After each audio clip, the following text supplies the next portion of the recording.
back to my channel. If you're new here, welcome to my channel. My name's Kay, and I play random shit so you don't have to. I am also half asleep. It is 8:05 in the morning here, and I woke up at 6. Did I want to wake up at 6? No. Did I fall back asleep? Another no. So, here we are. Probably no voices again today. I took a break yesterday. Reading is a lot. But yeah, let's go ahead and get back into it.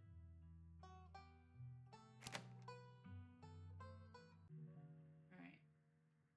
So, because we are going into episode 4, I'm going to go ahead and read you the warnings as soon as I can find them.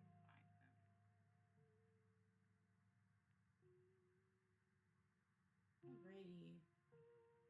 So episode 4 has the most content warnings, and by most, I mean a fuck ton.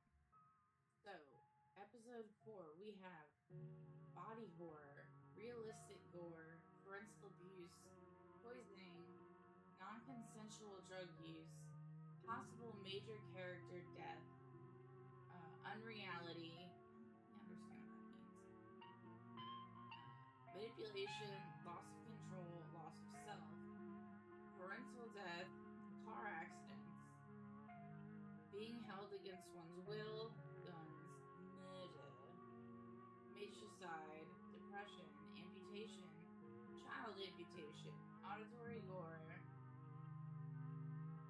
stalking, implied sex, mutilation, possibly unwanted advances, decapitation, dismemberment, PTSD, gaslighting, animals in peril, burning alive, mental illness, needles, memory loss, and cannibalism. On this, right?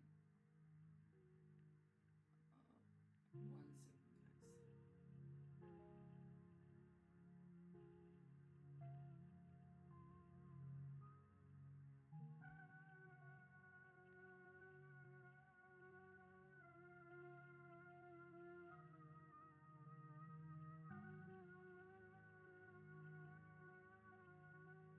guys.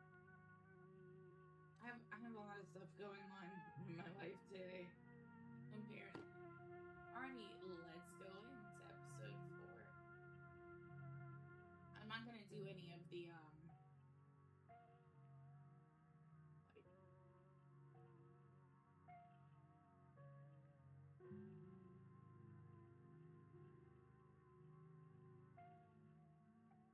I'm not gonna do any of the recaps. If you want to know, go watch the other videos. Alright. No.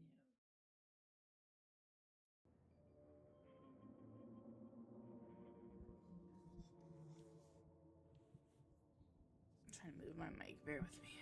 Okay. You open your eyes. It's a new day.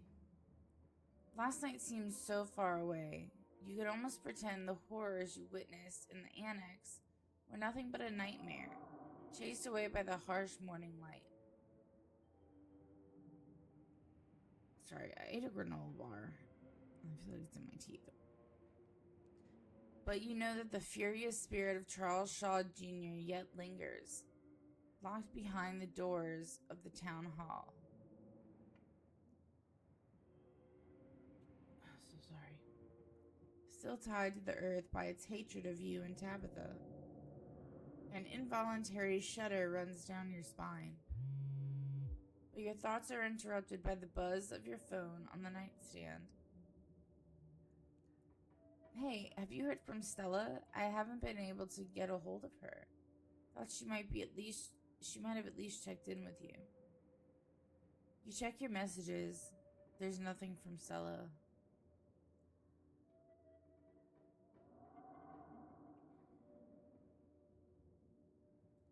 What if Wayne got her? Oh shit, do you think that's possible? We gotta look for her. I'll meet up with you in town. Looks like you have your morning plans in order. Let's check the closet. You make your way to the closet. There's no denying it. The doll moved at some point since your most recent visit. But your long dead relative's creepy doll isn't the only thing that's different. Someone was in here. Something to mull over for the rest of the day. Visit Dustin. You open the drawers. They both have bread now. Human's back. Maybe changed mind about eating us. Could be the end of Dustin and Dustin Mom. I would never eat you. I love you.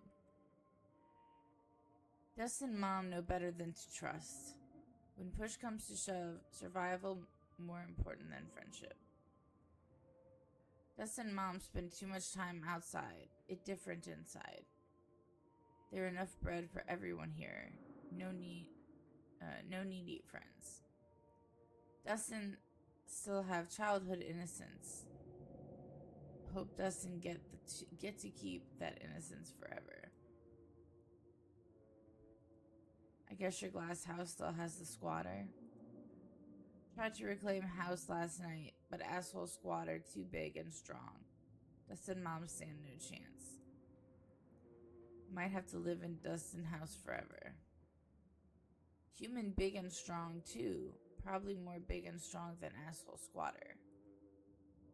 You fight. Give Dustin Mom glass house back? I'll do my best, but no promises. Squatter has sharp things on head. Human, be careful. But Dustin Mom would be eternally grateful to Human. Dustin too. Should get going. Okay. That's that. So take a shower. You might as well take a shower before starting the rest of your day. Oh, that's so gross. You step into the guest bathroom and into the shower. Feels good to wash away the grime of last night's haunting. But eventually, you'll have to leave this place and confront the rest of the day in the meantime. In the meantime, you...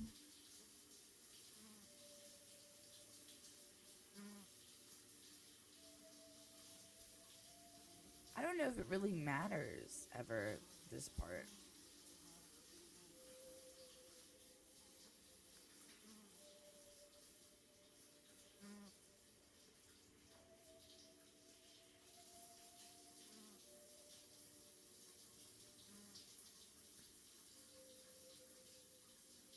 You scrub ferociously, trying as much to scrape the memories from your skin as though you're a part of the physical dirt that coats you.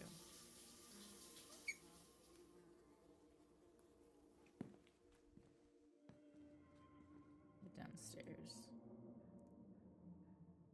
It's time to face your cousin. You find her in the kitchen, her shoulders hunched in a tight ball of anxiety. They're striking. This week of all weeks, as if I didn't have enough on my plate already. Your cousin is backed into a corner. The miners aren't just striking, they're putting on a stronger front than she anticipated. Does it even matter how the strike plays out? Any resolution would merely treat the symptoms of the disease rotting the heart of Scarlet Hollow. For things to stand any chance of getting better, there's something deeper you still have to fully uncover.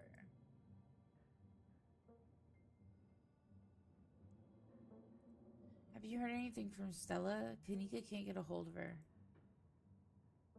No, but that's not exactly newsworthy. FYI to you guys, I'm really twitchy today. Like, seizure twitchy. And I probably have fucking makeup under my eyes. I didn't think to check. I'm sure you can't see it, but my hands are twitching, so if I accidentally click something, please forgive me. And my head might twitch too, so if I look a little wonky, I'm sure she's just processing what happened last night. We weren't the only ones who were traumatized. Talk about the strike.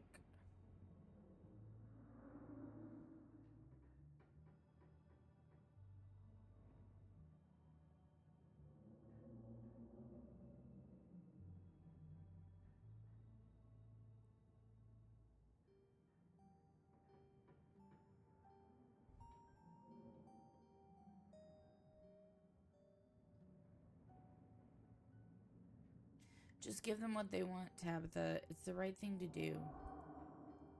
I don't know what they want yet, but I can assure that whatever it is, it's probably completely unreasonable.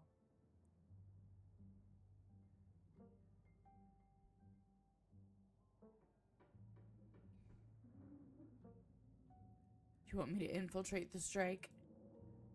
Even if they didn't already know you're my cousin, that seems like a great way to throw gasoline on a fire. This is my problem to fix. Your only job is to stay safe until the funeral is over.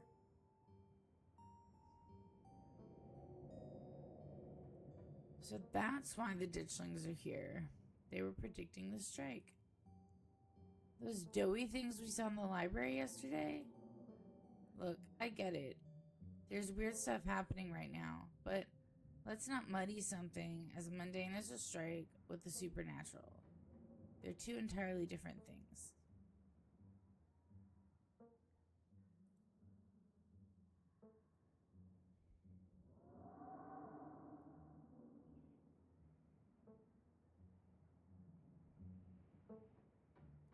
Do you regret leaving Charlie down there?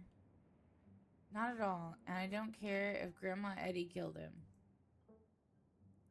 The past is the past, and neither of us had anything to do with it.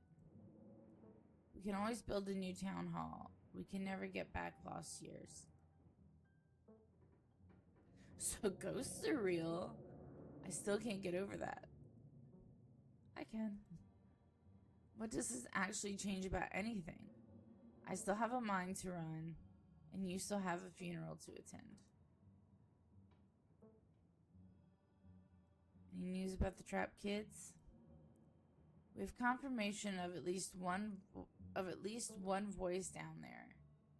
And the boys have been digging around the clock. I don't think it'll be long before we can put all this unpleasantness behind us.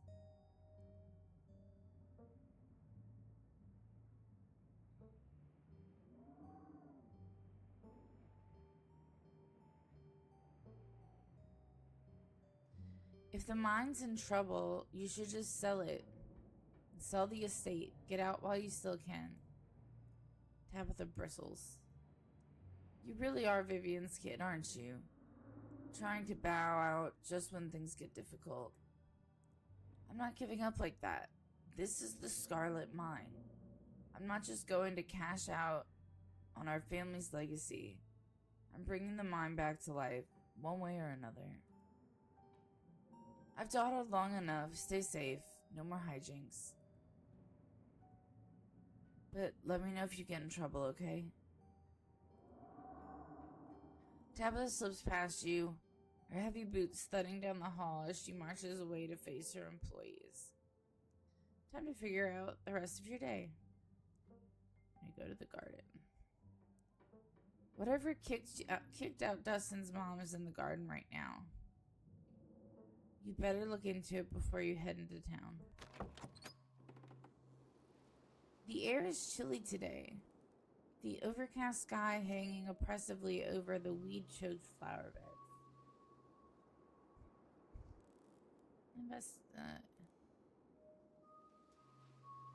Investigate the greenhouse.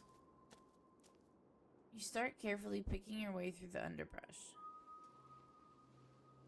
It doesn't take much effort to find a path. Cuttings of prickly raspberry bushes and tangled vines litter the ground around the greenhouse. The glass house, one could say. You step towards the door. It's...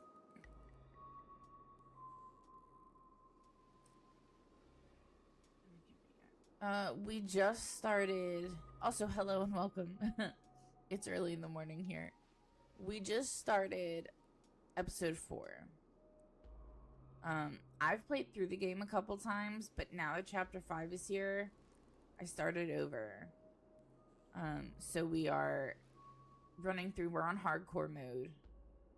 So, which kind of sucks because I was told that on hardcore mode you can't get certain things.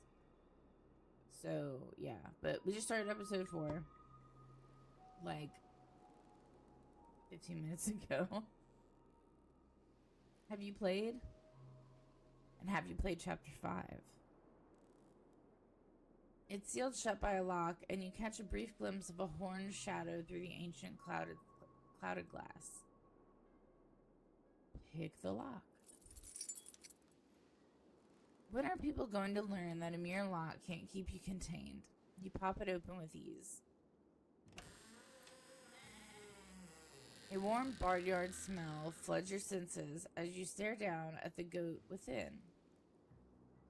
It stares back up at you from its place on the tiled floor, surrounded by dried herbs. Untie the goat. You unclip the rope, tying the goat in the greenhouse. Hey, what do you think you're doing? That's my rope. Put it back.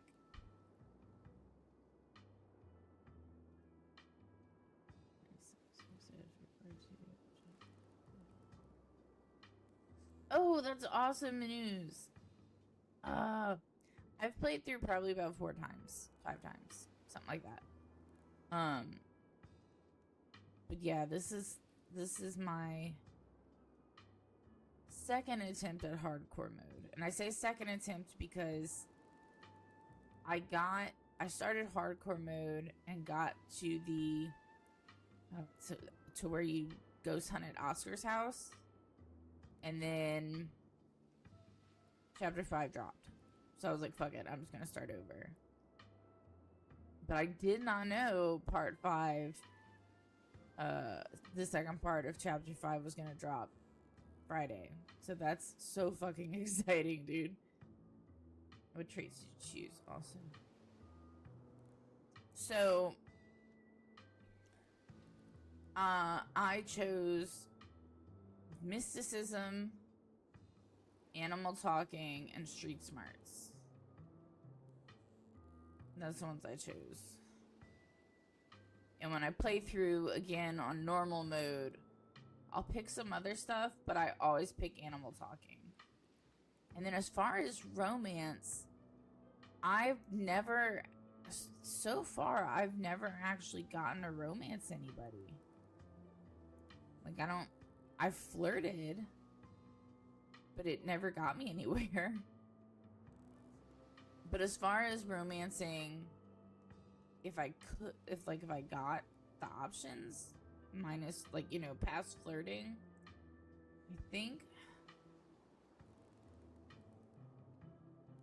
I think it would probably have to be Kanika. Because she's my favorite. But I flirted and nothing came from it. But I was told by someone else the other day, that had popped in my chat, Kanika and Avery can only be romanced if you pick the hot option when you choose, your traits. So I might choose that one next time when I play through on normal mode, just because. See, what did you get out of Reese, though? Like, the way Reese ends up, what do you even get? And you're welcome to tell me. Like, spoilers, unless it's a big spoiler, little spoilers don't bother me. And when this gets put on YouTube, no one will be able to see the spoilers in chat, so. Attempt to force the goat out of the greenhouse. You do your best to force the goat out of the greenhouse. Even in this enclosed space, you fail to catch it. It doesn't want to leave, and it's far more agile than you. This is a long proposition. A losing proposition. Nice try, buddy, but this is my house. You think I don't know my rights? I'm squatting here. I'm squatting here.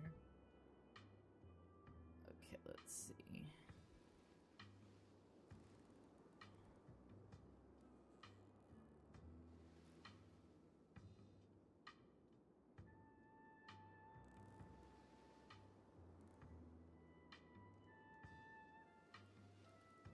What are you doing in the greenhouse? Human put me here. Can't complain. Pretty sweet digs, honestly. Stays nice and warm, and there's plenty of eats, too.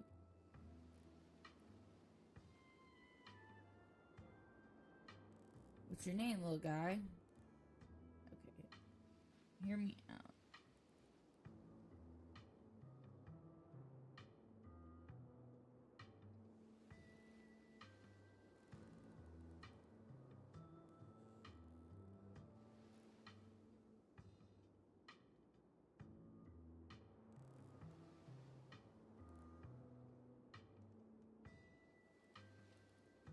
I'll keep that in mind. That's good to know.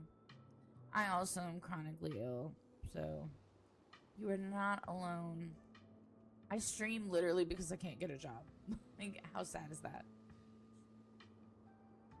Yeah, I have what I like to call a Mary Poppins bag full of illnesses, because just when they're starting to figure one out, another one just pops out of the bag. It's always something new. And feel free to use the term if you need it. Goat. What are you eating? Plant. Tastes good. Get a new bag every day. All I can eat. So why is he here? That don't mean you can take any though. I'll beat you up. My plant. Did the human have a brown coat and big boots? Coat like what? Fur? Nah, not brown. Not brown fur. Yellow fur. Just on the top, like all you... Okay, yeah, so it was her. It was Tabitha. But why? Just on the top, like all you humans. Don't know what boots are. Can't tell you. Can't tell you there.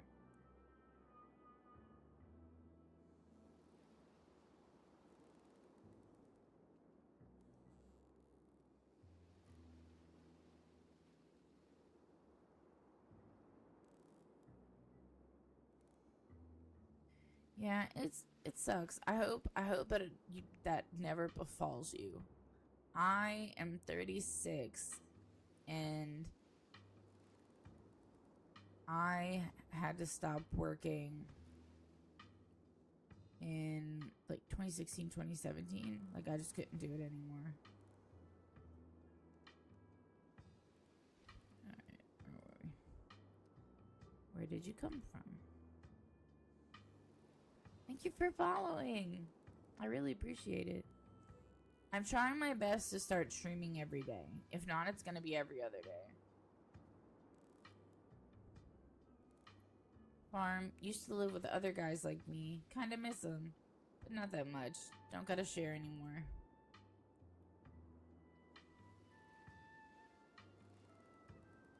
I really appreciate it. I can't promise all my games are gonna be exciting. But yeah, I'm trying to get better with streaming again. I stopped for a while just cause depression. Hey, whoever you are, there's a possum that would like you to leave. She was here first. This is her house. Don't want to leave. I live here now. She can deal. Okay, guess I'll leave you to it then. Sure, suit yourself. More space for me, and close the door on the way out, will ya? It's nippy out there.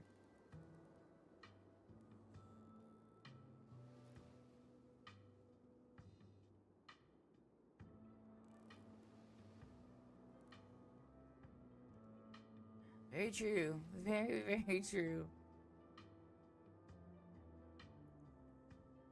I'm gonna leave it open. Fuck you, goat. You decide to leave the door open as you head back outside. Dick. You head back to the estate. You've investigated the garden. While with Stella missing, it's best not to keep Kaniko waiting for much longer.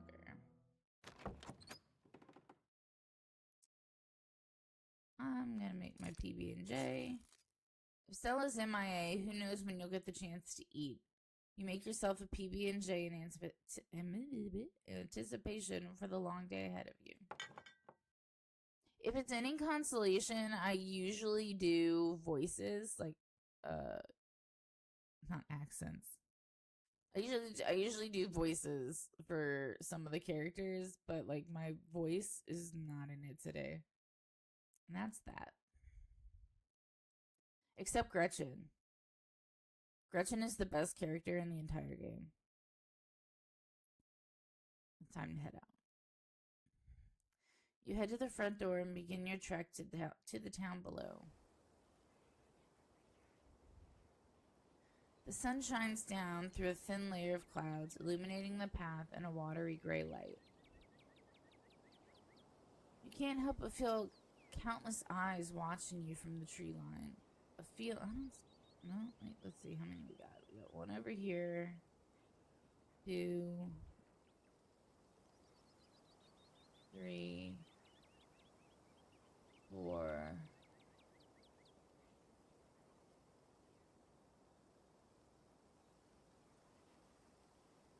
Yeah, I think that's all we got. Watching you from the tree line, a feeling that reminds you of your time in the woods with Stella. Ditchlings shouldn't be out in the middle of the day, though. They're getting bolder.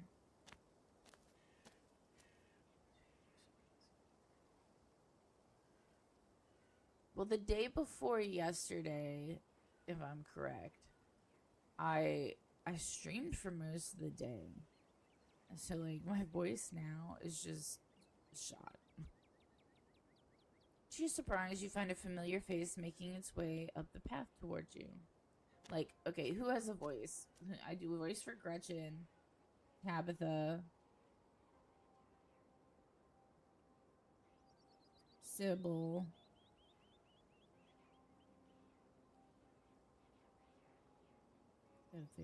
Pixel,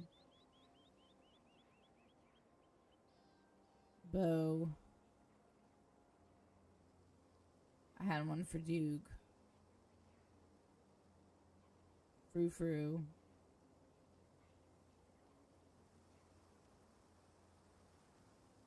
I think that's it. There might be more, but I can't think of it. But yeah, I love doing the voices. Gretchen is everything to me because the fact that she sounds like a Southern belle and I'm from New Orleans, it just brings me so much joy. I do my best to try and sound like Blanche from The Golden Girls.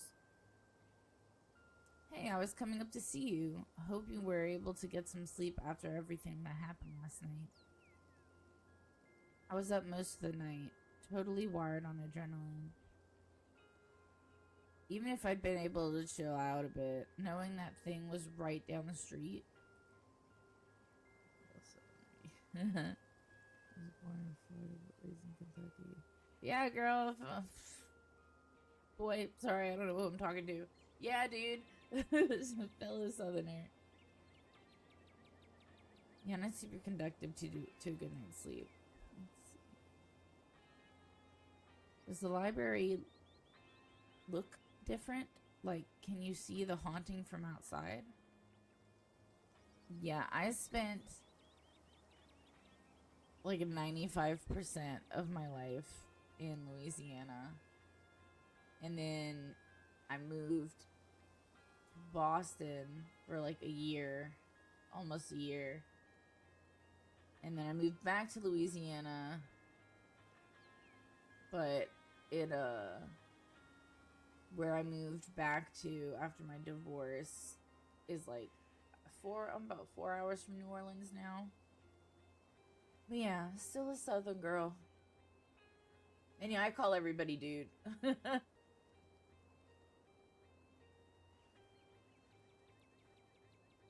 It's boarded up, and I can't say I've gotten close enough to see much of anything yet. We could always check it out together. Though maybe we'd better not tempt it. The ghost seemed pretty desperate to eat your soul last night, and I don't even think if I mean that metaphorically or literally. Yeah, I call my mom dude. I've done that for forever, honestly. And then bruh has been a recent one over the last couple years. And I hated it so much. Like, I hated people calling me bruh. And then I started doing it like a fucking hypocrite. Hopefully some slapdash plywood is all it takes to contain that thing. I don't like the thought of it spilling out onto the main street if it smells a drop of scarlet blood nearby.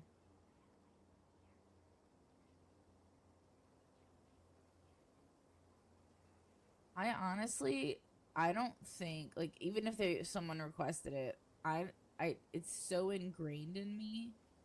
I don't think I could, like, not call someone dude. Like, I call people dude. I use dude as an expression, like, oh my god, and I'll be like, dude. Like, yeah, it's ingrained.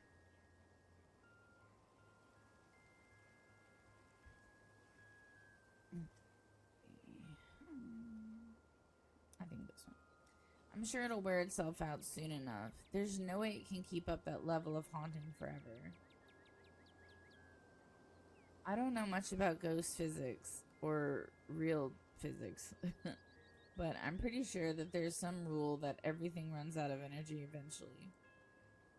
So yeah, that sounds like it should happen to a ghost, right? Why would they get to be an exception? No. Now, whether that takes days or months or until the end of the universe, I have no idea. But I imagine not giving it years of your life must have had some kind of impact. You didn't give it a free lunch, and maybe that means it'll have to go back where it came from sooner rather than later.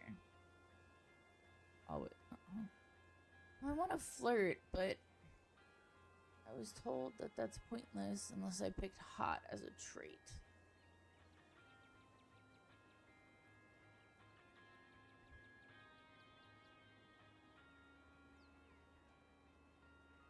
Mystical. How do you feel now that it's a new day? Possession is the sort of thing that can leave a mark on a person's soul. Oh, thanks for asking. But the state of my soul, about the state of my soul, I appreciate that. I'd be lying if I said it didn't have an impact.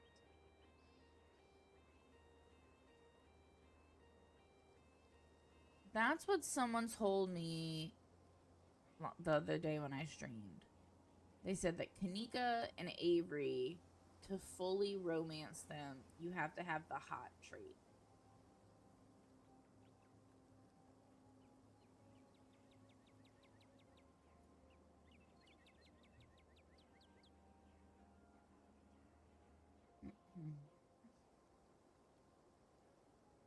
I kind of feel bruised all over, physically and spiritually. But hey, that's part of life, right? Nobody makes it to the end completely unscathed.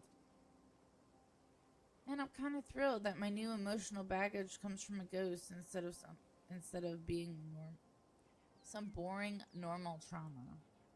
I'm a flirt anyway.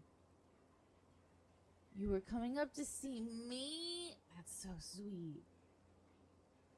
What can I say? I'm someone who knows what they want. Oh.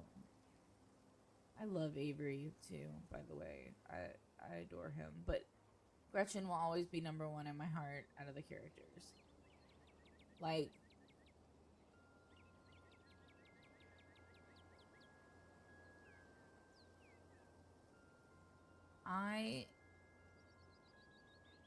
like I said, I never got a full romance in any of my playthroughs. And I don't know why. Because honestly, I picked flirt with everybody. But, what was I gonna say? Come on, brain.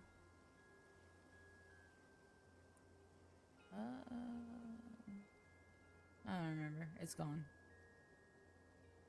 Out the window. I would have walked up here at the crack of dawn, but I figured I should let you sleep at least a little longer. Though, not too much longer. I had to make sure you didn't go running off into trouble, not without me. Oh. Have you heard anything from Stella? I haven't heard from her, though. Though we don't text much. And I haven't checked with Winnie to see if she came in for an early breakfast or not. Excuse me. But if you haven't heard from her, that doesn't sound great.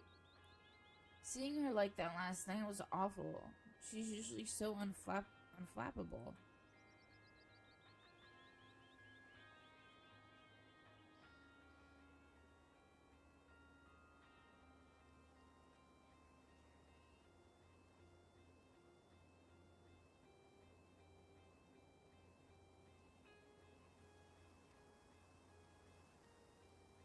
I would hardcore romance Oscar if I could.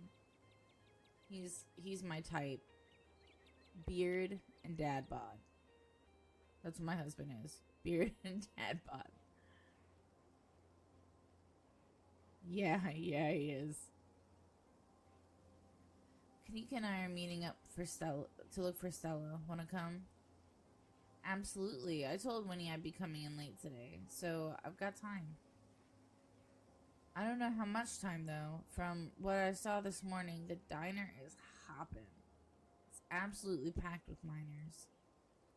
They must be using it as a home base for the strike. Oh, by the way, there's a strike going on. I'm sure you already know that, though. I have to imagine Tabitha would have told you this morning. There's ditchlings everywhere now, even though it's daytime. Avery turns to survey the tree line. I noticed a few on my way up. They're kind of funny now that I'm getting to look at them, with their scrunched up little Shar-Pei faces. So, should I be worried about these things? I know they're a bad omen or something, but like, are they dangerous? They're not going to eat me if I take a wrong turn, right? Always mystical. You need only fear what they foretell. Ominous as fuck. Okay, cool. And ominous. Ah! I didn't even realize he was going to say that. As long as being eaten alive isn't on the table. Unless they're foretelling a zombie invasion or something with werewolves. In which case, I guess I'm still stuck with being eaten alive. Let's head to town. Yeah, good idea. You and Avery start down the path to town. I can't read this morning. It isn't long until you once again find yourself on the main streets of Scarlet Hollow. Hey, you made it. And you picked up an Avery along the way. Hope you're both doing okay, like, emotionally. Yeah, I'm not too bad. Better after seeing Kay. Oh, thank you for the wait. That's good. I feel like I got crushed by a steamroller or something. Joints all out of whack, totally exhausted and super foggy. That's because you drink the poisonous tea. Mama's trying to kill you. Mom has been insisting I caught a cold, and I wasn't buying it. But as of this morning, I've come around. It's definitely something beyond exhaustion, even considering the ridiculous, stressful week we've all had. But I'm not gonna let that stop me from looking for Stella. Alright. Where are we gonna start?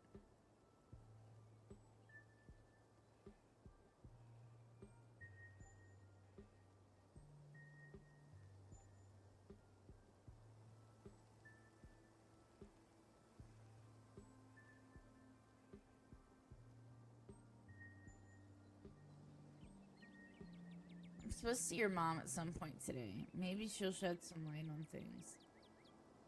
I'm not sure what she's planning to tell you today that she could have told all of us last night. Maybe she's going to read your fortune. After last night, I wouldn't doubt that she actually could. Your mom's always had a bit of that Glinda vibe going for her. I would not ever compare Sybil to Glinda. No. Maybe Elphaba. Yeah, maybe I should stop making fun of her whole New Age mystic thing. A lot's happened in the past couple days. Ugh, I need to take a page out of Stella's book and just block this shit out. I need to be focused. I can't keep having all these existential crises. There'll be plenty of time for tea after we found Stella.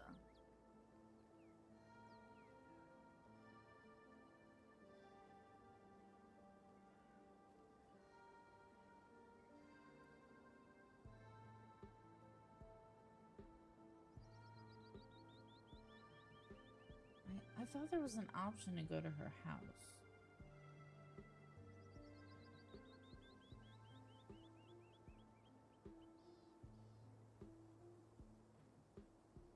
Let's not dawdle. I'm worried about Stella, and it doesn't feel right to be doing anything that isn't actively looking for her. Agreed. Let's go to work. Where to first? Let's go to her house. Good place to start. Maybe she just slept in. That's what I'm hoping. I would have gone already, but I was kind of nervous about doing anything myself today, just in case I ran into yet another horror from beyond the veil or whatever.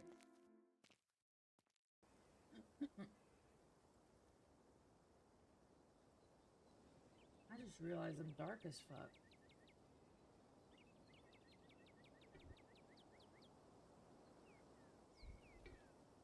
My light will help it all, but okay. No, it doesn't help much, but whatever.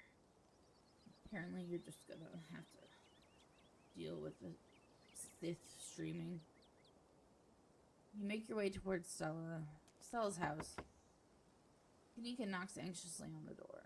It creaks open. The interior is cold, and not just physically. There is an absence of joy and life that leaves only a chill behind. This is the ghost of an empty house. There's a sobering dread that comes with the knowledge that your search won't end here. This doesn't look like a break-in. It looks like somebody left the door open. Stella or someone else was in a hurry when they left. For the life of you, you can't remember if Stella closed the door behind her when the two of you left the library yesterday morning. Hi, thank you for the follow. Always mysticism. I don't sense anything supernatural here, but I don't like the look of this. Might as well invite ourselves in, right? Yes, we should go in. Fuck the cops. I hate the fucking cops. They're useless in this game. Cool, I'll be brave and go first.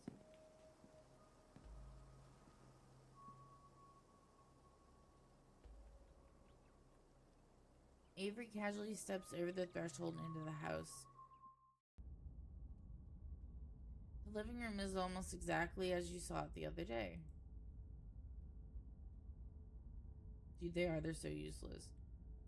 This makes me sad.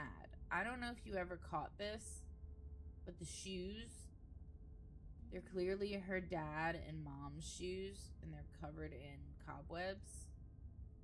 And then there's her shoes that have actually been used. That just makes me really sad.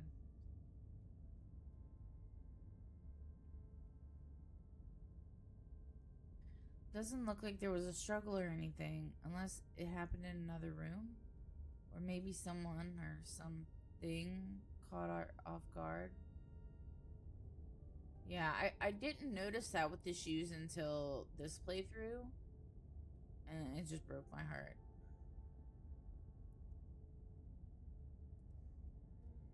You didn't have to add that last part. I'm going to forget that you said that, and just be thankful that this doesn't look like a crime scene. Investigate her room.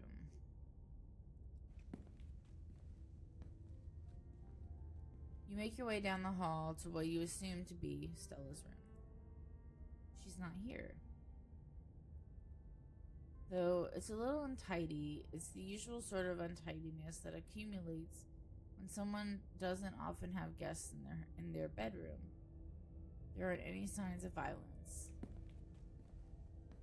Check your computer. I'm not sure. Excuse me. I'm not sure we should be snooping on her computer. Isn't that an invasion of privacy? We already broke into her house, right? For all we know, there could be some sort of clue on there. Like a note detailing exactly where she is.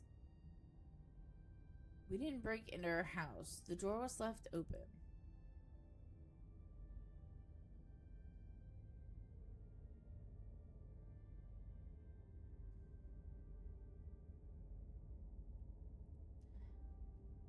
I'm with Avery. What if we don't find Stella and it's all because we didn't snoop on her computer?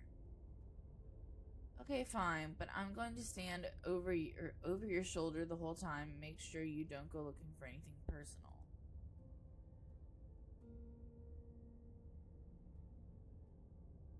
Stella's desktop is horrifically cluttered. There is simply too many files and folders to fit on her monitor, and they overlap each other in a chaotic, multi-layered display. Whoa, how do we find anything on here?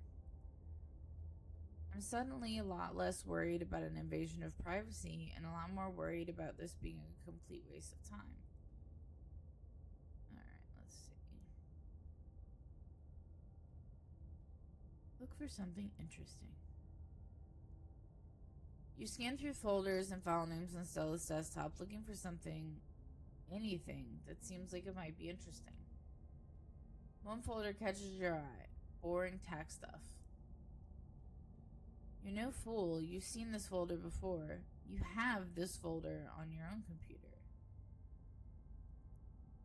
Boring stuff never contains boring tax stuff. For that matter, it never contains anything related to taxes. And its contents are never boring. I'm sorry. I'm so bothered by the fact that, I don't know what my hair looks like. I'm so bothered by the fact that you guys, like, my camera's dark. And that's bothering me because I have light pouring into my fucking office. I have no idea what y'all are seeing. In the folder. Look at her and Tabitha! Oh my god! That's so precious. And the S that we all drew as kids.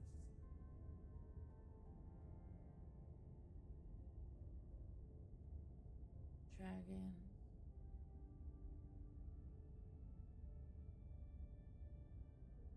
A man and a dog. I feel like I have to have my pug in here, just like, because. You open the folder. You're surprised to find it contains a carefully mapped out diagram of the Scarlet Hollow mines, including holes in fences and areas with low visibility. There's also a handful of old photos of Stella and Tabitha together as teenagers. Tabitha wears an uncharacteristic grin, an authentic, joyful smile, and Stella's eyes are somehow brighter, less tired. Both of them seem to be living in a happier time. I think those are precious. I never got to see those. I guess because I didn't have the street smarts thing. Okay, this is way too personal. I'm gonna go stand in the corner while you wrap it up. You think? Let's check history. You check Stella's search history. She hasn't visited any website since Tuesday night. If she came home after last night's incident, she didn't touch her browser.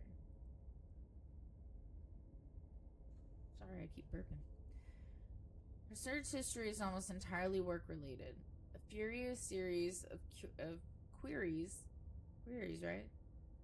For various monsters and cryptids that might fit the profile of ditchlings. That's that. Check your open tabs. It would take you all day to count the number of open tabs in Stella's browser. So numerous are her tabs that you can't see a single icon. A sea of rounded features, triangles from Windows Edge to Windows Edge. Her most recent open tab is a post on Uncle Carl's Bigfoot Farm,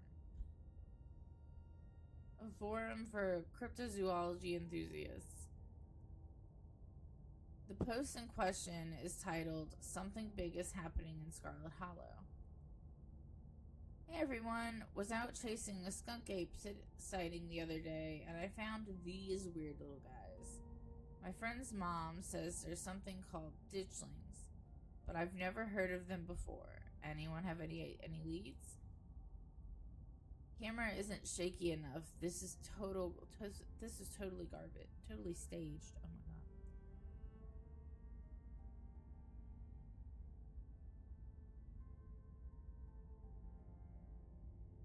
god. Okay, cool. So, you didn't miss much. I don't think. Clean footage and some sort of cryptid nobody has heard of except except for your friend's mom. The only thing I'm seeing when I Google ditchlings is some city in England. Thought you were legit. Guys, since when did high quality footage count as anything other than actual evidence? These things are terrifying. Since every low budget horror movie started going guerrilla wait, oh my god, I can't read today. Since every low budget horror movie started doing guerrilla marketing, I smell an ARG. I love ARGs. I'm serious. I've got a ton of extra footage. Look at this nest. They've been doing something to the animals in town, and they're apparently some sort of bad omen, like Mothman. Okay, I'm listening. I love me a Mothman.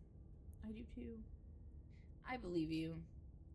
Ugh, Lucky, you're falling right into her lap. I don't trust YouTubers. They're entertainers, not scientists. Thick. The thread continues into the next day. Oh my god.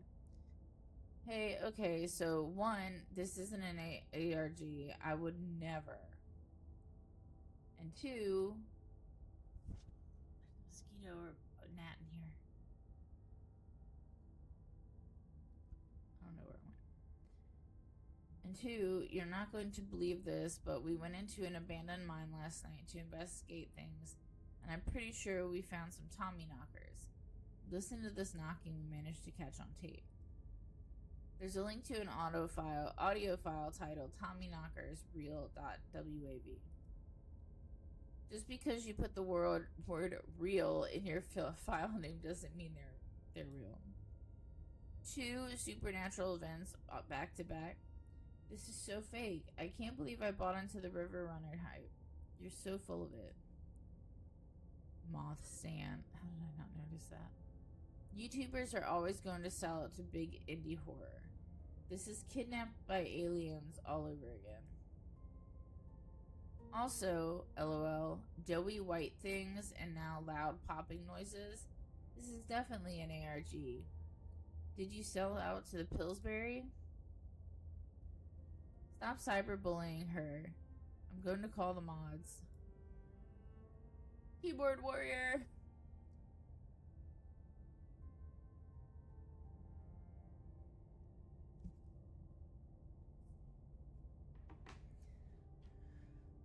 Okay. Locking this thread and giving everyone a 7-day ban. Oh, Carl. No cyberbullying and no self-promo. The thread ends. Ouch. Okay, we've seen enough. I think we've seen enough. Thank God.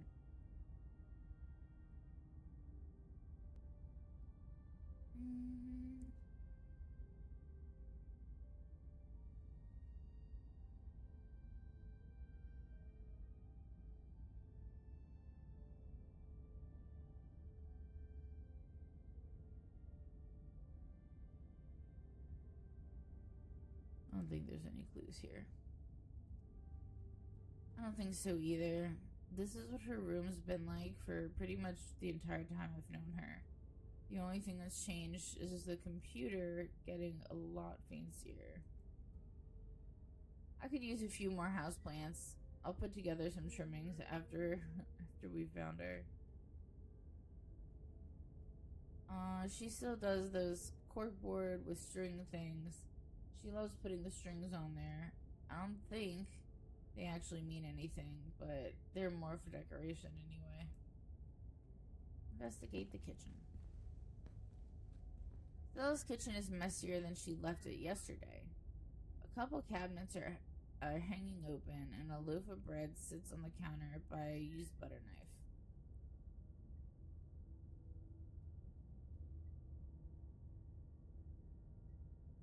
Someone was here after Stella and I left yesterday. We didn't leave the kitchen like this. So what do you think? Someone rummaged through the kitchen? She must have come home last night. Why would anyone leave the living room in one piece just to trash the kitchen? I mean, the town's surrounded by monsters. Maybe they got hungry. Or maybe she came home last night, had a snack, and didn't feel like putting things away. I feel that, but then that leaves us with another question. If she came home last night, where did she go? And why did she leave? And why haven't we been able to reach her? You turn to leave Stella's house.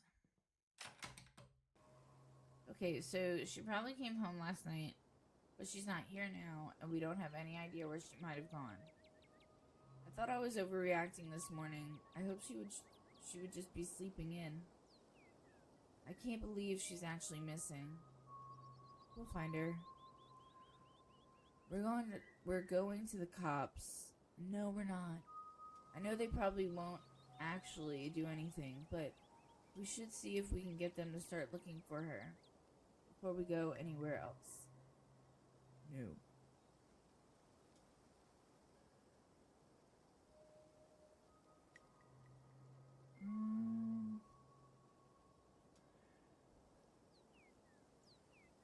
I'm gonna go check the church so I can see the creepy guy. Oops, I hit a button. The church? Why? I see what you're thinking. Stella has confronted with evidence of the afterlife, so she might try getting it into all that religious stuff. It's worth checking. I think we'd be barking up the wrong tree, but I guess you're right. There's no point in not being thorough. I cannot fucking read today. What? I wouldn't mind stocking up on some holy water while we're there. While we're there too. Seems like a good idea to cover all our bases. At this point. I don't think Baptists do the holy water thing, but I'm sure Pastor Daniel would pretend to bless some water if it meant keeping us around a little longer. That's good enough for me. Let's not linger though. I don't want him thinking we're possible converts. Kanika leads the way, taking you up to the gradual slope towards the church. You know, I've lived here for a few years now, and I've never actually been to the church. That's probably for a good reason. Where is that weirdo? He's so weird. My. I had a voice for him too, and I don't remember what it was. 4 visitors at once on a Tuesday. This is unprecedented. But there are only 3 of us. Yeah. Oh no. Were we followed by a ditchling? Were we followed by Wayne? What? What's up, old people? Oh, it's just Zane. What are you doing here? All the glimpses of death I've had in the past few days have forced me into the midst of an existential crisis, my dudes. I had a voice for him, too.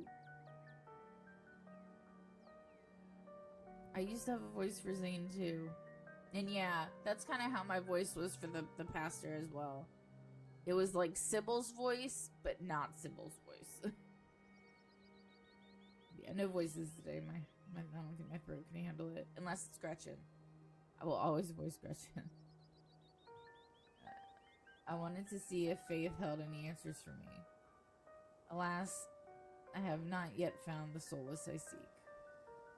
Give it time, Zane. It sometimes takes a while for the Lord to work his way into your heart.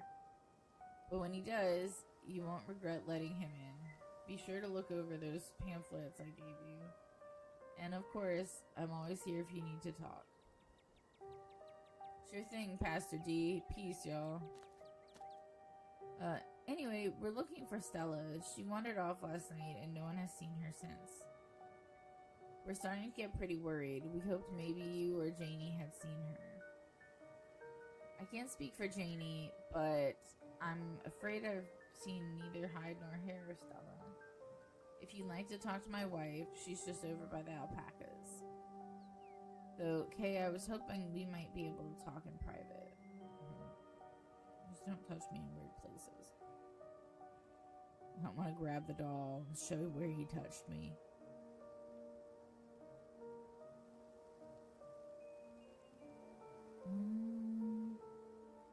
Why does it have to be in private? It's a personal matter. I'd rather folks not pry on this. I won't bite or anything, I promise, and we can talk here, right in the open. I guess we'll leave you to it while we check in with Janie. See you in a minute. Don't leave me alone with him.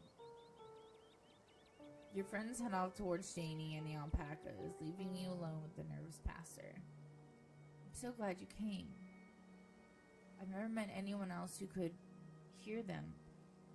You have no idea how long I thought I must have had some kind of insanity. Even though at one point that it must have been the Lord himself talking to me through them. But they never had anything very insightful to say, so I was disavowed of that pretty early on.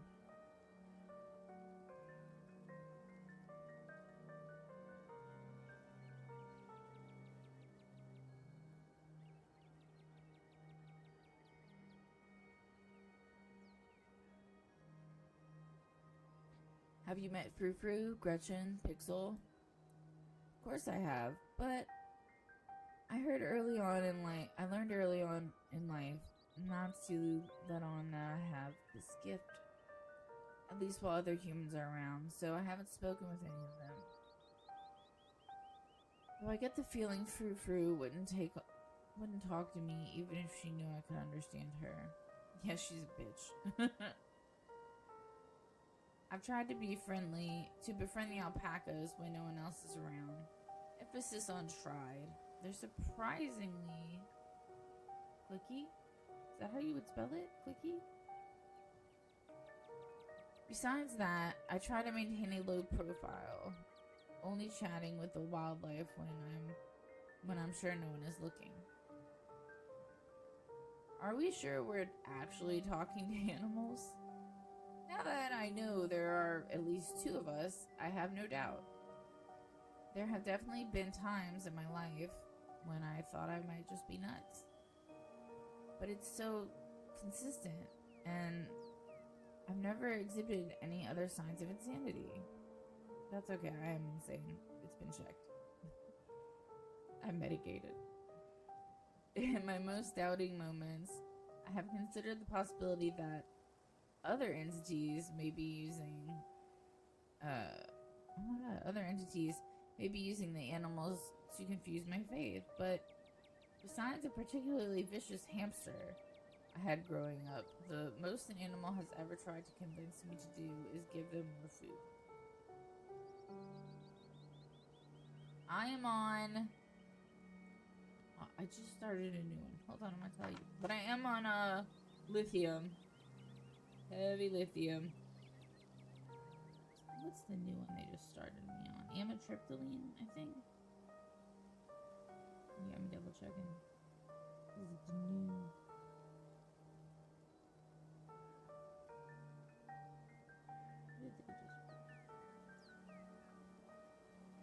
Yeah, amitriptyline. Amitriptyline and lithium. And Seroquel. Because apparently, new news to me, I take Seroquel to sleep, but apparently Seroquel can also be used as a mood stabilizer. Gang rise up, for sure. So I somehow doubt they're puppets for some otherworldly evil. Unless that otherworldly evil wants me to overfeed my pets. Have we been cursed? Why do we suffer this fate? I don't think it's a curse. It can be annoying at times, but so can talking to people. Bruh, preach. Not that I feel that way very often, of course. As a servant of God, I am always ready and willing to talk with my fellow man about anything they need to discuss. Spiritually, I've always rationalized it as God's sign, that I should spread his word to even the beasts of his world. I know that that's how religion works. I do. I'm not, like, blind to it. Shut the fuck up, bro. I've had mixed results. Seems the alpacas prefer Catholicism, which they know about somehow, and birds tend to be incredibly heretical? Dude, when I first met Pastor Daniel, when I first met him, the first playthrough, I was convinced. With this being labeled as a horror game, I was convinced he was gonna be a pedo.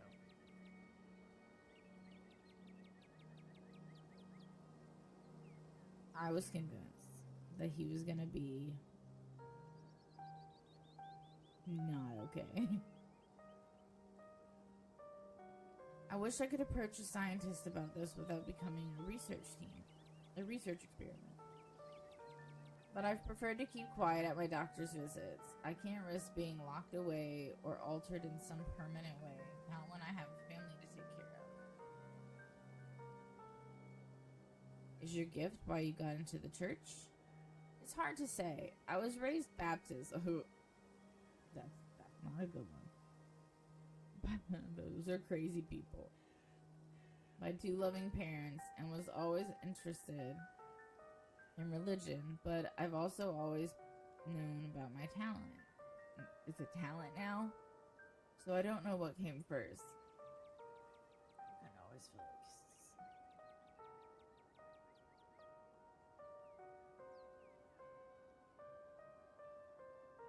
yeah, well, I didn't. I was convinced he was.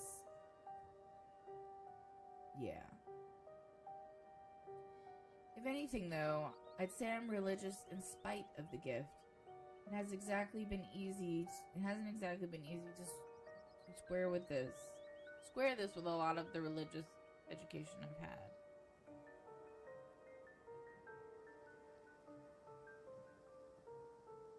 I mean, now, like, after speaking with him, I don't think he would, but when I first met him, I had the vibe. For instance, a lot of religious leaders will tell you that only humans have souls. Nope, that's not true. Dogs have souls, and I will fight about it. I stand on this hill. All animals have souls, in my opinion. That like bugs and shit. Well, you and I both know that's not true, though I suppose that gets into a whole different conversation about what exactly a soul is. But those are conversations that I'm glad to leave to the scholars. I'm just a simple small town pastor. I don't need to ask the big questions anymore. I just have to help people through their daily lives. Is this why people think you're creepy? Because you have the gift? People think I'm creepy? Yeah, bruh! Yeah, they fucking do! But it's alright. People say all kinds of things. I just have to be patient and persistent. And I know eventually they'll understand that I can be a comforting presence in their lives, not a creepy one. You gotta change your whole ass personality if you don't want to be creepy. Maybe if I grew a thicker beard, people would trust me more. Or maybe I should get a cool jacket. Bruh, the pastor at my mom's church, well, he's not the pastor there anymore, but when we moved here, the pastor of her church was so awesome. Like, he was only a couple years older than me. And we went drinking together and did karaoke and shit. And he had, like, game nights for the adults. And he had a small tattoo of Jesus on his arm. And underneath it said Rebel. I loved that man. He lives in Florida now, and we still keep in touch. Like, cool as fucking dude. And he had a beard and a ponytail. He was a veteran. Like, dude was badass. I can't say enough good things about him. Dude, for real. Like, he was cool as shit. And I hardly went to church with my mom. Like, I would go to humor her sometimes. But yeah, no, dude was badass.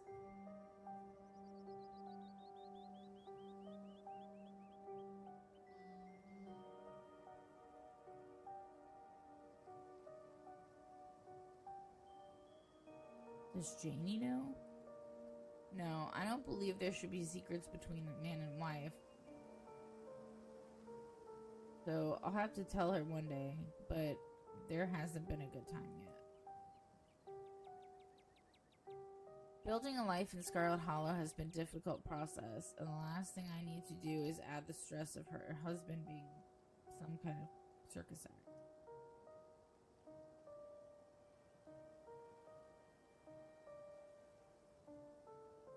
Yeah, this is not something I enjoy. Like, if Buddhism and Wicca had a baby, like, that's kind of where I sit. So, yeah. But our church is Lutheran and almost non-denominational in a way, so it's not that bad to sit through. And it's a very small congregation, so, like, it's not too bad, but it's not something I would like to do.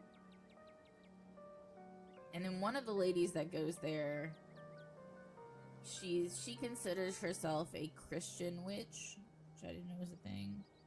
But I had to have her and, like, 6 other people come in my house to bless it and shit. Because I live in a house that was built in 1900 next door to a house where there was 2 first cousins, and they both OD'd, but everybody's pretty sure it was like a murder-suicide situation. So, like, shit was real weird in my house for a while. And there was something wrong with the mirror that was on a dresser that was left in the house. Bruh, like, shit was whack. It was crazy.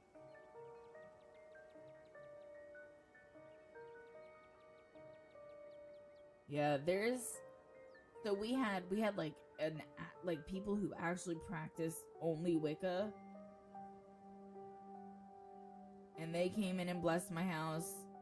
I have protection runes, like little runes drawn on the inside and outside of all my doors and my windows outside. And then we had the Christian blessing on all my doors. Like, it was insane.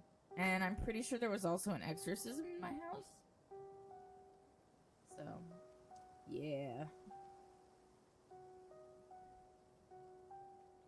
Tulip, on the other hand, I'm starting to have my suspicions that she might share this gift.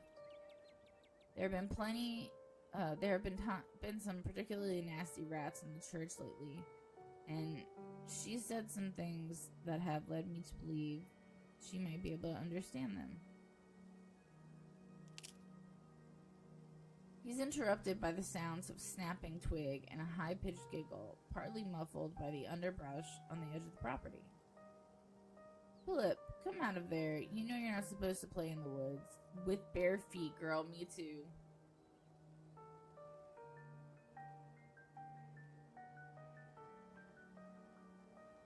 Tulip glances back into the woods, quiet as she hesitates. Tulip, are you going to be good? Or are we going to skip story time tonight? Yeah, she is. Barefoot everywhere.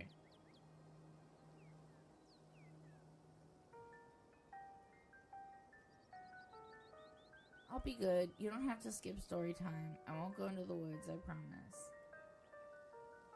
I know you won't, Tulip, because you know it's too dangerous for little girls in there. Why don't you go help Mom with the alpacas? It's just about time they got fed. You can give them hay. Tulip smiles broadly, seemingly excited by the prospect, and hurries off. Sorry, I had to have a firm parenting moment just then. That was not a firm parenting moment. That was soft parenting. She's been trying to run off into those woods a lot lately, and it's really dangerous, even for adults.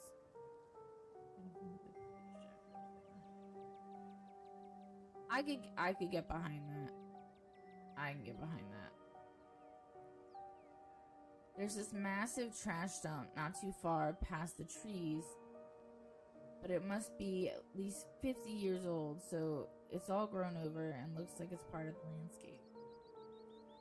But if you accidentally walk on it, you might find yourself falling into a hip-deep mound of rusty cans and broken glass. Oh, Tetanus Lake! Stella told me about it. Tetanus Lake? That's an actual accurate name.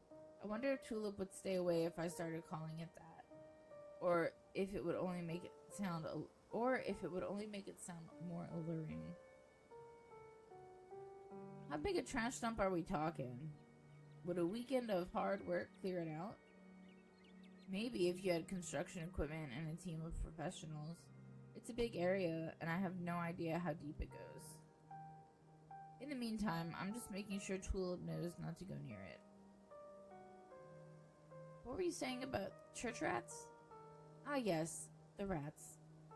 So you and I are used to the sort of chatter we hear from wildlife. It's usually nothing that needs to be paid attention to. But these rats, there's something so sinister about them. And they must be huge, judging by the sound of them scurrying around in there. Tulip had never shown evidence of the ability before. She's never responded to the alpacas or engaged in conversation with birds. In retrospect, she could have been hiding it, the way I did growing up. Because I know she's been talking to the rats. She calls them her friends, and she has been drawing all these pictures of them. Really ghastly things. I tried to bring it up with her, but she just gets this little smile and doesn't say a word, like it's her fun little secret. It's all innocent enough in the grand scheme of things, but I'm pretty sure they also live out in that trash heap. And ever since she started talking about her friends, she's been trying to sneak out there. I'm concerned she's going to get hurt or catch some kind of disease. Alrighty. Rat bites. Let's get into it. Rats are very clean, and their saliva is all the way in the back of their throat. They have long noses. So, a basic rat bite can do you no harm. Unless that bite is like full on bite. But like with a normal bite, you can't catch anything. So, just a fun fact about rats. What have they been saying? They like to try to goad me into crying or becoming depressed. They watch me through unseen holes and make fun of me and try to figure out how to press my buttons. It's annoying, but easy enough to block out, especially when I'm praying. I don't think they're a good influence on Tulip, though. She's gotten quiet and secretive ever since she started talking to me.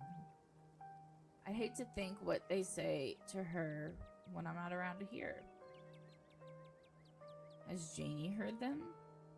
She's not in the church very often. She's usually in town doing her jobs until late. And we spend our evenings in the house. It's just me and Tulip all day. Janie knows Tulip has made some strange little friends, but thinks it's an imagination game. I was hoping I'd sort out the rat issue before she could get suspicious, but they're persistent, and so I may have to hire an exterminator if I can get the money for it. I hope it doesn't have to come to that. Have you actually seen them? No, but I don't need to. I lived in a dorm that had rats once. You never see them, but the church has all the signs of an infestation, and there's no mistaking the sound of little creatures stampeding through the walls. I've left out some humane rat traps, but they're too smart for them. All it's done is waste peanut butter. But I caught a possum in one, poor thing. Possums are never very bright, but at least he got a nice big scoop of peanut butter out of the ordeal. Are you sure they're rats? I think so. The pastor shifts uncomfortably for a moment. I hope so.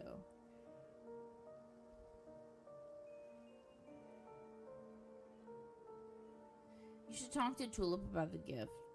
I'm sure both of us could have used some guidance growing up. You're right.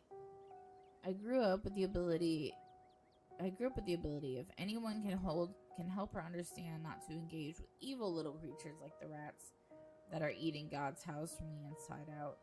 It's me. God, why do you have to call it God's house? Why don't you just say the fucking church? I can handle this. Out of the corner of your eye, you see Kanika and Avery walking back to the two of you. They must have finished talking to Janie. Janie says she hasn't seen Stella either, so we better get going. Thanks for suggesting we head up here, Kay. We got to feed the alpacas. They were so cute and soft. It was awesome. And Janie says she'll come by the diner with cookies for the miners. And a few extra for me, of course. She's so nice. She even offered to bring me some since I'm feeling under the weather. I hope your talk with the pastor went well. Yes, we had a great conversation. I appreciate you all stopping by, even if it wasn't under the best circumstances. I'll let y'all be on your way. And I hope Stella turns up soon. I'll put in some good prayers with the big man for her. Alright, thanks, see ya. See ya. Kanika and Avery start back down the path to town, and you follow. So, what was that about? He seemed pretty insistent on talking to you alone. Yeah, he didn't say anything weird, did he? He just wanted to talk about our shared gift. I'm at a loss here. Hey, you can talk. Okay, can you talk to animals? And apparently Pastor Daniel can too. It's best to just roll with it. Huh? Okay then. So this town is like some sort of hotspot for weird stuff, huh? Cool, weird stuff, of course, but this is starting to get pretty wild. I still can't believe that of all the people in the world you could have shared that ability with, you wound up stuck with Pastor Daniel. Sorry, my lips are chapped. I can't stop licking them. Or biting them. Let's not get too distracted until we find Stella, though. Where to next?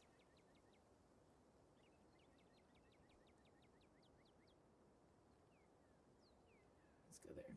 Let's check in with Oscar and Rosalina. They're at the Maxwell place, right? Yes, the place your oh so generous cousin decided was suitable for habitation. Hey, it's better than nothing.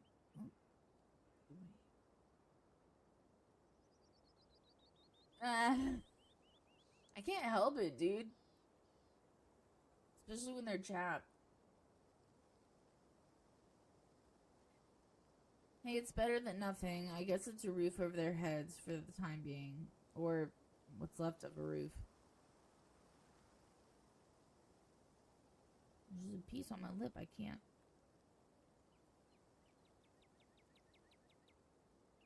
Drive me crazy.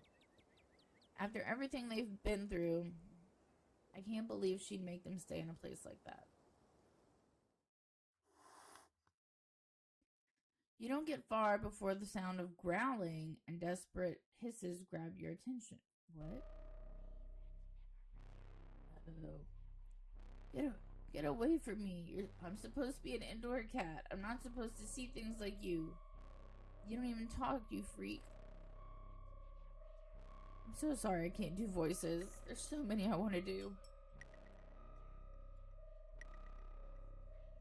Yeah, it does. And I thought I had chapstick in here, but I don't. You turn to see a ditchling approach a cornered pixel in an alley. He must have slipped out of the library with everyone else last night.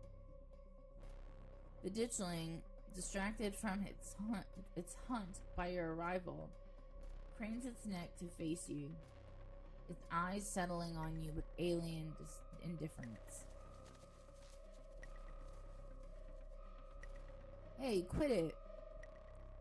The words feel meek as they leave your mouth, and the ditchling, unaffected, turns back to its cornered prey. Is there a pipe or something lying around? Maybe we can scare it off. There's no time. I'm grabbing Pixel. Before you can react, a small pack of dogs around the corner. Jesus Christ. Dude, I don't even want to talk about winter air. It's fucking... We get like 3 days of nice, cool, cold, almost freezing weather. Like, we actually had to, like, drip our faucets. And that was good. I was like, fucking awesome.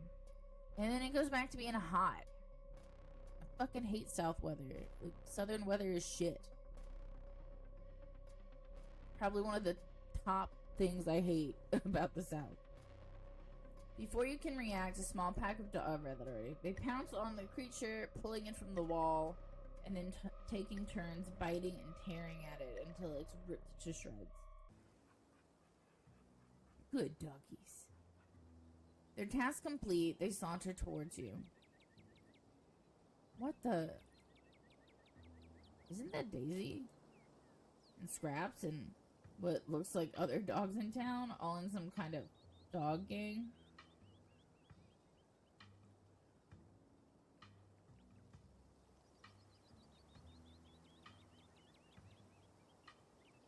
Dude, I hate the weather here. I hate it so much. It can't make up its mind. Like, I would love to have correct weather. But yeah, where I live now, like I said, I'm closer to southeast Texas now. Like, the Texas border is like 30 minutes away. And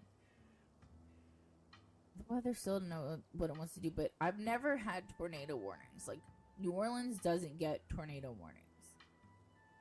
And where I am now, we do. And I don't like it. I lived.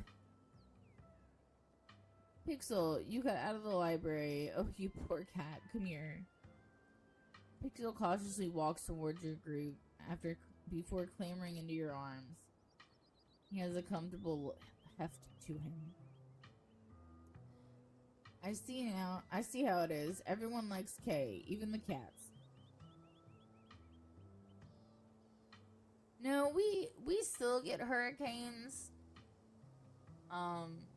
Like, let's see, I've been here now for I think almost 9 years, and we had 2 hurricanes like back to back about 5 years ago. They were bad too, but we stayed for both of them.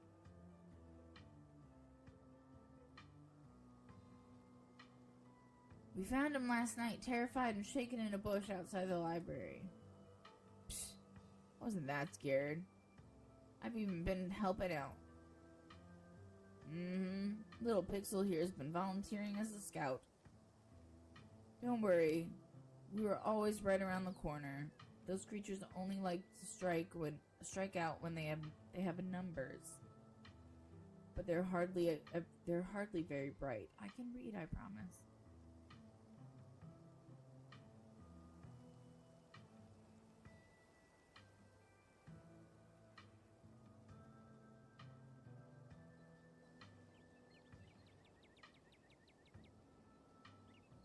Dude, tornadoes scare me. Like, the sky goes all green and shit.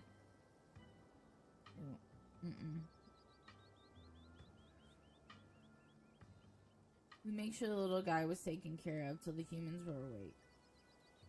Do y'all know where he's supposed to be? Good doggies. And I'll get so happy, I love it. Except the chihuahua. The chihuahua is still a fucking asshole. Thank you, I appreciate the compliment. You call me good dog? Daisy good dog? Daisy's tail wags excitedly before she regains her composure. Sorry. I just love to hear it.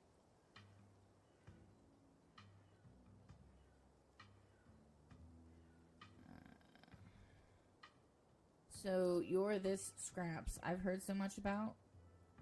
The one and only. This here is Daisy, and we've got a few other concerned locals with us. Chihuahua's still shit. As well. Just making sure the cats and dogs of the holler are well cared for, considering recent events. There are more of those things in the woods every day, popping out of the innocent bodies of what used to be dogs like us. He's done us a fine service, but you'd best make sure to keep Pixel inside. From here on out, I've got a feeling things are only gonna get worse from here. Like to see you try. I was an indoor cat. That should say an indoor cat. But now that I got a taste of the outdoors, I will never be satisfied by the indoor life. And that's why my cats are outside. But maybe I can wait till all those monsters are gone.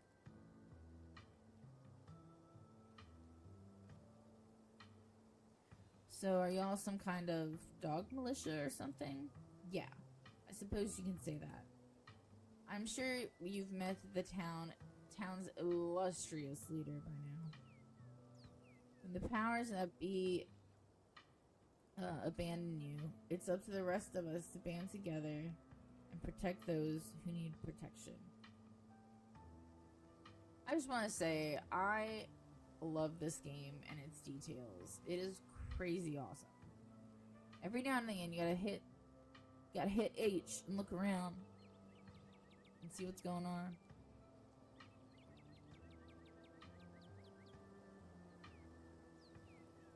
Have any of you seen or smelled Gretchen?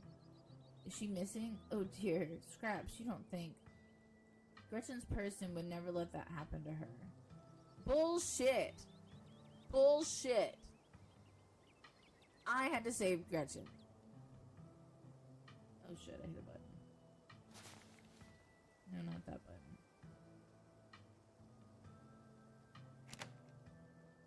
Gretchen's person would never let that happen to her. Wherever she is, I'm sure she's safe from those things. A dog like her doesn't get to be that age without a watchful human at her side. Just as I feared, I hope she's okay out there. Sounds to me like we have another dog to track down, Daisy. We'll find her. This nose hasn't failed me yet. Gretchen really admires you, Scraps. Oh, she flatters me so. I'm nothing special, just another dog. I keep hitting the wrong fucking button. All the more reason to go after her before it's too late. Don't be so modest, Scraps. You're the kind of dog other dogs listen to. That's more than you say. Oh my god. Stop. No, I didn't say go. That's more than we can say about, for that Jimmy.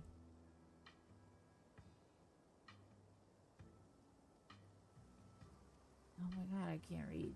Thinks he's so high and mighty just because he can sit and say the best. As if obedience is the best quality of the leader.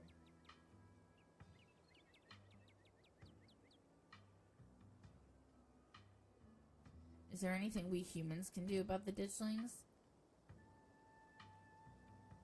They ain't that hard to kill when there's a whole lot of us. They die easy enough, so long as you don't get caught unawares. That's why we're gathering all the local dogs, a big pack in a safe pack. Jimmy may not be doing anything to help, but that doesn't mean we can't take matters into our own hands. Now, Daisy, no need to start in about the mayor. He has his own priorities. So long as he doesn't get in our way, we don't need to go start in trouble.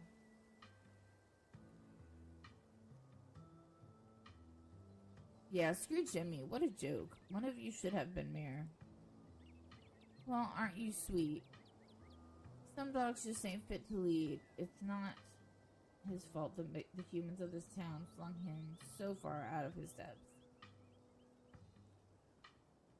Aren't your families worried about you? Off on your own like this? We're country dogs. So long as we have come home for dinner, most of us aren't missed too much. Aww. That sounds like the dogs around here, and they don't take care of them, and it makes me mad. Speak for yourself. I know my family has been worried sick, but I can't let that get in the way of what's important. Besides, if I went home, they might tie me up, and then I'd be sitting dog. We'll make sure he gets back to his family. We appreciate it, human. Word's been going around town that there was one among you who could properly understand us. It'll be good to have you on our side during these strange times. Odd things are going around here. It's important for us all, for all us living things to watch out for each other. We'd best be on our way. Same for us. For the first time that we know of, those things are out during the day, which means the pets of Scarlet Hollow need us more than ever. Make sure the humans keep an extra careful watch on their furry companions. The band of dogs scamper off. You just had a full-on conversation with those dogs. It's so weird when you do that. Weird or cool? I wish I could hear the other side of that conversation. Seemed like there's a whole dog culture in this town I've been missing out on. Knowing dogs are capable of carrying a full conversation is going to make being a veterinarian really weird. You'll have to hire Kay as a translator. You'd be the best vet in the country with someone just like that on your staff. I wish I could talk to dogs. I wish I could talk to animals. Mainly dogs. Pixel and Toe, why are you doing this? Stop doing that. Pixel and Toe, you and your companions continue on the way to the Maxwell place. Did I hit the wrong button or some shit? The old Maxwell place. No! Why is it doing that? Make it stop. Make it stop. How do I make it stop? The old Maxwell place. It was clearly once a mid-century modern home, and undoubtedly quite stylish for the time. But it's been abandoned for unknown decades, and moss and vines choke its exterior, barely concealing cracked walls and dust clouds.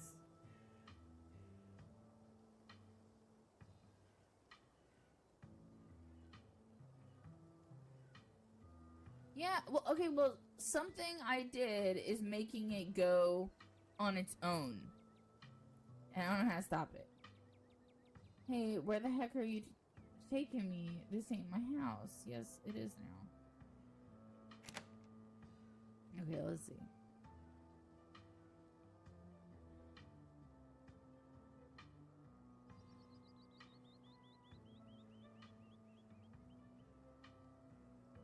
Toggles. Would it be toggles?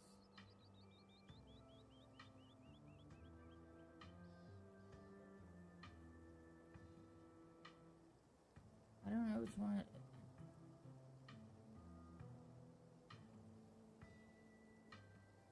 Oh, toggle auto. There we go. I think that'll fix it.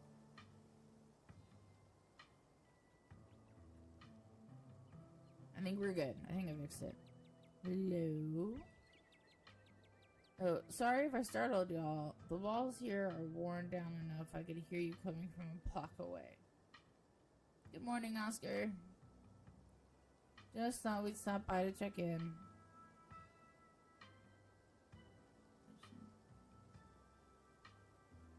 I think I fixed it. We'll see.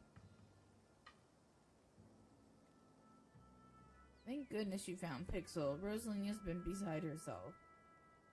Oscar's voice is tired. He's had a long night, and it shows. His graying face seemingly having aged in the hours since you last saw him. Please, come on in. Pixel, he's okay! Rosalina rushes forward, taking Pixel from your arms and hugging him close to her chest. How are y'all holding up? I'm doing alright. Rosalina is... I'm fine. Things could be worse. She's all but glaring at you as she talks. She isn't fine. She's angry. It really isn't as run down as it looks, and it's got all kinds of weird little features, like an intercom and a jacuzzi. Of course, none of them are really usable with the state of the place. We've turned on the water, and the pipes still work, at the very least. Though I won't be drinking out of them until I've tested what comes out. Okay.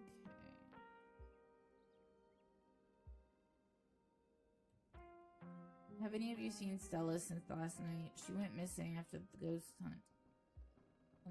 After the ghost hunt last night, we can't get a hold of her. She hasn't gotten in touch with any of you? I'm starting to freak out a little. I really care about her, and she's gone. That's not good. I haven't seen her since she ran off last night. I feel terrible. This is my fault, isn't it? I should have done a better job warning her. Stella was practically banging down your door trying to get evidence of ghosts. I don't think you were gonna be able to stop her. There was no way you could have known how she would react when she found out. I don't even think she knew how she would react. And besides, you didn't know how bad it was going to get. You can't blame yourself for everything, man. I know you probably feel like it's your responsibility to make sure everyone around you is okay. But sometimes that's just not going to be possible. You're only one guy. You're right. Now I'm really starting to worry. It sounds like no one in town has seen her. That doesn't mean something bad happened. But it doesn't exactly sound like it's all sunshine and roses for her either. Sorry that I can't be more helpful.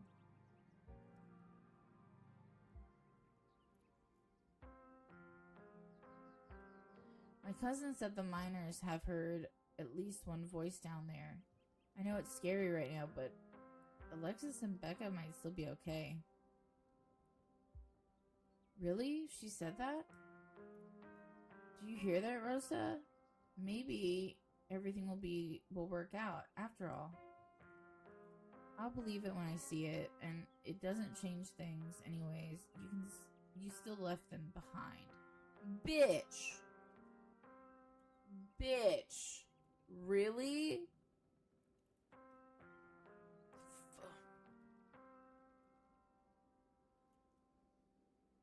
Shut the fuck up, Rosa!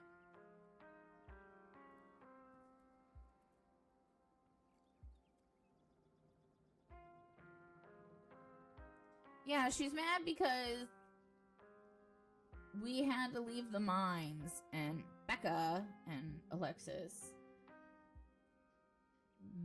they refused to come. So she's mad. Yeah, she's mad that they got left behind.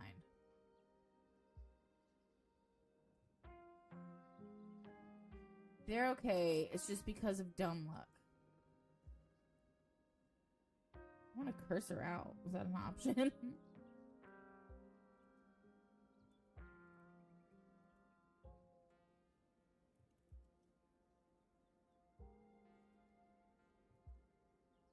Exactly.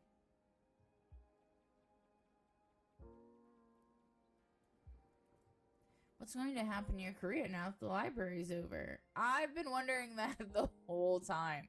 Every playthrough, except for the first one. I want to know what the fuck. Rosalina's eyes burn a hole in your head. Bitch! I'm gonna take your glasses so you can't fucking see. That's a good question. I was up all night wondering the same thing. If things stay the way they are right now, it's essentially like the library burned down. The books are inaccessible. The building is unsalvageable.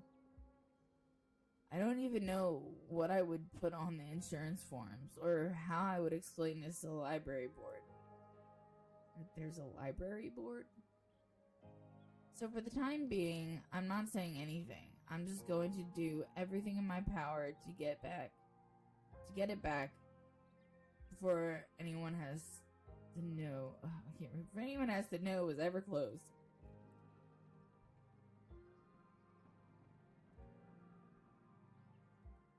See, this is what I was thinking too. We can always try going on a rescue mission for some of your stuff. No, absolutely not. No one is going back in there until we have a thoroughly researched plan of action. This goes especially for you, Kay. You know, who knows if you'll be able to leave again. How about no one is going back in there, period? We should all agree to just leave the library alone, possibly forever.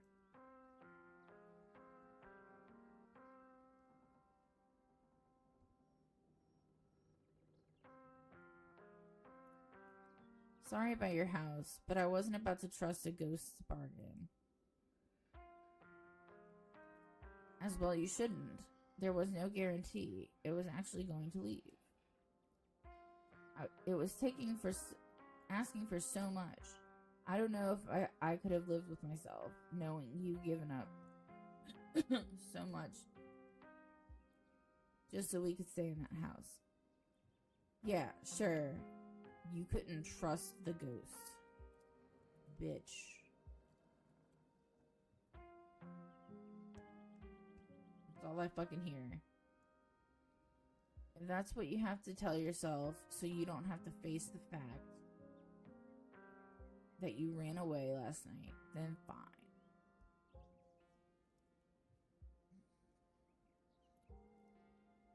Plum. Did you get the option when The rock fell on Rosalina.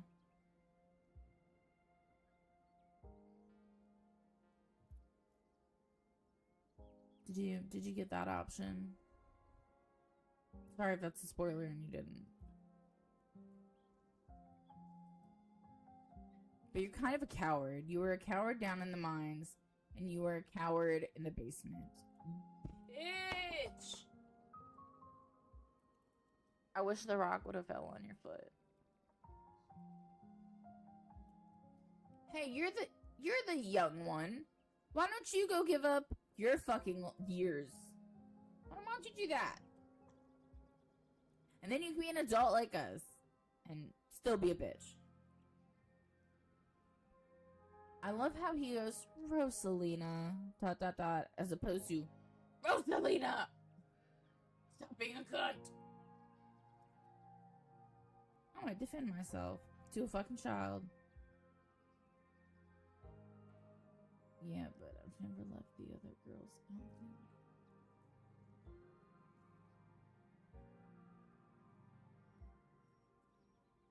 Yeah, that's an option. I have never got. Oh no, I did get it, maybe. But yeah, she's making me angry. Yeah, this is a hardcore run. I don't know if I said that already. I get it. It's easy to blame me for everything that happened, and if that helps you cope, that's fine.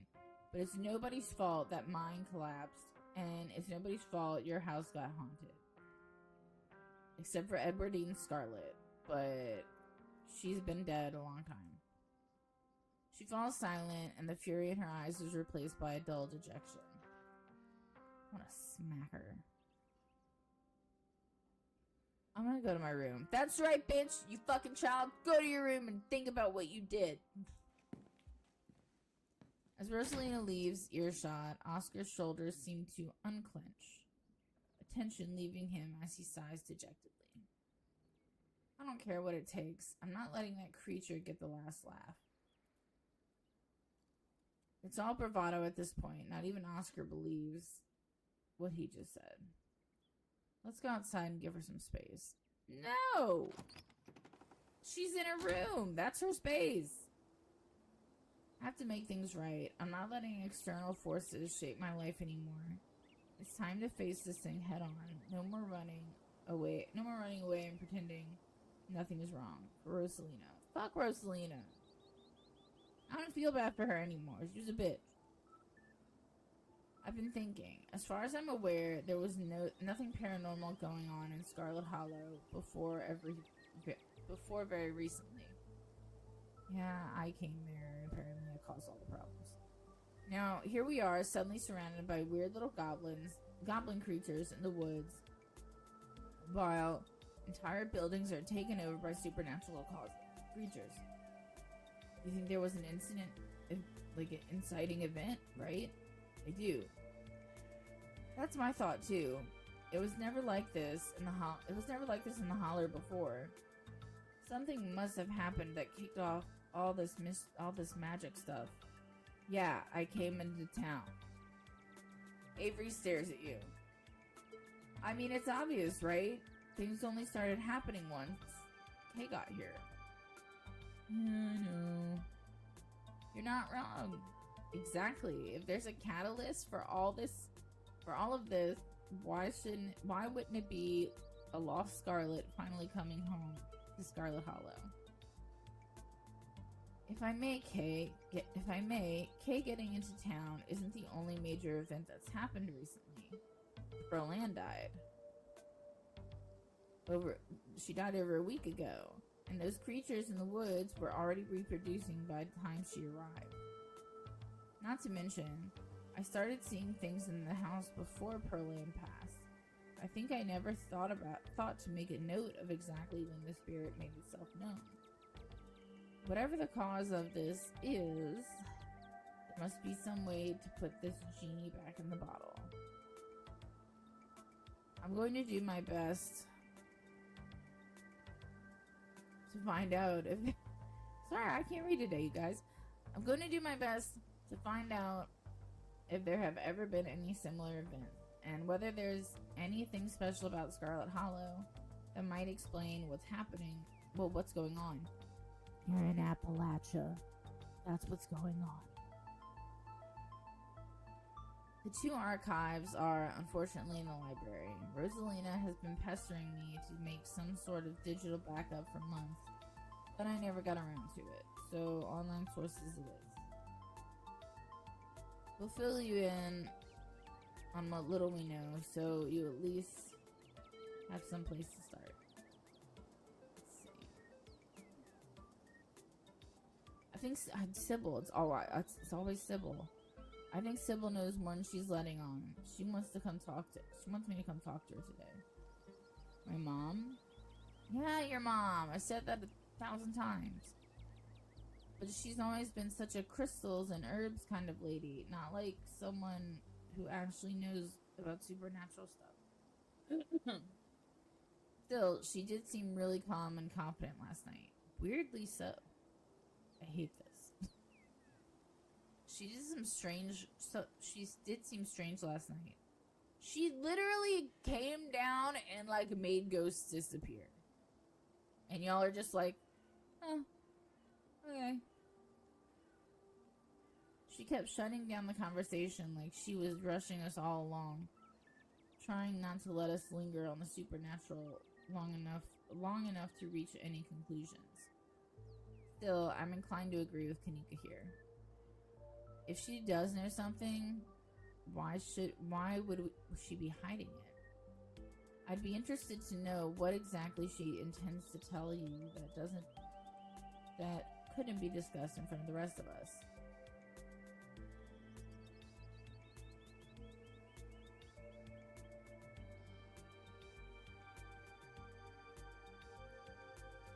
I think there's something in the clinic. There was this door yesterday, and I could feel something pulling me towards it. You didn't mention anything like that yesterday. No, I'm pretty sure I fucking did, actually. I see. I'll dig up what I can on the clinic. There's a lot of history there. I wouldn't be surprised if there's something haunting that place as well. You have a friend that lives there, right? Should we tell him that something bad might happen in his house?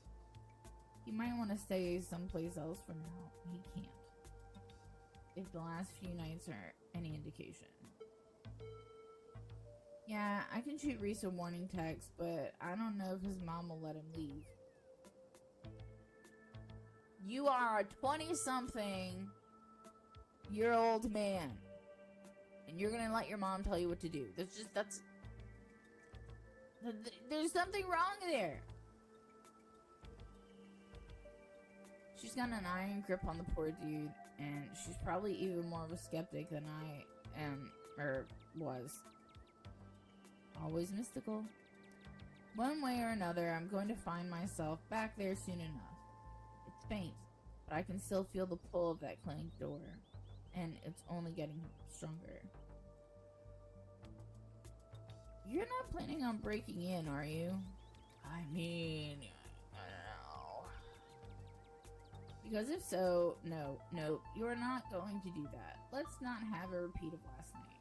Why not? It was fun!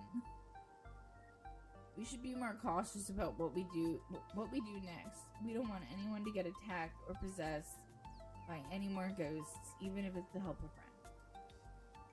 I don't know if we have time to play it safe. Just give me a day or two to do some research before you do anything rash, okay?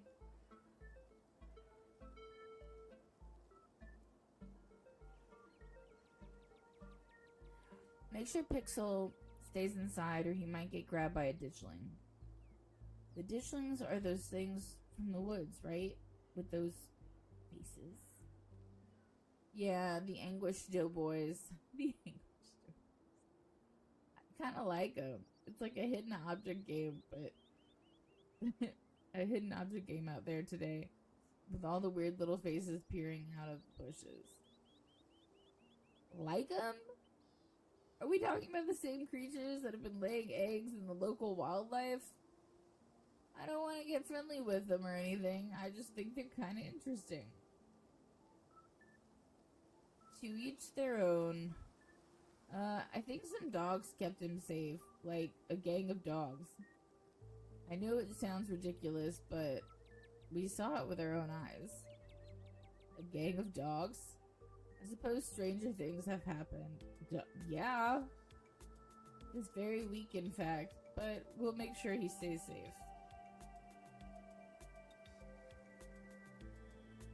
I wonder if this could be the work of some cult. I don't know why, but I do. You mentioned something about something like this at the library the other day. I don't know why I did, but it was an option, so I picked it. If there was a cult in Scarlet Hollow, I feel like I know about it.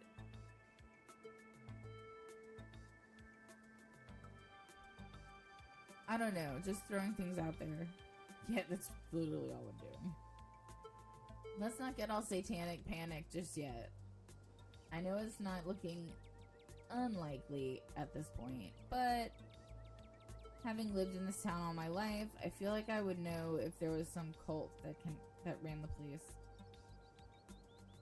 I've gotta agree with Kaneko on this. I feel like I've had picked up on something. Stroke the beard. A cult doesn't necessarily have to run the town to have had an impact here.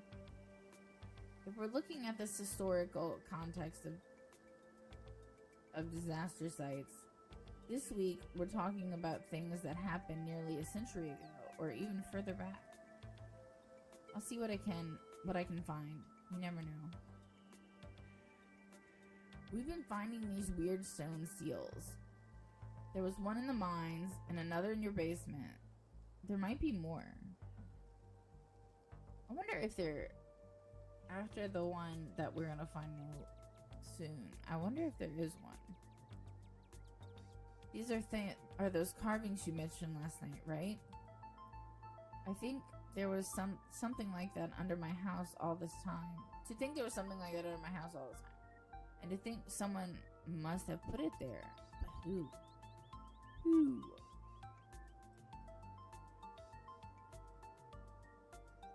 Who? This gives me quite a few threads to follow. Thank you, Kay. Whatever we do next, I feel like we're missing a vital team member. We need to find Stella, and fast. I agree. We need her brazen energy if we're going to do any serious sleuthing. See you around, Oscar. Let us know what you find. I will. We're going to get the library back, and we're going to figure out how to fix whatever's wrong with this town. Plum, if you're still there and you're listening, did you befriend Stella so much that she takes your place if you go to give up your years? I'm curious. So that's Oscar. Any other ideas?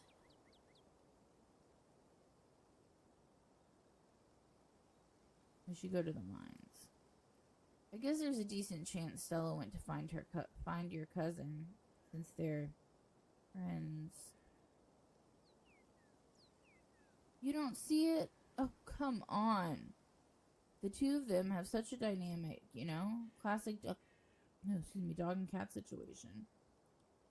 Come on, I'll drive us. You follow Kanika to her van. It isn't long before you find yourself outside the Scarlet Mines. A wall of bodies, picket signs, and megaphones in hand forms a human barricade around the entrance to the mines. Is this a strike? They're striking? I swore I said that to you, but okay. Some miners were talking about it up in the diner yesterday, and it looks like they managed to convince almost everybody to join. The collapse must have been a breaking point for a lot of people. Yeah, I wouldn't want to go back underground the day after kids were trapped in a mine collapse either. I'm never stepping foot in a mine ever again. It's time Tabitha stopped taking her workforce for granted. I hope it's not weird to talk to them while they're in the middle of all this. Don't worry, I know these guys. Most of them are in the diner at least a couple days a week. They'll be chill. Will they be chill talking to Tabitha's cousin, though? Well, if it isn't the boss's cousin. You might have had us fooled the other day, but word gets around fast. What did I do? I didn't do anything!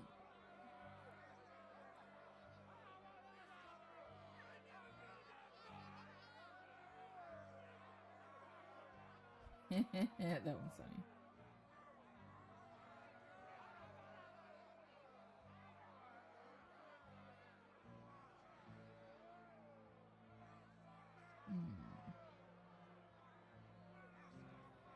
Have any of you seen Stella? She's missing. The YouTuber? She's the one on all the banned from property posters, right? We haven't seen her, and we've been out here all day, so we know if she'd come by. We'll make sure to keep an eye out.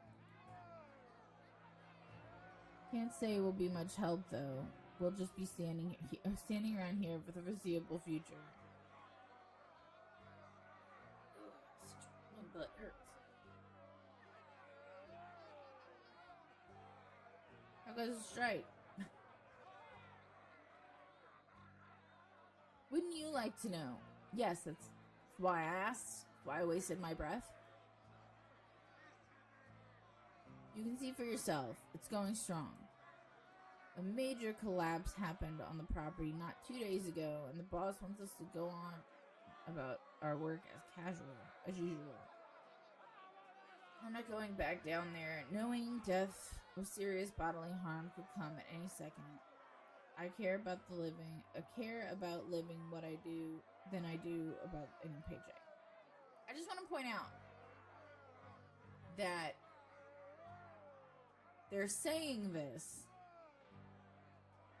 but they literally chose to be minors. So regardless, you have to worry about collapse or death or whatever. Just saying. It's kind of stupid that you're not. He thought that you weren't risking that. There's a lot that could stand to change around here, and it seems like damn near everybody else thinks so too. What are your grievances? We'd like competitive pay, 8-hour shifts instead of 12 more.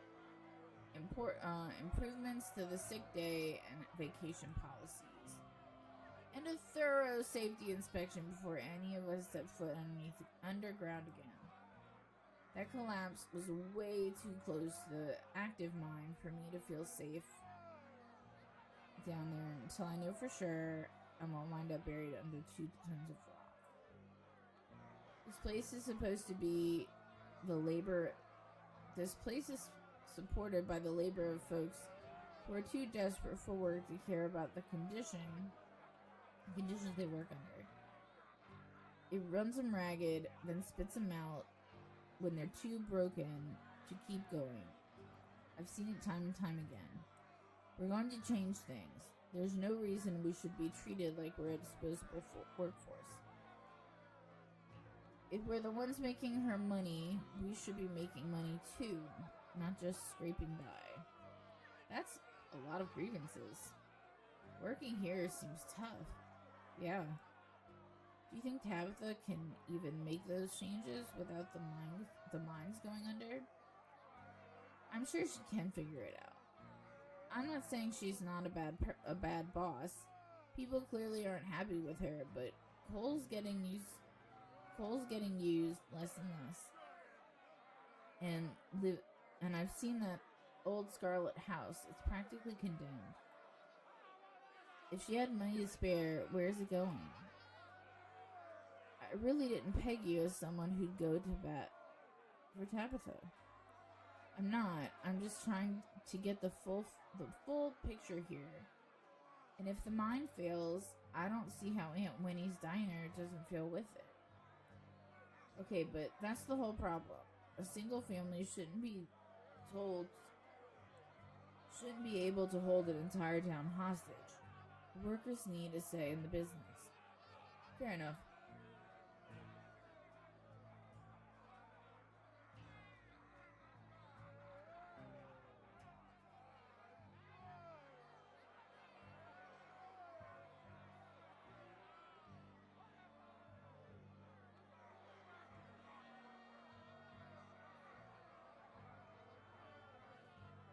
None of these are fine, Stella.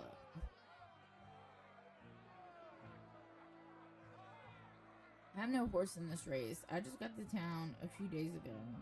I have no allegiances. Look, kid, so long as you don't get in our way, I don't care which side of this you're on. Just for the record, I'm on your side. And we'll provide all the bottomless coffees you need at the diner. And you know, if Stella were here, she'd just want everyone to somehow find a way to get along, which isn't not supporting workers. All I'm saying is almost everyone you know in town is on their side. The choice is pretty clear, no matter who you're related to, Kay. We have enough support from our co-workers and the community that there isn't any stopping what's been started.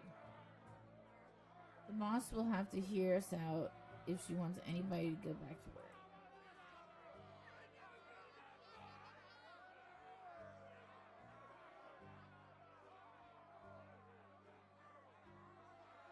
Okay, they haven't seen Stella. Let's go. If that means we don't have to talk to Tabitha, that's fine by me. I guess that's it for the mines. Come on, I'll drive us back to town and we can figure out our next move from there.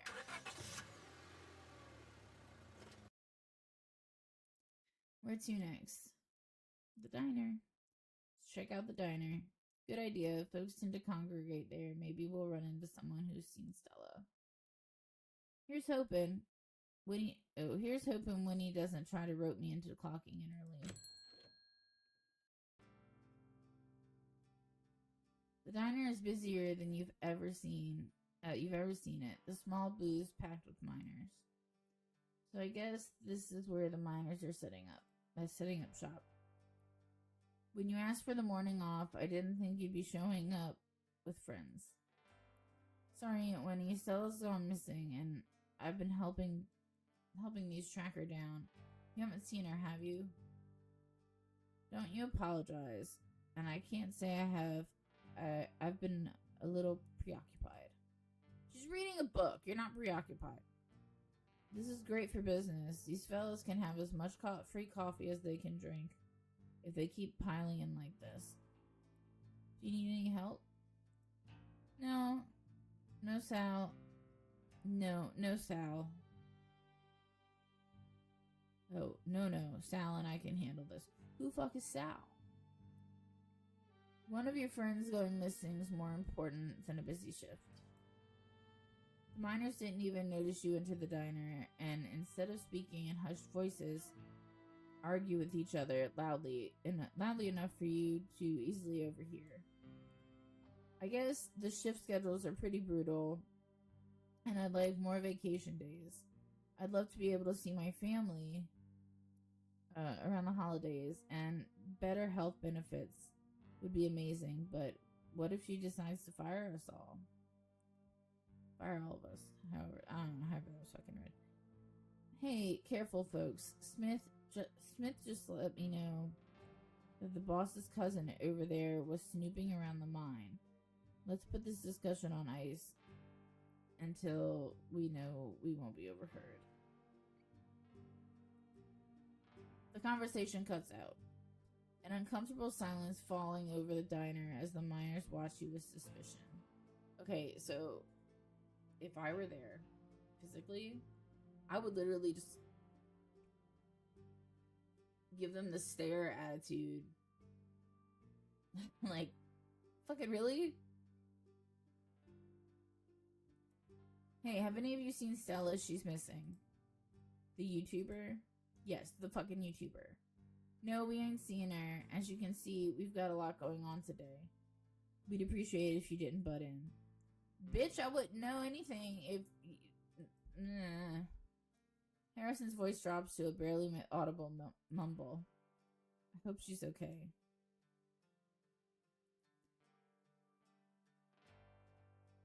What do you want to do, Harrison? I don't know. This ain't your business, and those sorts of questions are exactly what someone trying to break a strike would be asking. Come on now, I don't think Kay was trying to break your strike. And how about you? How would you know that? This person's a stranger and a Scarlet. Hold your horses there, Zax. I don't care if y'all stand for a good cause. I don't even care how much bacon and eggs you bought. If you start a fight in my establishment, you're out. Let's handle this like civil adults. You heard the lady. Don't get involved, or we'll all have to take this outside. Bring it outside, bitch. Bring it outside. I just want the record to show that just because I'm currently standing next to Tabitha's cousin does not mean I am friends with Tabitha's cousin. What the fuck, Kanika? I barely know this person.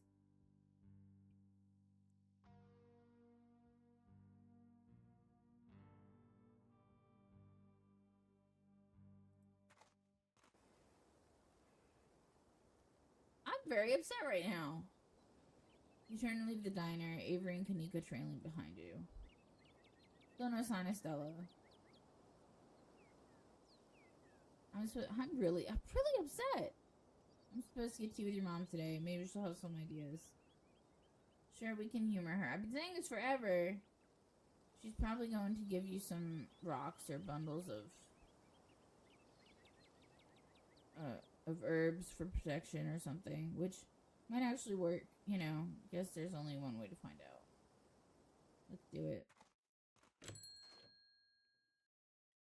The bell of the general store chime welcomingly, and the three of you enter. Kanika, there you are. You were supposed to stay in bed today, remember? And hello, you two. Hope you're both recovered from last night's fiasco. I'm really mad right now. Sorry, Mom. It's just that Stella's missing and Stella can take care of herself, unlike you. You need bed rest and lots of fluids. You don't need to be going around town spreading that cold of yours. It's not cold. It's your tea. But as far as I'm concerned right now, fuck you, Kanika. Go on. Get up to bed. I'll be up in a minute with more tea. I thought you had some kind of important thing to talk to Kay about. I'm really feeling okay. I want to hear what you wanted to say. I'm really upset. Like, the fuck, Kanika? I thought we were cool. I'll just be doing a tea reading. Haven't those always bored you to tears? Okay, you're right. I'm not feeling well. I should really lie down. No, fuck you, Kanika. Don't say bye to me. Fuck you. Kanika turns and heads toward the stairs without saying another word. There's something off here. As if Kanika's spirit dimmed at Sybil's words. Because it's the tea! Whatever that was, it didn't feel like the same person who stormed out of the general store just yesterday morning. That person wouldn't just do as she was told so easily. You couldn't help but notice an uncharacteristic firmness in Sybil's voice, too.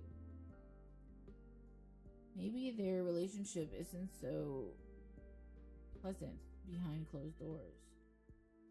And I'm so sorry to be a bad host, Avery, but I was hoping Kay and I could do our reading in private.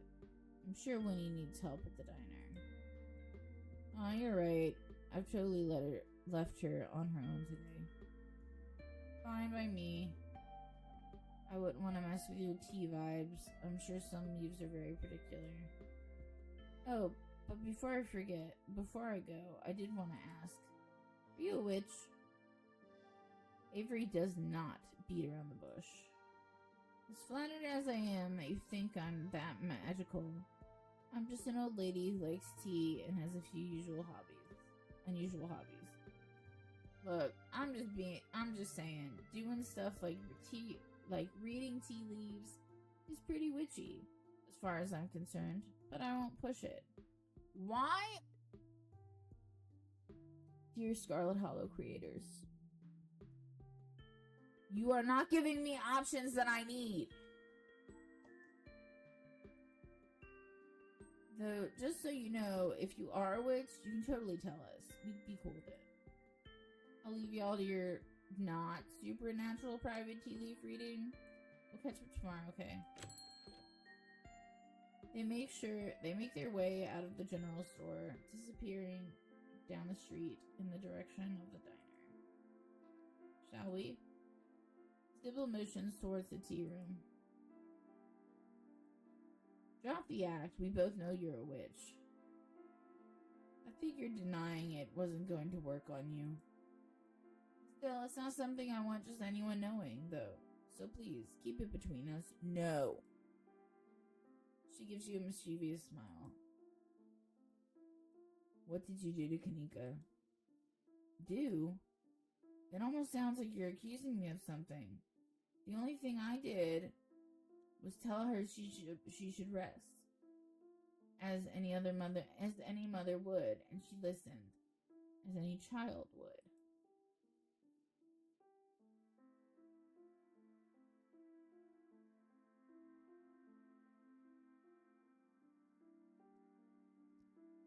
Just because you don't think we're friends. Ugh. You push past the old woman, heading up the staircase to Kanika's room. Sybil calls after you, but you ignore her. Something isn't right here. What? As you do so, your thoughts flash back to that door yesterday. The one that seemed to draw you in, urging you deeper into the clinic. Even the memory of the door tugs at you, compelling you to return and open it to see what's on the other side. You can find Stella later. Maybe you can even find her there. What's important now is finally seeing what's behind in the clinic. You knock on Kanika's door. Mom, I really don't need any more tea. I think I'm going to lie down for a while. Can I come in? Oh, hey. Sorry, Kay, my mom was right. I'm exhausted. I probably shouldn't push it or I'll wind up worse off tomorrow. It looks like you're on your own. Damn it! You make your way out of the general store and down the road to the clinic. You make your way up the familiar hill past the rows of ragged houses that make up Scarlet Hollow's residential area. Oh, there they go. They're talking. Hold on, let's... Okay. We'll start left to right. 1. There's Wayne. 2. 1, 2, 3, 4, 5, 6, 7, raccoon.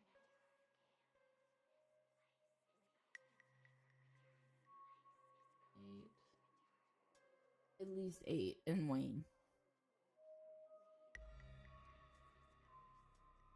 It isn't long before you find yourself outside of Dr. Kelly's clinic.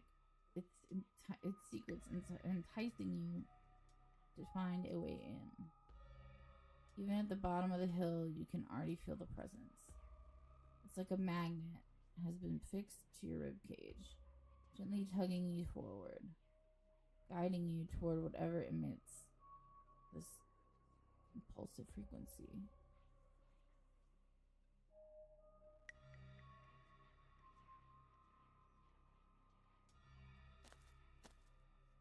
You cautiously approach the house, kneeling next to the low basement basement windows of Reese's room.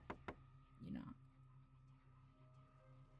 There's no one in there. Reese must be somewhere else. Talk to the animals.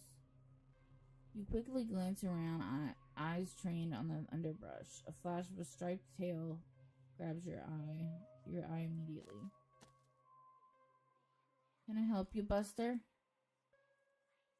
Hey, if you were trying to break into that house at the top of the hill, how would you do it? What? Just because I've got little hands. Big head, little hands. I've got little hands and go through people's trash. I'm supposed to know how to break into places. There's a hill that'll take you right up that big flat roof thing. Sometimes the humans leave windows open up there and I go inside. Don't tell them, okay? I like to sleep in their big piles of cloth. It's one of my few joys in life. He leaves as you turn back to the clinic.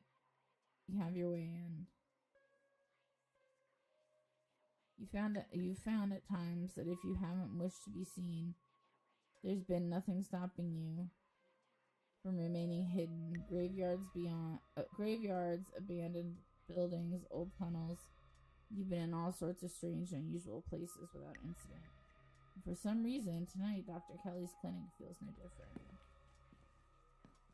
You carefully make your way up the old wooden stairs of the clinic's wraparound porch, avoiding any suspiciously creaky looking steps. You push the door open slowly, just enough for you to slip in, but not enough to risk any sound from the door's ancient hinges. You see the doc at a desk in some room down the hall. She hasn't noticed you. You shut the door silently, watching her closely. You're in the clinic, free to explore as you please. Or rather, you're free to explore as you please. You can feel that odd sensation again. The nagging pull of whatever it was that wanted you in it. Wanted you to find it. You're here now, and it knows you're here, and you know exactly what it is.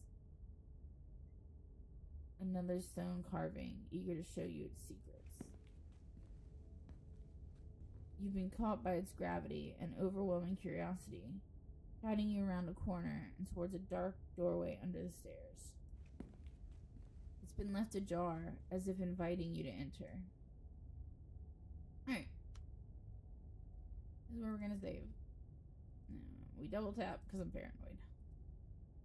Okay, guys, that's it for this video. I'll pick up later today, probably when the dogs are out, so you'll hear dogs. But anyway, yeah, I hope you enjoyed the video, and I'll see y'all in the next one. Okay, thanks, bye. My channel, if you're new here, welcome to my channel. My name's Kay, and I play random shit, so you don't have to. We are still in episode 4. Hope is ending soonish because I want episode 5. Anyway, let's go ahead and get right into it. Buttons.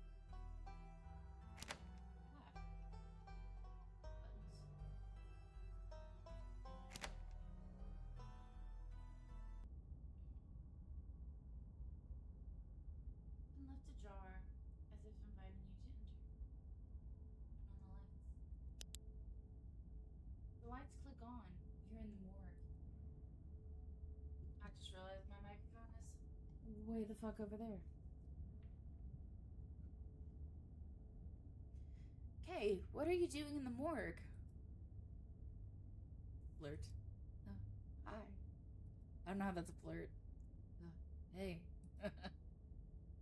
Sorry, this must look kind of weird. I promise I'm not secretly dead already or something. Sometimes I just come down here to practice, rehearse.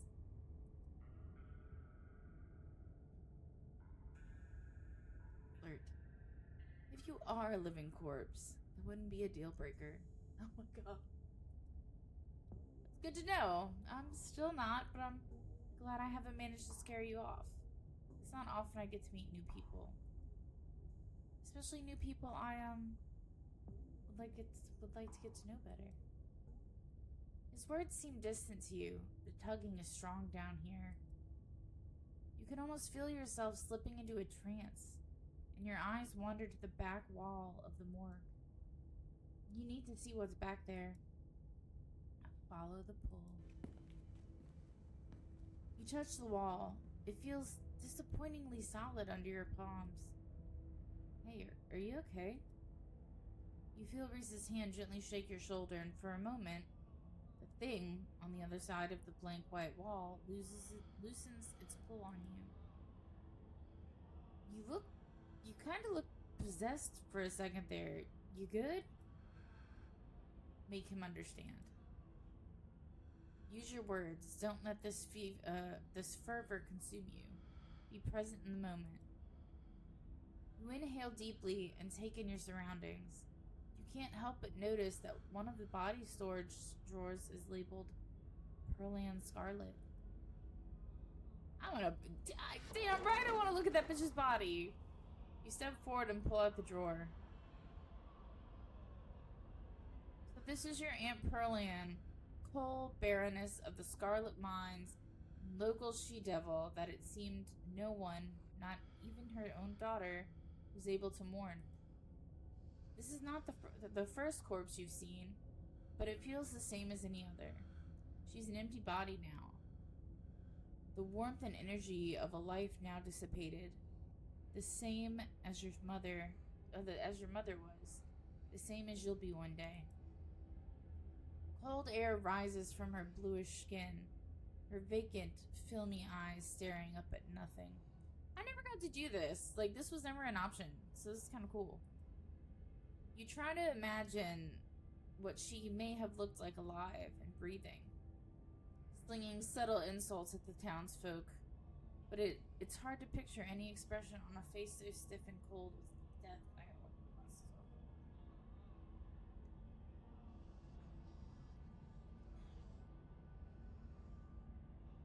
Yes, that's good enough.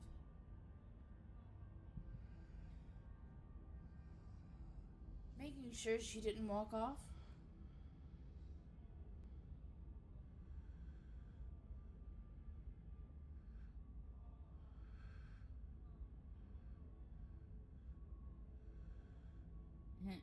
She's totally faking it. I bet she's behind everything. She looks pretty dead to me, but I guess looks can be deceiving. I'll make sure the doc locks her drawer from here on out. She won't be faking it for long once she's locked in a big refrigerator. Unless she winds up being a zombie or something, but that would be lame. Zombies are so overdone. Having seen what there was to see, you slide the drawer back in and close it. You can understand. The mines had a stone carving the other night, as did Oscar's house yesterday. They've been giving me visions, and I can sense one on the other side of this wall. I need to see it. Reese glances back at the wall. You're really serious, aren't you? This is probably a bad idea, but if you really need to get in there, I'm pretty sure there's an emergency exit somewhere upstairs. I just need to get the doc out of our hair. It should take 2 seconds. Get the doc out of our hair? Yeah. If I say I'm sick and need something, she'll drop whatever she's doing and do it for me. Surefire way to get her out of the house. And most of the time it's true anyway. How'd you learn that trick? When you're a teenager whose doctor mom won't leave you alone for 2 seconds, you learn how to make it happen. Thanks for understanding.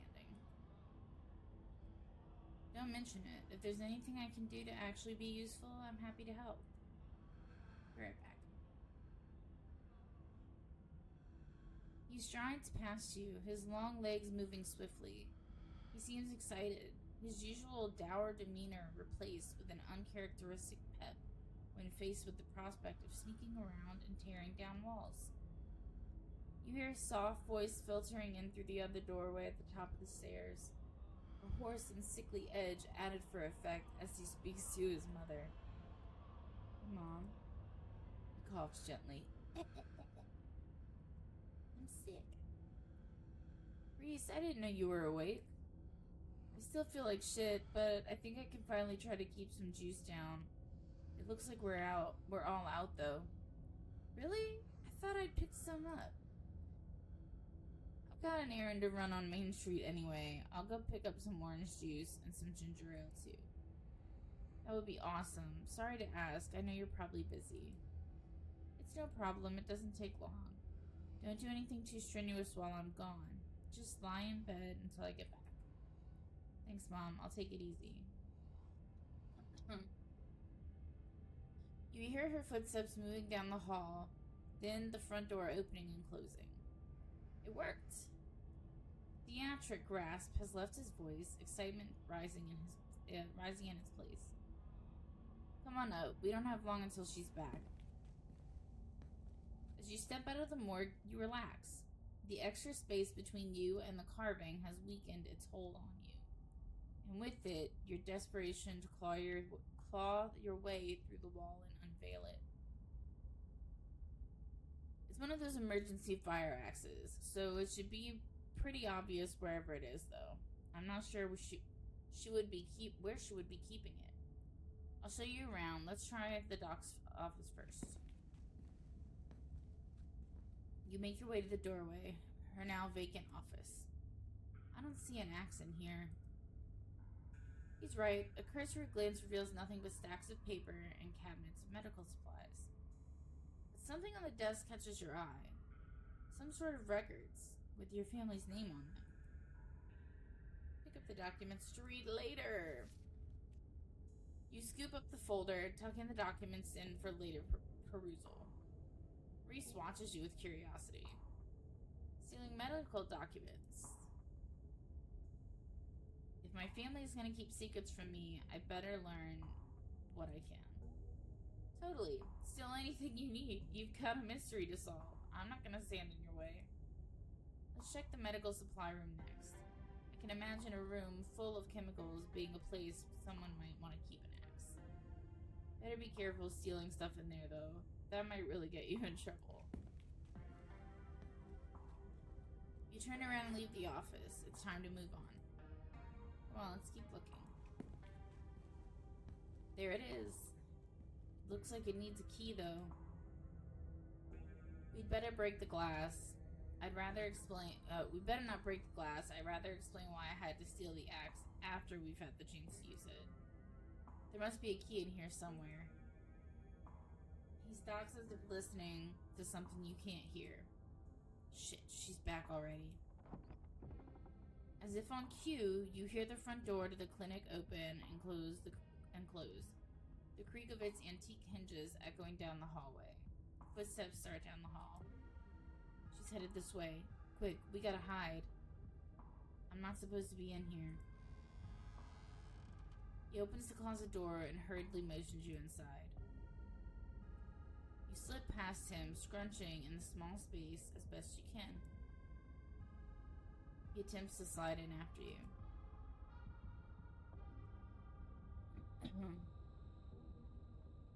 You make space and he slips in next to you, closing the door just enough that you can both still monitor the entrance to the supply room. Dr. Kelly storms in, because it seems like that's all that woman fucking does. She doesn't walk, she fucking barrels into places. Plastic bag in tow. She takes something out of the bag and places it on the counter. And then she hurries back out, bag rustling as she makes her way back down the hallway. I'd better wait a second, just in case. Flirt. He seems like the only one I can romance right now anyway. You're momentarily distracted from the danger at hand by Reese's sudden closeness. It's almost strange to be here with him after the way he was hidden away for the first few days of your week in Scarlet Hollow. It made him into a seemingly mythical figure. The magic artist wasting away in a basement guarded by a tyrannical warden. Now he's right in front of you. A flesh and bone human being. One you could reach out and touch if you so desired.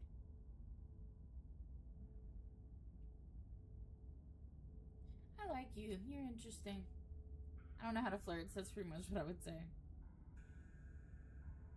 The edge of the door shakes slightly. You realize his hand is trembling on the wall. I think you're interesting too. You see a blush rise in his cheeks, and he tears himself away from your gaze, trying to hide his face under the guise of staring out the supply room beyond. The doctor's footsteps return. The floorboards creak as she makes her way back towards your hiding spot and interrupting your quiet moment. How did the floorboards squeak? That's tile flooring. His head swivels suddenly. That was the door to the house. We're in the clear. Let's go. The two of you spill out of the closet. Reese quickly and quietly starts pulling out drawers, scanning them for keys. Oh, I was having fun in there. Reese pauses his search, barely glancing back at you, but you see pink blossom on his cheekbones. We could always spend more time together later, once we're done sneaking around. If the doc hasn't kicked you out by then. He turns away, continuing to rifle through drawers, trying to hide the grin that spread across his face at the suggestion. You watch while he rifles through drawers, content to let him figure it out. Soon, there's a jingle of keys, and he turns to you, victorious. There we go. They're even color-coded. She made this too easy. Reese pauses to look at the plant on the table. It was weird. It was weird of her to drop that off, right? Why would she put some alien-looking fruit in the supply room? She's not a pharmacist. She's not supposed to make her own medicine. This room is for storing stuff she orders from an actual pharmacist, and I doubt it's decorative.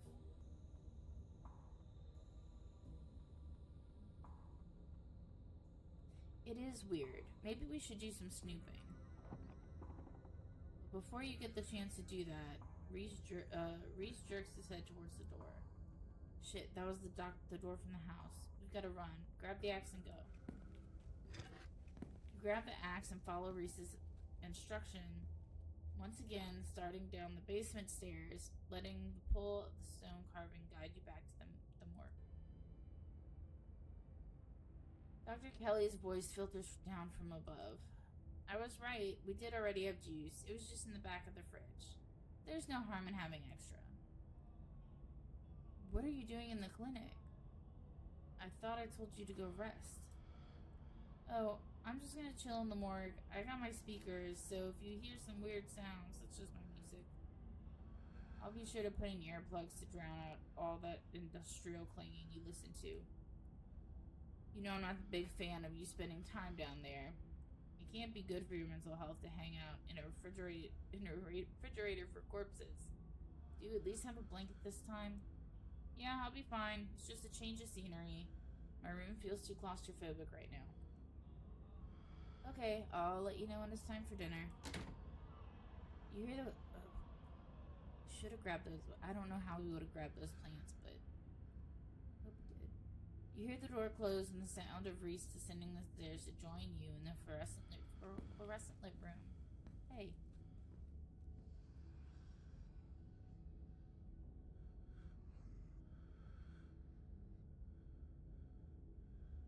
You listen to music that sounds like a wall being broken down? Of course I do. I'm sad all the time. Glad my taste in music is finally coming in handy. It's exactly the cover we need.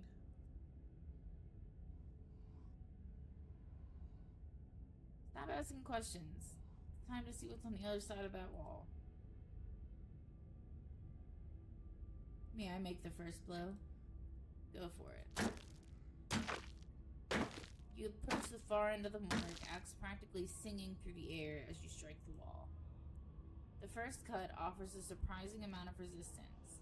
There is some structure behind it, some wood frame holding it in place. Excuse me.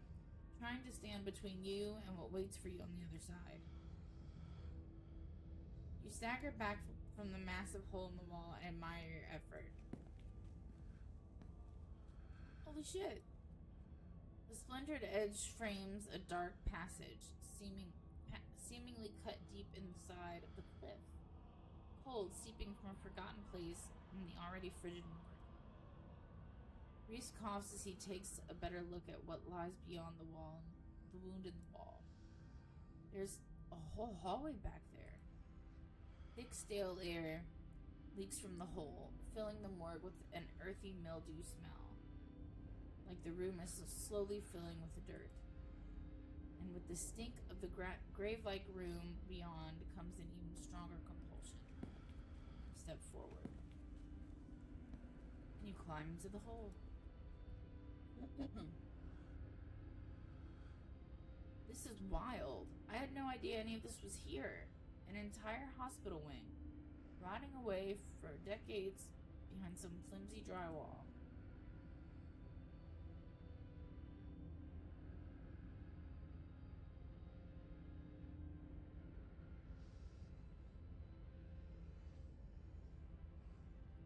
I'm probably gonna pass out when we find this thing.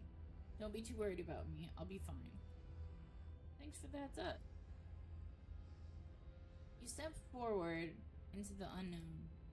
You don't bother to retrieve the axe. The final wall concealing the carving is rotten, water damage having eaten away at the wood over the course of unknowable years. The planks nearly reduce to sawdust. You tear into it.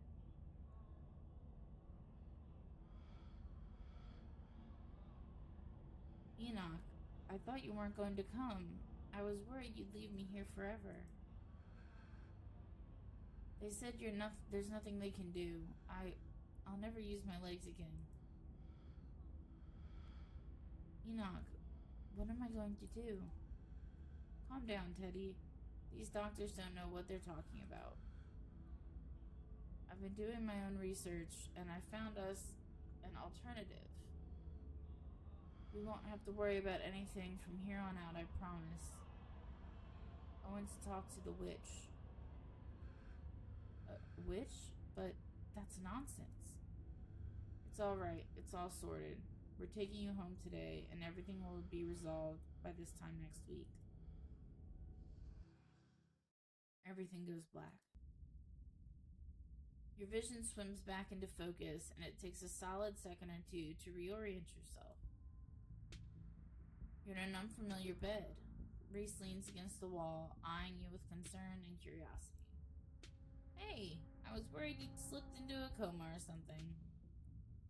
You tore down a wall like a wild animal, found some weird carving, and collapsed. Think you might have had some kind of seizure. I know you warned me this might happen, but are you okay?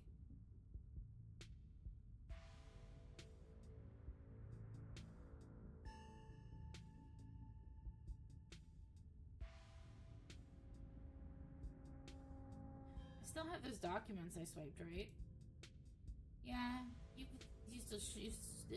should still have them on you. Sure enough, you pull out the file containing medical documents about your family.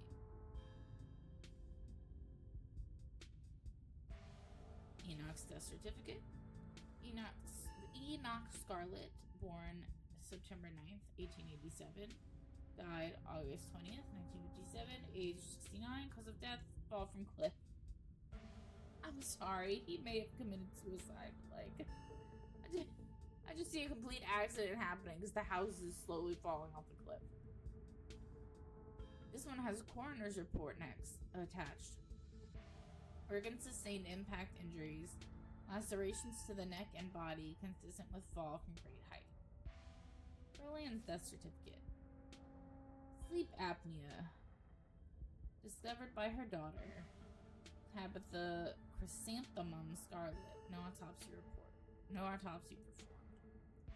Sleep apnea that can't be a cause of death. That would be aspiration, right? Edwardine Scarlet, born April 9th, 1913, died February 12th, 2003, age 99, cause of death, heart failure, signed by her granddaughter, Pearland Scarlet. Pretty normal, almost made it to 90, died of a normal old person illness. Other certificates. Quickly flip through a few of the other Scarlets whose names aren't quite as familiar. Theodore Scarlet, born May 24th, 1890, died 1918, age 28. Cause of death, crush in mine collapse. Body not recovered, signed by his brother Enoch Scarlet. Joseph Scarlet, born 1914, died June 7th, 1944. Louis Scarlet, born August 1920, died June 6th, 1944. Both killed at Normandy in the line of duty. These must have been Edwardine's brothers. Certificate of fetal death, infant boy Andrew Charles Scarlet, delivered April 3rd, 1945, stillbirth. Mother Edwardine Scarlet. Cause of death, complications during birth, no doctor present, home burial. There was no doctor present at the birth and a home burial? There's some information missing there. Alexandra Scarlet, born December 12th, 1947, died August 20th, 1957, age 9. Missing, presumed dead, signed by mother Edwardine Scarlet. Man, Edwardine is not having luck with kids. Alexandra, the owner of the doll, she went missing. Maribel Scarlet, born September 3rd, 1946, died October 30th, 1963, age 17. Cause of death, complications during childbirth, signed by her mother, Edwardine Scarlet. How did I get here? I carried you. Excuse me? Wish I'd been awake while you carried me. I could always put on a repeat performance, if that's the sort of thing you'd like. Does Dr. Kelly know I'm here? No, I snuck you back in my house while she was busy in the medical storage room. Figured you wouldn't want to come to in the morgue. I had a vision. Like a hallucination? I have those sometimes too. Used to have them a lot as a teen. Always just weird little things, like my hands would look wrong, or my neck would seem too long, or the room would feel smaller.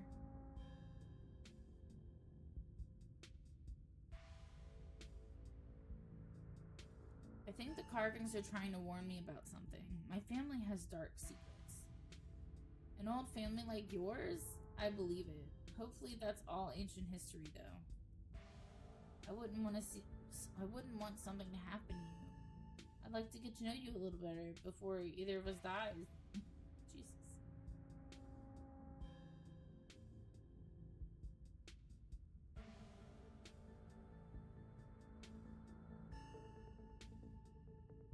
So what now? We might be stuck down here for a little bit. The doc is on a warpath up there. I refuse to take my medicine and she's not happy about it. But after I looked this up, there was no way I was going to take anything she gave me. She's been poisoning me for years. I told you that. I've been thinking about what you said at dinner last night, and I don't see any other possibility. It's only been a day since I stopped taking my pills, and I feel great. I went ahead and blocked my door, so she can't get down here. Now, we just have to wait her out. You blocked your door? Of course I did. Put a chair in front of it. It's never failed me before. We don't need her coming down here to finish me off, or whatever it is she might do now that I know what her treatment plan has been all these years.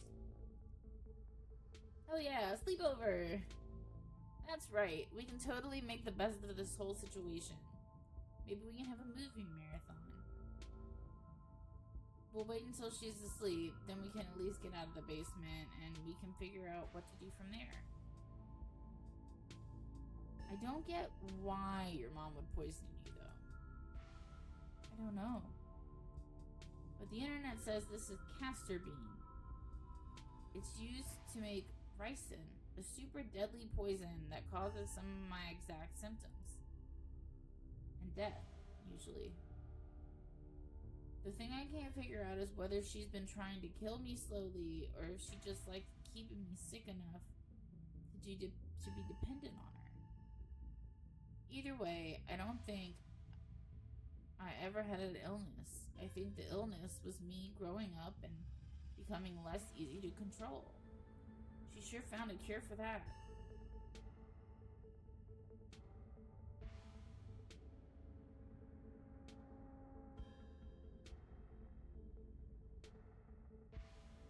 With your evidence, she should be able to go to the cops. Maybe not the local cops, but cops. I do have the castor bean from the pharmacy, but I'd still have to prove where I got it from. And that she used it to poison me. It's possible the cops might just think I'd snapped and it could turn out even worse for me. I don't think the doc would hesitate to have me committed if it meant she could keep her hold on me. Ricin is really bad. How are you not dead? I don't know. Maybe it's low enough doses, or maybe I developed a tolerance. But I think the fact that I feel more and more alive by the minute is enough proof that she was keeping me sick. I don't even need solid evidence.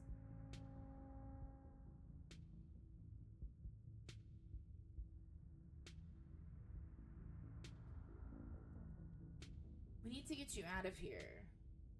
Who knows what she'll do when she finds out what you know? Where would we go? The only place I know who has a car, the only person I know who has a car is Kanika. She's not answering her phone. I don't know anyone else.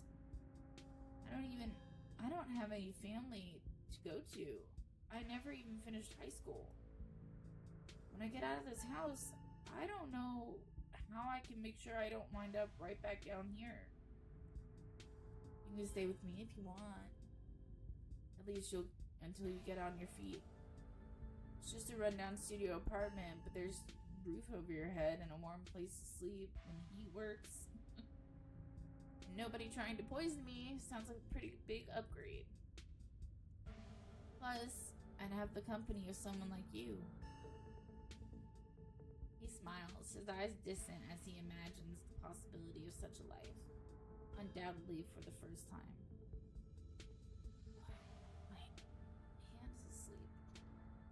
Thanks, Kay. You have no idea how much that offer means to me. But I guess we've still got to pass time before we can get out of here. A distraction seems like a good idea. As you can probably tell, I'm getting a little jittery. Maybe it's the lack of poison in my system for the first time in years, or the fact that my whole perception of reality has been turned on its head. Probably a combo. It doesn't feel awful, to be honest. You could always draw me. If you're sure you're okay with sitting for a portrait, I'd love to draw you. There's a quality to drawing that's almost like catching memories. As sappy as that probably sounds. No, because we had this conversation earlier. But this can be sort of snapshot of the night my life turned around. It's definitely a memory worth holding on to. I'll get you a chair. Excuse me. He excitedly hurries across the room, pulling up a couple chairs. You can see the difference in his energy now that he hasn't had his daily dose of poison. He's more talkative, less slouched.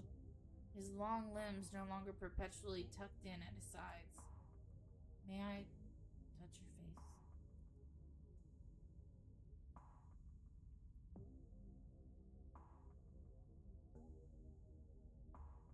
Please do.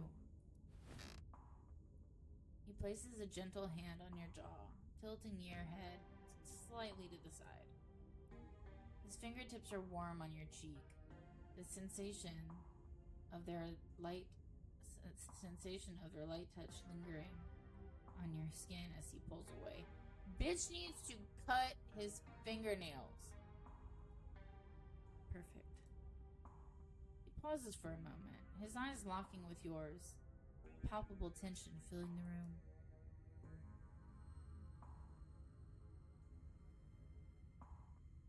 Take his hand in yours. You reach up and gently take his hand in yours. Maybe you could study my face more closely. Reese stands stock still as you lean towards him. A slight nervous tremor in his shoulders. His cheeks flush red with more liveliness than you thought his sickly pallor could muster. You can see the disbelief in his eyes, the anticipation. He reaches back up to you, his fingertips resting lightly on your cheek, trembling against you. He leans forward.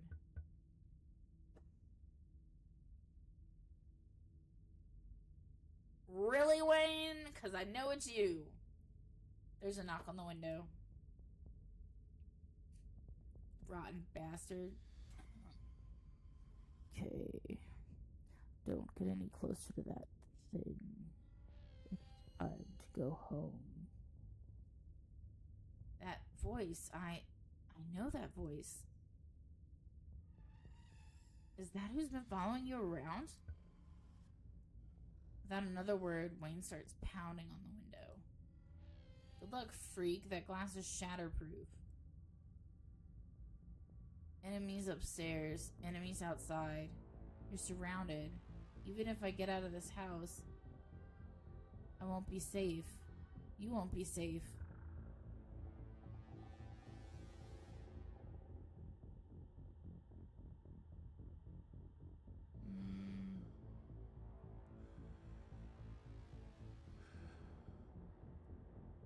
Why did you call that thing that thing? Because he's some kind of monster, and he wants me dead. Can't you feel that? The murderous intent is practically oozing out of him. But I'm not weak anymore. I can fight back. I don't have to cower in fear from the people who want to hurt me. I can protect both of us, Kay. The window shatters.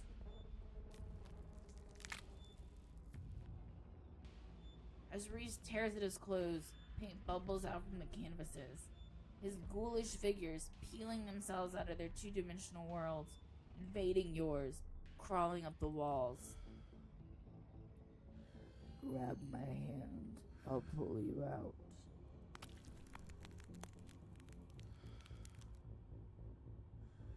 Leave us alone. I need a voice friend, but I don't have one. In a surge of violence, the change that has been brewing inside Reese finally comes. As it manifests, the broken basement window is sealed off, and Wayne along with it. Stay where you are. We aren't safe, but I feel strong now. I think I can save us. Stay here. I'll be right back. I just have to deal with the doc. Reese storms up the stairs, leaving you with his creations.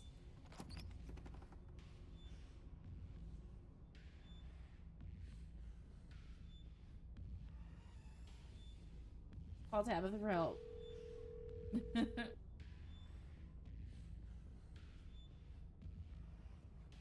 Dial your cousin's number. What mess have you gotten yourself into now?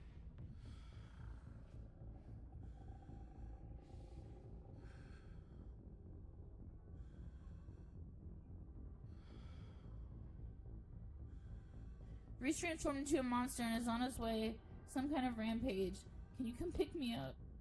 What? Don't move a muscle. I'm coming to get you. Your cousin hangs up the phone.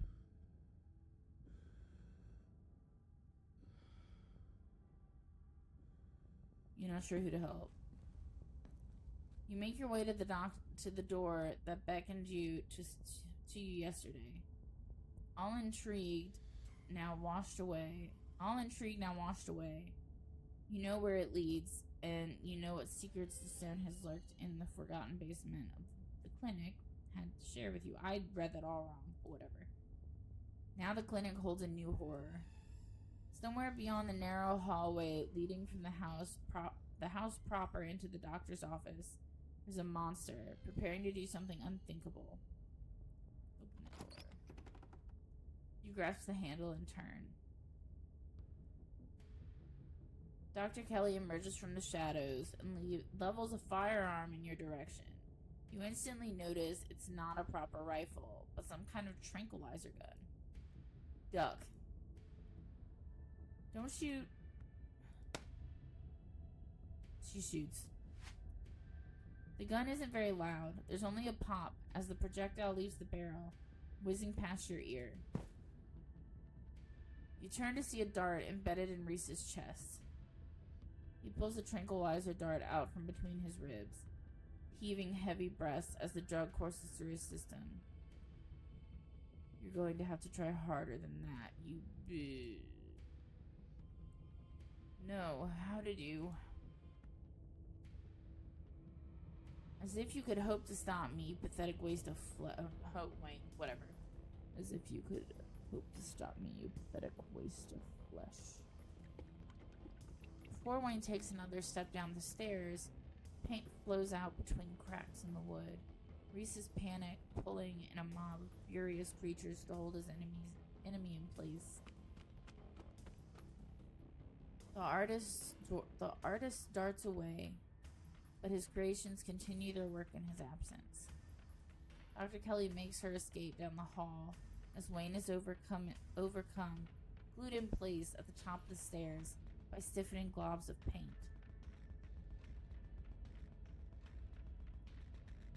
I don't think Reese is gonna hurt me. I'm just gonna run to a nearby room.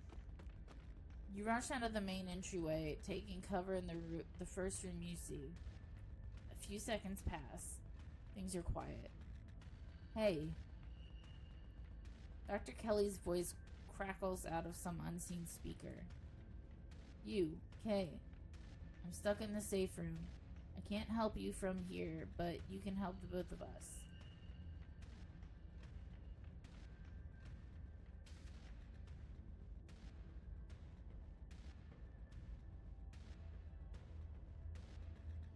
What, so you can keep poisoning him forever?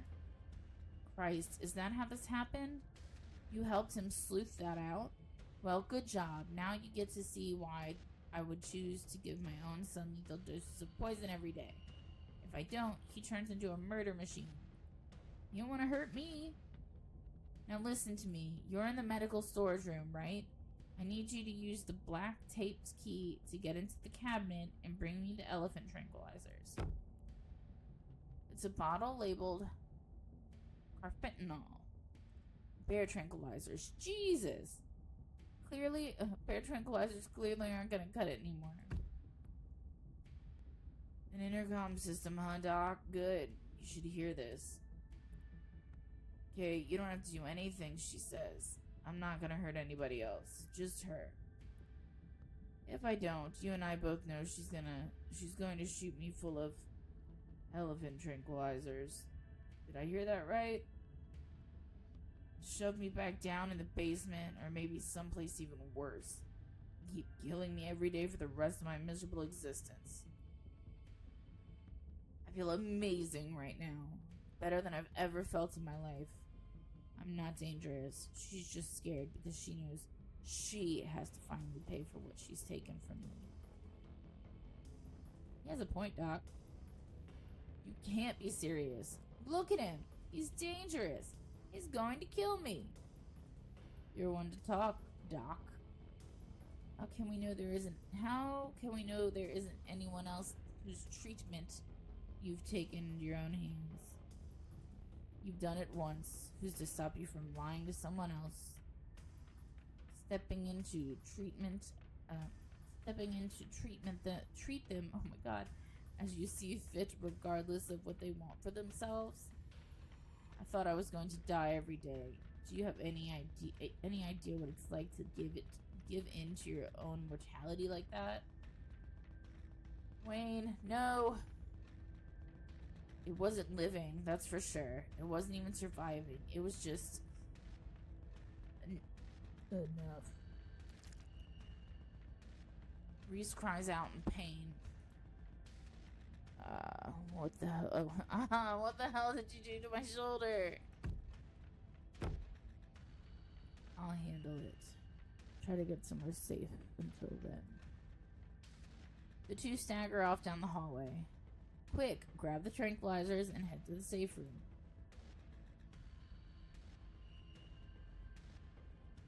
I don't really have a choice. You do as she says. The tranquilizers are easy to find, marked with a small square of black tape to match the key. She's certainly an organized woman. I don't want to go to the safe room. You make your way out of the medical storage room back to the hallway where Doc Kelly disappeared. As you approach, Doc Kelly heaves open the door, slowly breaking apart the massive paint, sealing it shut. Hurry, I don't think I can keep it open for long. You slip past her into the safe room. She shuts the door quickly, though one of the little smears managed to pass her. She stomps on it. Painted viscera splatters across the cement floor. Sounds like Reese and your friend are still fighting. We probably have a few minutes before he gets here. Alright, let's talk Reese. Yeah, I bet you have some questions. Go ahead, I have nothing left to hide.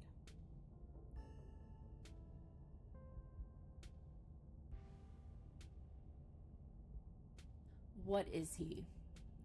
At first I thought he was some kind of werewolf. But if he is, he doesn't follow any kind of full moon rules or anything. Silver doesn't do shit to him, and you've seen what he looks like. It's just weird. I almost wish I could examine him while he's fully transformed.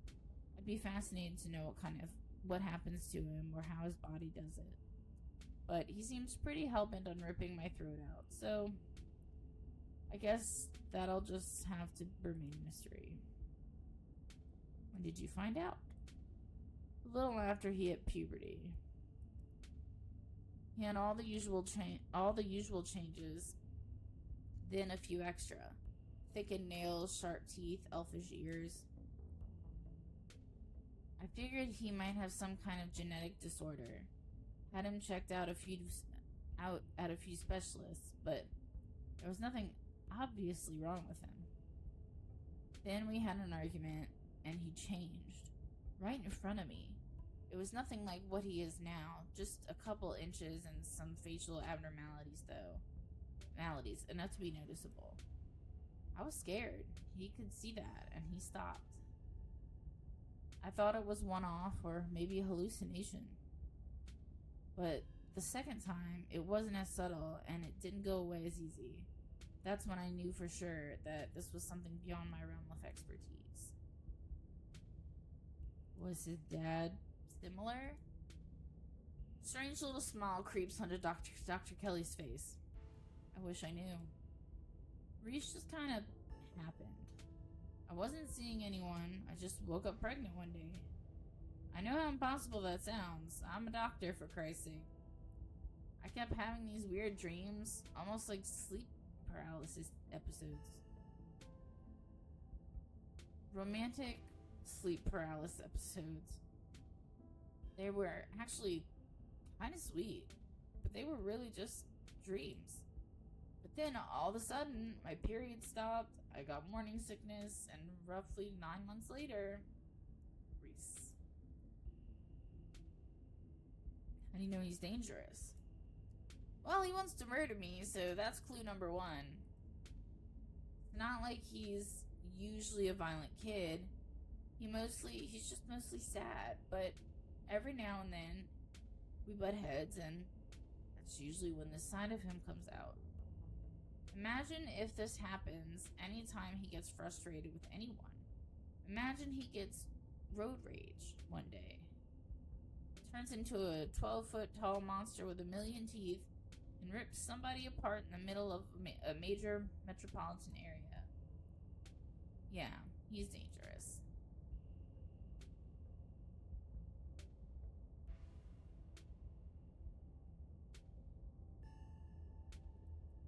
That doesn't mean he's dangerous. I mean, you are the biggest threat to him. Don't preach to me. Sure, right now I'm the focus of his ire. But who's to say he's not just going to find a new target once I'm out of the picture? I know what he's capable of, so it's my job to make sure he doesn't hurt anybody.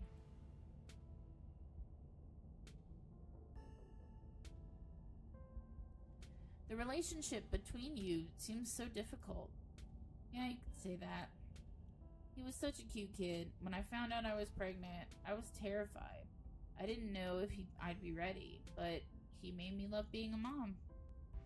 It's not like it was going to be sunshine and roses forever. No matter what, kids grow up and they change, sometimes for the worse. This is part of being a mom too. Doing what you can to make sure the child you brought into the world isn't going to go around eating people. Why did you start poisoning him? Dr. Kelly sighs. Can we stop calling it poison? Bitch, it is poison. Yes, it's poison, but the act of me giving him poison was not me poisoning him. I was medicating his illness. Oh, fuck you. It started when he was around 15. I'd been giving him increasingly high doses of Klonopin. But, I used to be on Klonopin. But his body kept adapting and his systems would come back, especially if we ever fought. I couldn't keep ordering all those drugs. It was already suspicious, and I could risk losing my license, especially if anyone ever found out what I was using them for. Someone approached me with a solution. I took it. I know who did it! Pick me! It was Sybil. It's always Sybil. And I've been dealing with the emotional and mental consequences of that decision ever since. How did he not know what he was? I've been medicating him since he was 12. We've only had 3 incidents like this before, maybe 4, depending on what counts. This is the worst one by far. He doesn't seem to understand at first that he looks different, and I just make sure to stay on top of his dosages so he really ever does. But I've been preparing for this inevitability. He's an adult now. There's only so much I can do to control him. Who approached you and what did they say? Dr. Kelly gives you a long, hard look. I don't want to talk about that woman. But screw it. I might die tonight. Sure, I'll tell you who it is. I'll tell you. It was Sybil. Told you. I don't know how the hell she found out. Maybe Reese had an episode while he was over at her place. Who can say? I thought she was insane. She was telling me to give my son a ricin, like it was a mystical mountain folk cure for fussy teenagers. She was right, Bo. And I hate that. I hate the power it meant she had over me. Still has. Don't trust her, Kay. She puts on that sweet old lady act, giving everyone tea and talking about healing magics or whatever. But she's a snake. I know. I have said that since my first fucking playthrough before I knew anything. Leave it at that.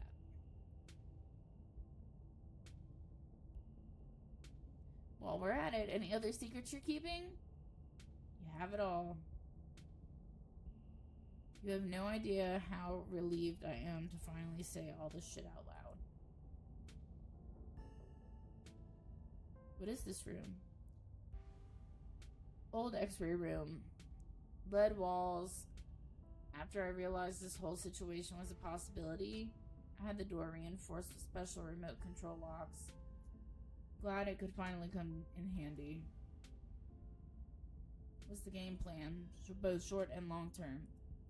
Well, I pump him full of elephant tranquilizers, then I lock him in here. Then I somehow convince him to see things from my perspective. Then we all live happily ever after.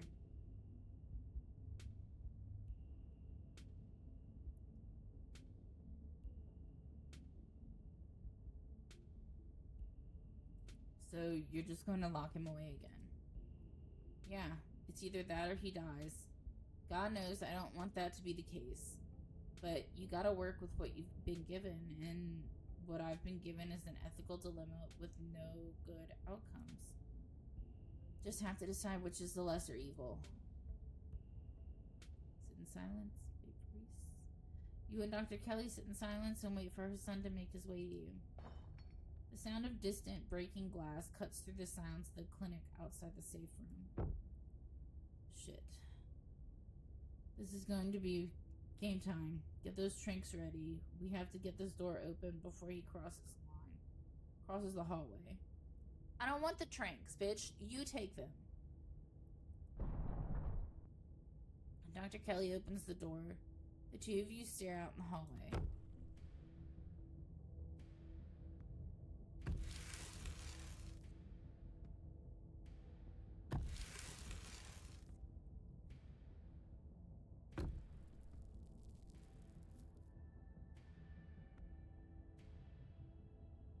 Is this what you were so afraid of? Hand over the tranquilizers. This is our shot. No. It's not right to let you lock him away. Stop messing around and hand them over now.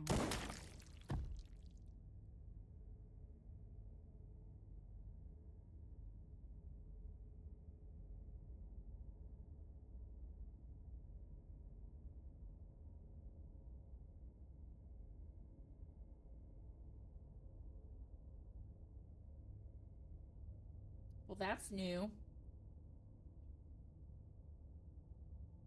A shot rings out. Reese's body is thrown to the wall. Shotgun in hand, your cousin rounds the corner and trains her weapon on his writhing body. I wanted to see what would happen in the next chapter. Tabitha, what are you doing here? Stop it. Let me sedate him. We can deal with this non-lethally.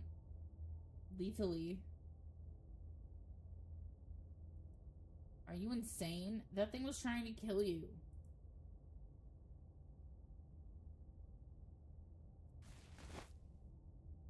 You leap forward, placing your body between Tabitha and the whimpering Reese, his face already trying to stitch itself back together. Oh, what? And he writhes on the ground. Hey, what the hell are you doing? You think you're doing? Don't kill him. He's still a person. Person, my ass. Did you see his face? Both of you shut up and help me drag him into the safe room now. You turn to see Dr. Kelly already pulling her son towards the open doorway. Tabitha swings the gun onto her back, huffily jumping in to help Dr. Kelly. It's not long before his regenerating body is sealed away behind the door. Now, not exactly how I thought that would play out, but at least none of us are dead.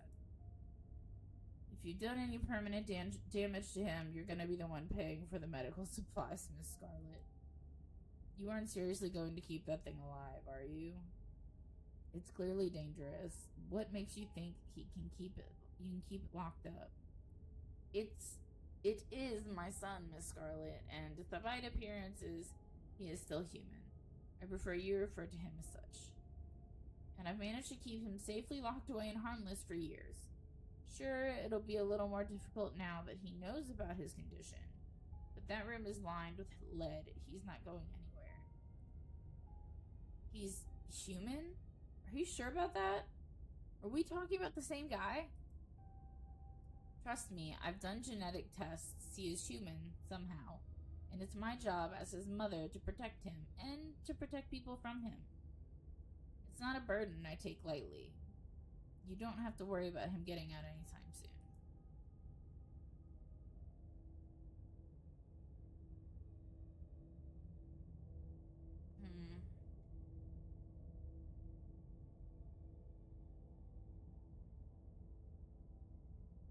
I want to talk about Wayne.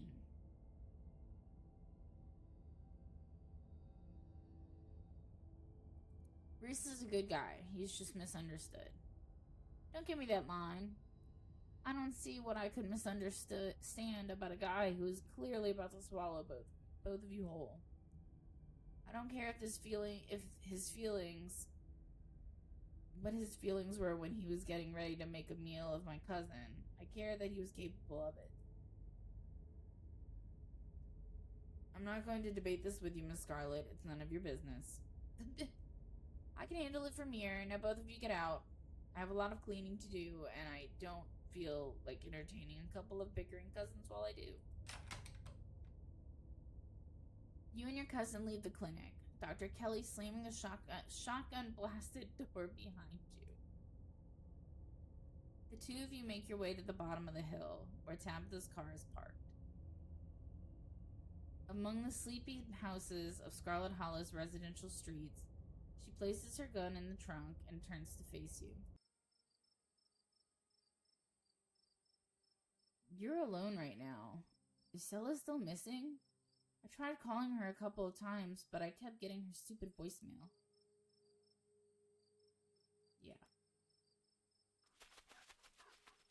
The two of you are interrupted by the sound of panting and the telltale jingling of dog tags. It's the militia. They've poured out of the woods to stand before you on the road, and the Chihuahua is still pissed. What in the... You were looking for Gretchen, weren't you? We found her and her person. They're by the side of the road, a little ways through the woods. They're both fine, but the human wouldn't leave when we tried to make her, and Gretchen insisted on sticking by her side. So I'll have to take you to them. Hopefully you can use your people words to get them to go someplace safe. My people words. The woods are crawling with those awful creatures. It's not safe anymore, not even for a human. Why do these dogs look so serious? We should get in the car before they eat us.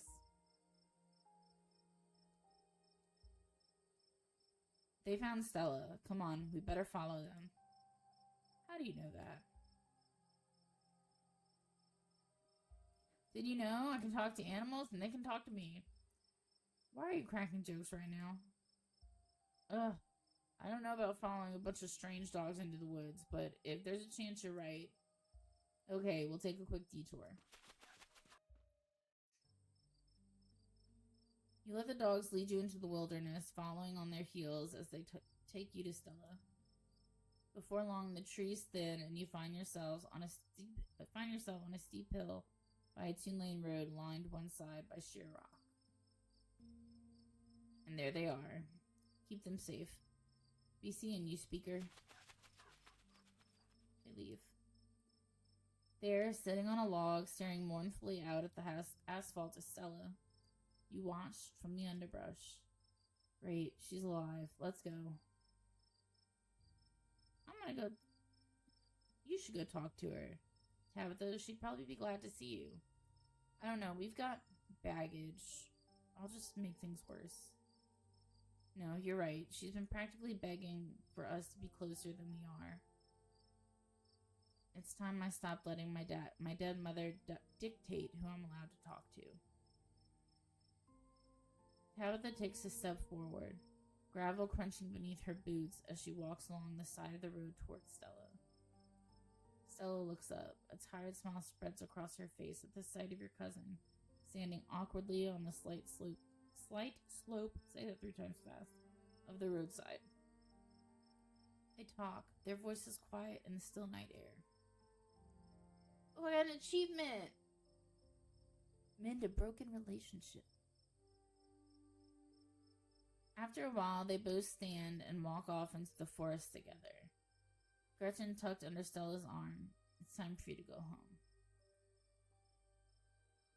Come along now. It's quite a hike back to the estate. He appears as if out of nowhere, clothes streaked with what at first looks like blood and gore, but you quickly realize it's paint. Evidence of his altercation with Reese. I'll walk with you. I'll walk with you. Thanks, I appreciate the company, you creepy motherfucker. Shall we? Wayne walks just ahead of you in near complete silence.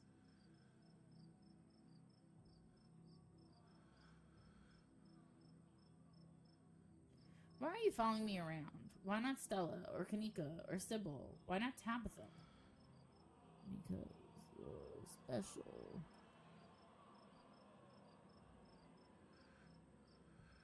I will not flirt with Wayne.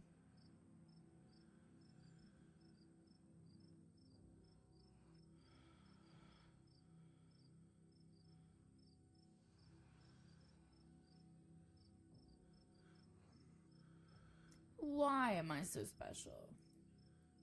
You simply are.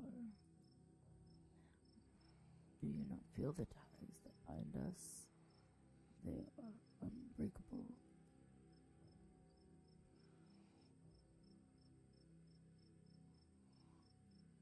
I thought you might have done something bad to Stella. I didn't have to. She didn't have it in her to stand by your side. Remember that. She won't be there if you need her. Did you know Reese was like that? I knew he was different. How exactly, I wasn't sure, but now I know. Thought you wanted me to stay at the estate. Aren't you gonna lecture me? You are free to make your own decisions, and those decisions have been made.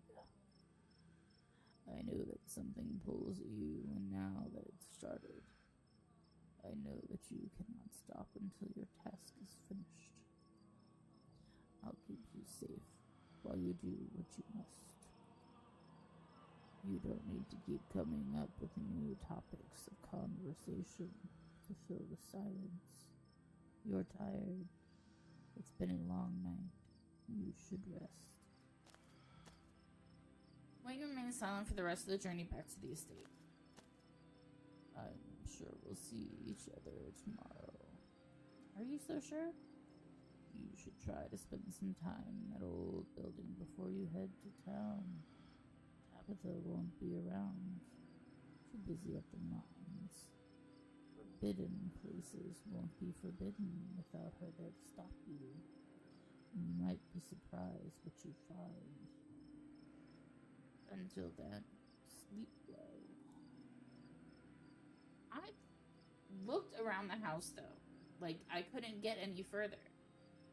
He disappears into the underbrush. Go home. I'm already here. The estate is empty, wind howling through its abandoned halls, the very foundations creaking beneath you. Shut the door when you go to sleep. You are insane. Exhausted beyond belief, you stumble into your room and collapse on the bed.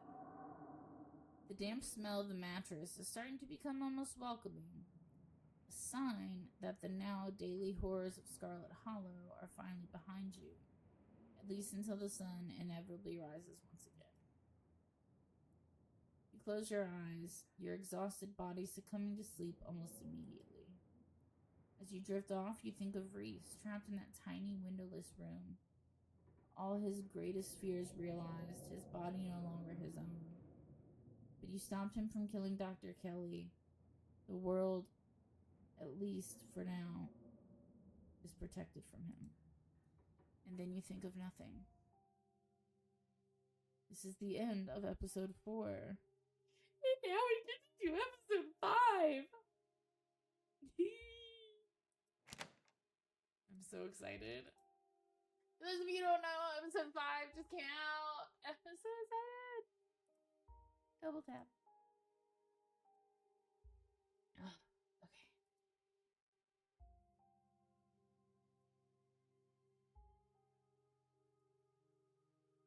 Would you like to see a recap? I would not. A lonely piano refrain echoes through your head as you sleep. It feels like it goes on forever, clumsy and uncertain of itself, stopping and starting at random. But as your dreams start to fade, you realize the music is following you, to the waking world, continuing even as your mind re-solidifies and banishes the last few remnants of your dreams. When it finally stops, you're startled by the sudden silence. Human, wake up. You slowly come to, roused by the voice of your small possum friend. You feel strangely cold and uncomfortable, your muscles stiff and achy, and your head still cloudy with sleep. Your vision comes into focus. See, human, not dead. Okay, no easy breakfast for Dustin and Dustin Mom. Wow, what the fuck? Dustin stands on your chest, his beady black eyes staring down into yours. Dustin's mom is hovering a healthy distance away. By the way, guys, I want everyone to know this whole thing. There's not even a content warning out. The content for this thing. And I know nothing. From here on out, I know nothing.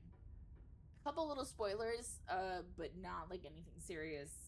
And my decisions may not even show those spoilers. You are not in your bedroom.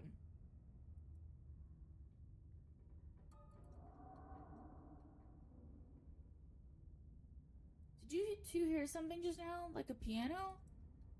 Dustin did not know about piano. Could hear some weird bird, though. No need to worry about weird bird. Weird birds sound like it far away from here.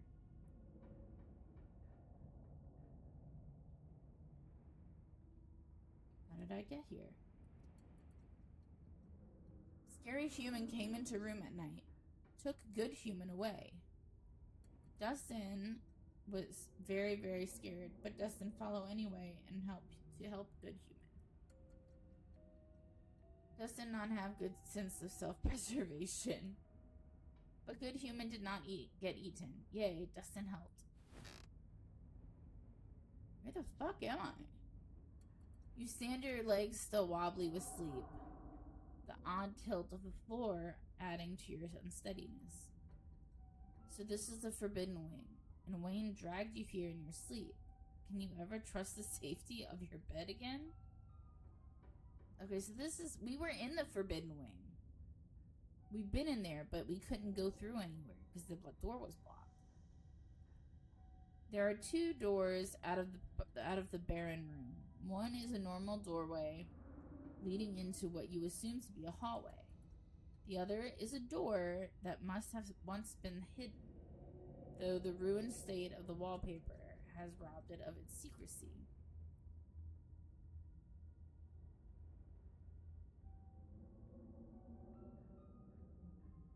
We'll investigate the once hidden door. There doesn't seem to be a clear way to open it besides the brass circle with the handle where the handle should be.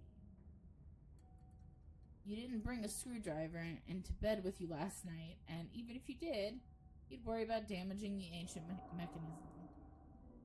Hopefully you can find either the handle or another way out deeper in the Forbidden Wing. Home on other side. Try forcing the door. You push on the wall, it doesn't budge. You try messing with the metal contraption that stands in place of the door's handle, tugging and jingling and pushing on it every which way. And still nothing. Alright, let's go to the Forbidden Wing. You cross the slanted room and exit into the hallway beyond. You and the possums find yourselves in a long hallway, its age-stained curtains fluttering in the breeze, flowing in through cracked glass. Weak sunlight illuminates the dust dancing on the air. An ornate entryway, its door long gone, breaks the monotony of the faded wallpaper, and a staircase looms at the far end. Really? Follow footprints. You head down the eerie corridor, following the path laid out in the dust. No, Dustin not go there. Dustin come back. You turn to face Dustin's mom, who stands a little ways down the corridor from you, her posture tense. But Dustin is helping. Nothing bad will happen to Dustin with big, strong human around. Dustin mom say no. Dustin don't care how strong human is. Only Dustin mom know what is best for Dustin. Dustin looks up at you with his large black wet eyes. Human will have to go on without Dustin. He clambers down from his place on your shoulder, gripping your clothes with his little clawed hands. Hope human can find human-sized hole. We go back to Dustin house now. Humans should be careful. Up there always smell like hurting. Okay. And with that final word of caution, Dustin and Dustin's mom toddle away, disappearing into the crevice that will take them back to the comfort of your dresser drawers.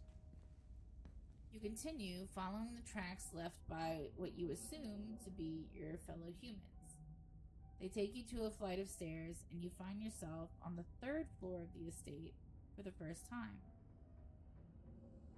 There are more footprints leading all the way down the hallway and into the farthest door.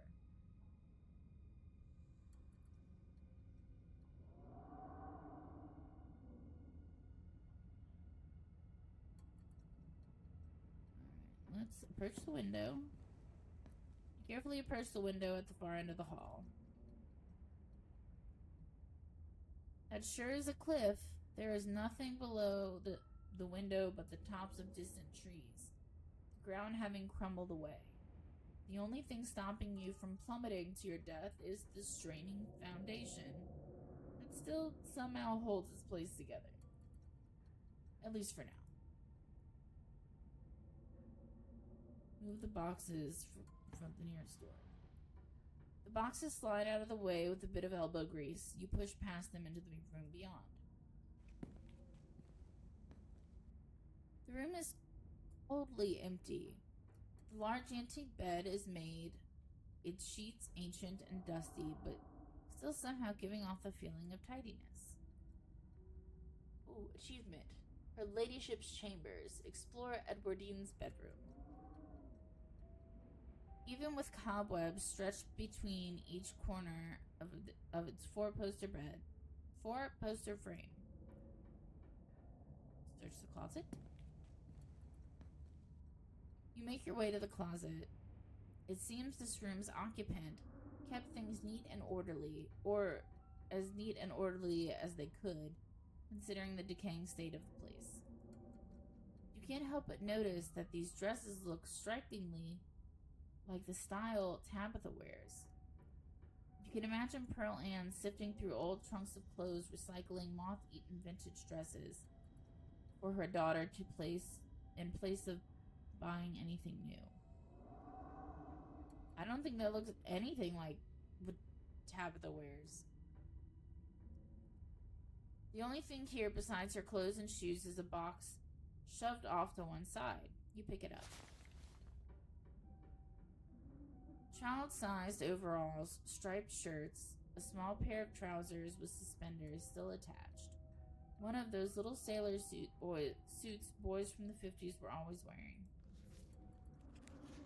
Mommy, I am in here too, and I love you. What the fuck? When you pull out the last shirt, a note is revealed, tucked away in the bottom of the box, in a protective plastic sleeve. It's scrawled in almost illegible handwriting, written in some thick brown watery ink that's cracked with age. Mommy, I am in here too, and I love you. Your hands tremble, the note somehow making the tips of your fingers feel dirty, even as it sits behind a layer of plastic. You drop it back into the box, once again covering it with the clothes, shoving it back into the recesses of the forgotten closet where it belongs. Search the desk. You step towards the desk, its drawers practically overflowing with stationery. As you sift through the paper, it quickly becomes clear to you whose room this is. There are stacks of bills in Edwardine's name, filling nearly every drawer, and even once you manage to get past the layers of envelopes and trifold paper, you hit a permafrost of receipts. It seems like she was doing her best to be meticulous and hold on to any scrap of paper that might possibly be important.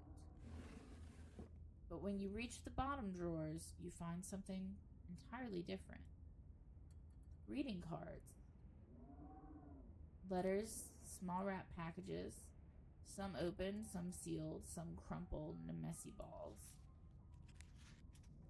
You open one of the cards. Both papers are taken up by a handwritten note. Tabby, hope you're doing well. Not a day goes by that I don't miss you. Hope Pearl Ann treats you to your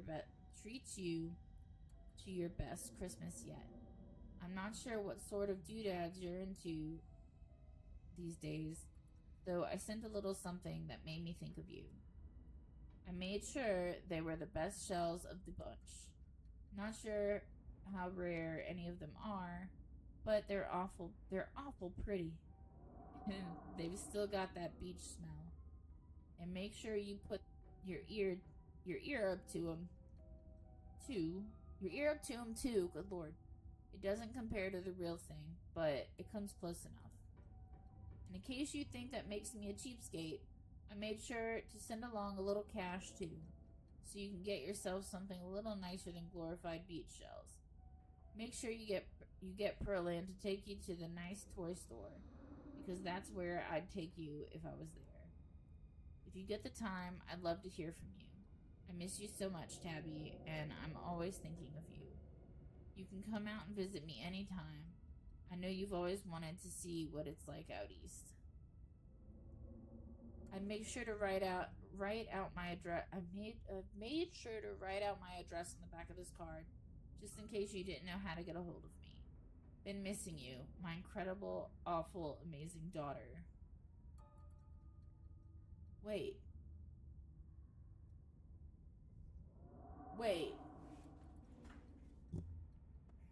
So, Pearl Ann is not Tabitha's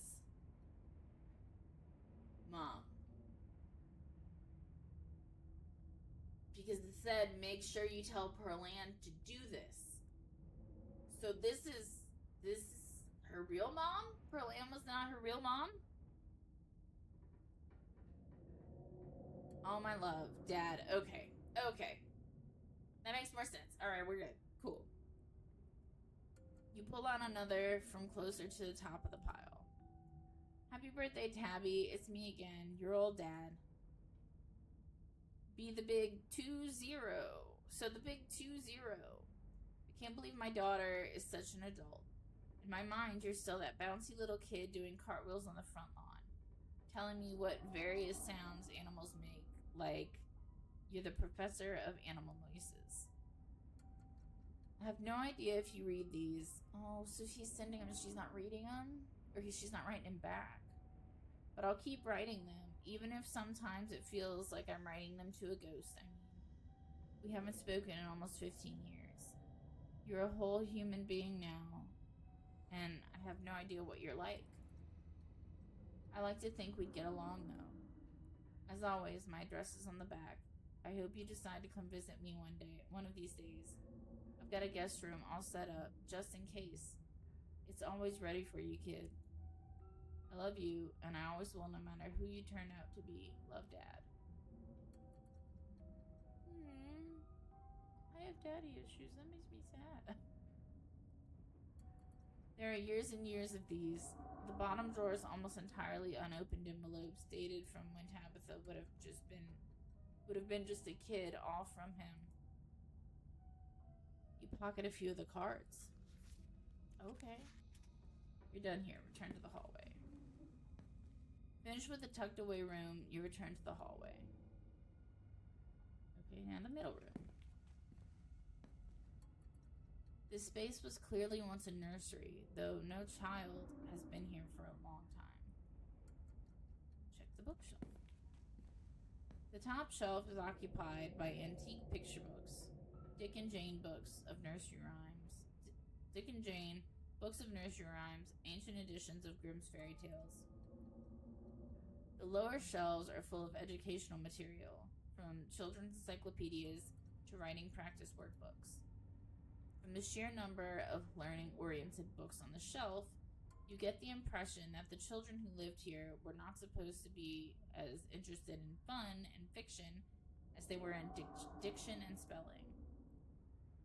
Your family may have been wealthy, but maybe not in joy. You leaf through a few of the practice workbooks, gently turning the near crumbling pages. Reasons mommy oh my god, I'm not even gonna try. Reasons mommy should take me and Maribel to the zoo.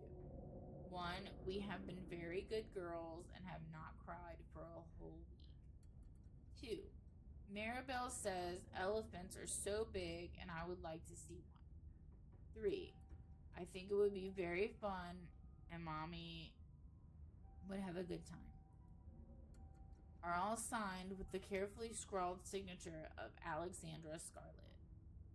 That's the one that went missing. You flip through the rest of the book, your eyes unfocused as the many practice sentences and letter copying pages flash by. But something near the back of the book gives you pause. In a section that starts with the prompt, "Today Alexandra continues with, talked to the boy in the wall. Oh, this is gonna get good. I hope it gets good. You're done here, return to... No! I need more! You make your way back to the hallway. Farthest room. You continue following the trail of footprints, approaching the farthest room down the hall. The door was clearly meant to be hidden, but it's been left open. Someone left it open for you. The room is starkly empty, save for a rug and a few candelabras. The lack of dusty old boxes and rotting antiques makes it mark it as distinct from the rest of the cluttered, forgotten spaces you've explored. It pains you to stand in this space. Emotions hang over you, strong, oppressive, and overwhelming thoughts that threaten to fill your lungs. You don't feel death here. You feel something worse, a deeper loss, one that's left a wound that has refused to scar. You can't help but fixate on the carpet in the center of the room. The corner is rumpled as if it had recently been moved. Of course we're gonna move the carpet. You pull the carpet up, exposing the bare floor and revealing what lies beneath. An ornate ring of sigils has been carved into the floor, 5 along the edges with a 6 in the center. The circle emits a now uncomfortably familiar feeling. You can feel your gaze forced to crawl over every intricate detail of the carving in front of you.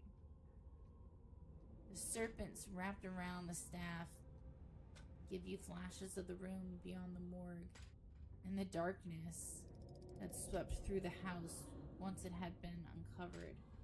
The fist and chain makes you feel like you're back in the claustrophobic confines of the mines, surrounded by the angry hammering of its memories.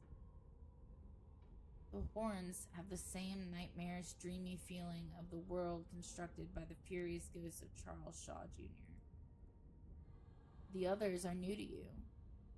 Feelings they emit are less intense, giving only vague impressions of what they might be tied to. Golden fields, the mewling of fresh souls just slithering out from the womb and desperate to be fed. Another that rings the bells to your mind, calling you not towards it, but away from it, pushing you from its threshold and into the darkness. But the central symbol is strongest of all. It echoes out across the room, the vast ego proclaiming its dominance. Move on. I don't have a choice. You continue forward towards the door on the far side of the room. You exit into a short hallway. There are stairs there, leading back down to the lower floors, but there is also another door.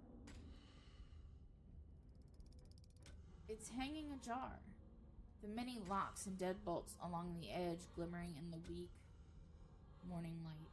Okay, so that, wherever that door leads, is where Avery was when we were possessed.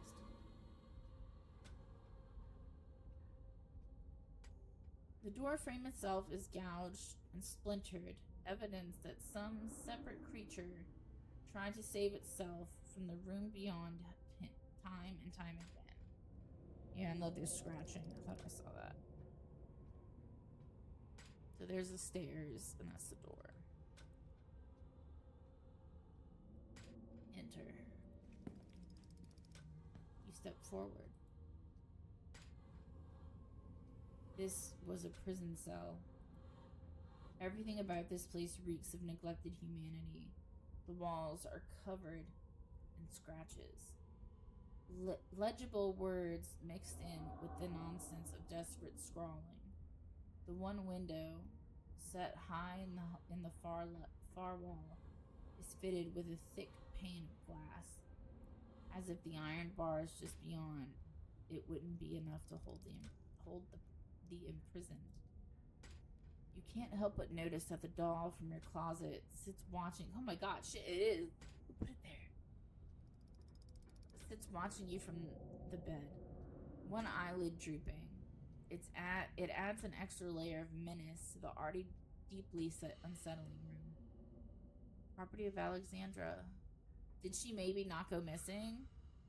And this is where they put her? Was she a monster like Reese? Ooh, the information I need! The pain radiating from these walls howls through your mind. Whatever lived here lived in constant torment. But the etchings on the walls are more than just evidence of the suffering that went on here. Whatever was trapped in these walls was trying to send a message to you. To anyone who might happen across it. Your eyes are drawn to the massive almost letters dug as deep into the brick as this cell's prisoner could manage, highlighted with whatever pigments were available. And then one final detail grabs you, a metallic glint from the filthy bare mattress, a doorknob. This is what you've been looking for. Was it left here for you? Take the candle. As you take it, a sound wraps around you. Music. The tinkling of piano keys. Played by a clumsy hand, they echo up a narrow staircase at the end of the hall.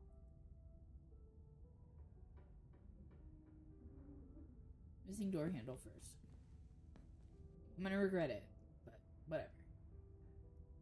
You make your way back to where you woke up and slot in the handle into the secret door on the wall.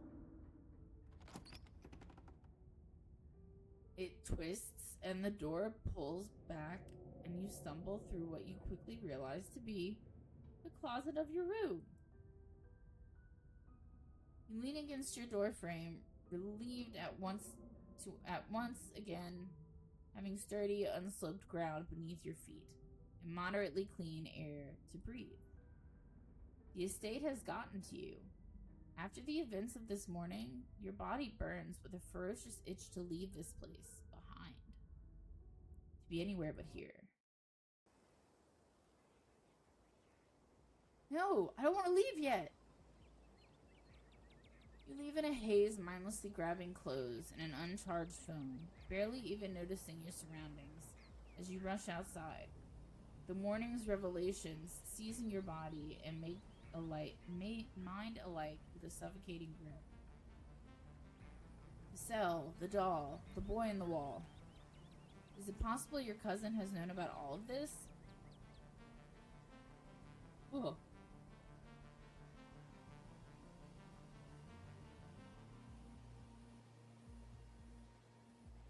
Tabitha needs to explain herself. There's nothing else that can possibly ease the growing pit in her stomach.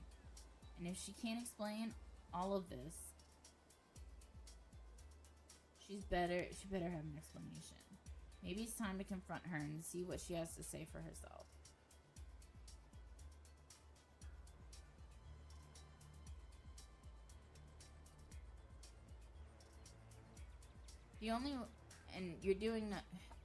Anything you're doing right now that isn't finding the rest of the stone carvings is a stall.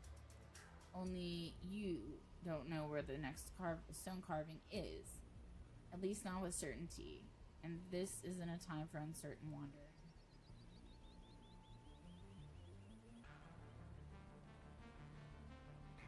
I'm going to someone I can trust. That's right. If you just manage to throw yourself into the arms of someone you can actually trust, maybe they can help you. Maybe you don't have to deal with this alone. Can you trust anyone?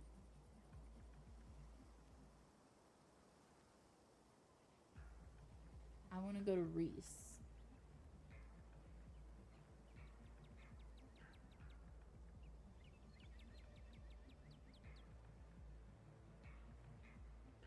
Who is this? Let's figure it out. That's right. Your mind darts to someone who means something to you. Someone important to the goings on in Scarlet Hollow. At least you think she is, or he is, or they are. No, she, yes. And you probably think she might be someone important, at least to the mystery. No! There's a blurred place that comes to your mind when you think about this person. Less of a place and more of a location. But less of a location and more of the idea of a location. A sort of almost location where you feel like you know where it's meant to be, but where you couldn't for the life of you describe. But you could follow that important feeling. Walk alongside that strange feeling. You can't trust what you can't describe. The more you try and look at your scattered thoughts, the more it feels like the ground you stand on is crumbling beneath you. Maybe it's best for you to think of somebody else you can trust. There must be somebody, right? I want to go to Reese. Give me the option. I don't care if he's a monster. I'll go to Stella. You can trust Stella.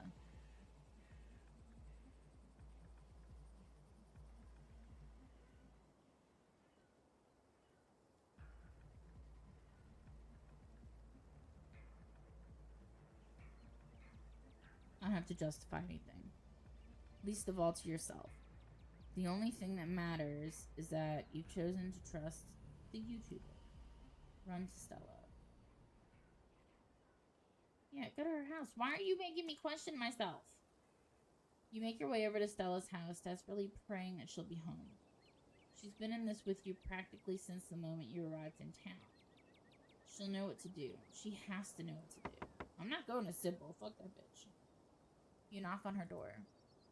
But you hear neither the shuffling of human footsteps nor the excitement of an eager geriatric pug. You wait for what feels like an eternity for an answer that never comes. Wherever Stella is, she isn't here.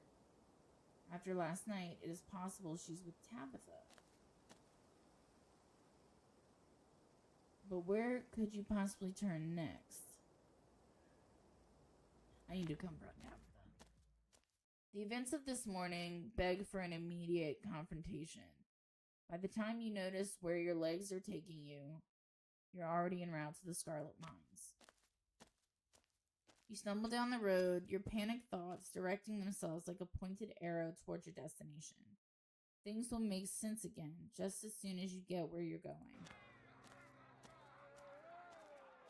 Though, once you arrive, you're once again met by the sounds of an angry crowd. The strike, it seems, is raging on. Perhaps even angrier than before, bolstered by their increasing number. Who the fuck's this little lady? Lunch ladies stand with the workers. I'm gonna read them. Bitch, higher wages, sick leave, health benefits, bitch boss. I am unhappy with the treatment I am receiving as a worker in, I think that's supposed to say the Scarlet Mine. United we stand.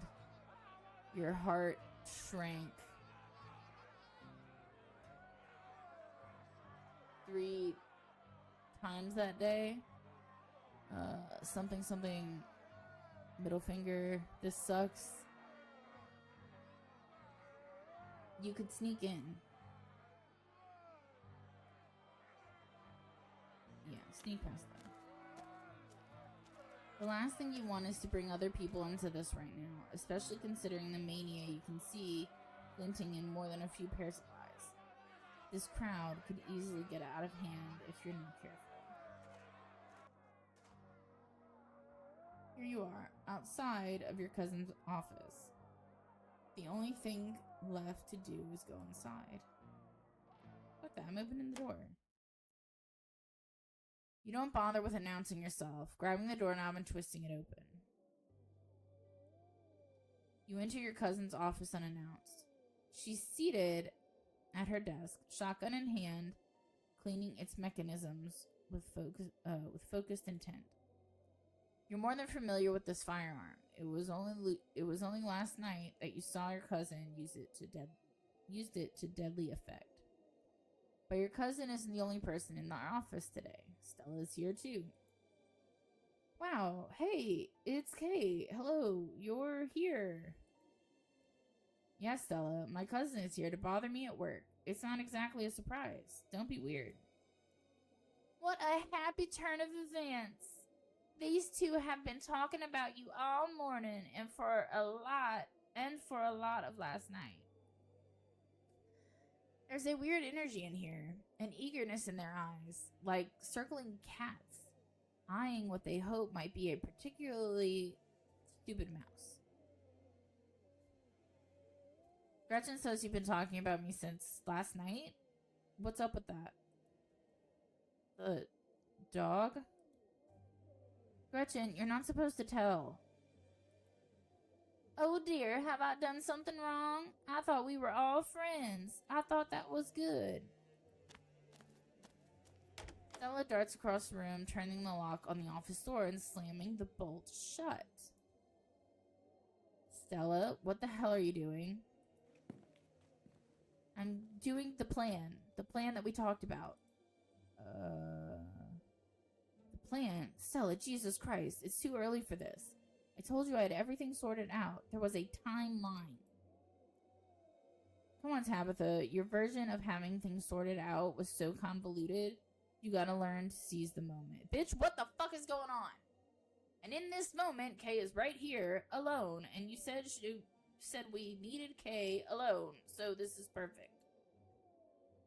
What is happening? We're just gonna have a talk, okay? So go ahead and sit down and we can sort everything out. If you don't like this talk, if I don't like this talk, then what? Tabitha's going to shoot me. Tabitha's going to shoot me? Great way to start a conversation. Hey, nobody was talking about shooting anybody. Neither one of us wants to hurt you. Trust me. Tabby loves you. She wouldn't do that. Right? That's not up to me. That's up to Kay. What the fuck is happening? Okay, well that's not gonna make Kay feel much safer, but it's okay. Let's all ignore the gun and pretend we're just having a normal chat so we can all get on the same page. Because that's what this is all about. Once we tell you everything, I'm sure you'll get it, and we'll all leave this trailer closer than we've ever been. I promise. God damn it, we're really doing this, aren't we? Okay, sit down. Put the gun down. What the hell are you two doing? Let me out of here. See, Stella, this is part of the issue. My cousin is an obstinate ass.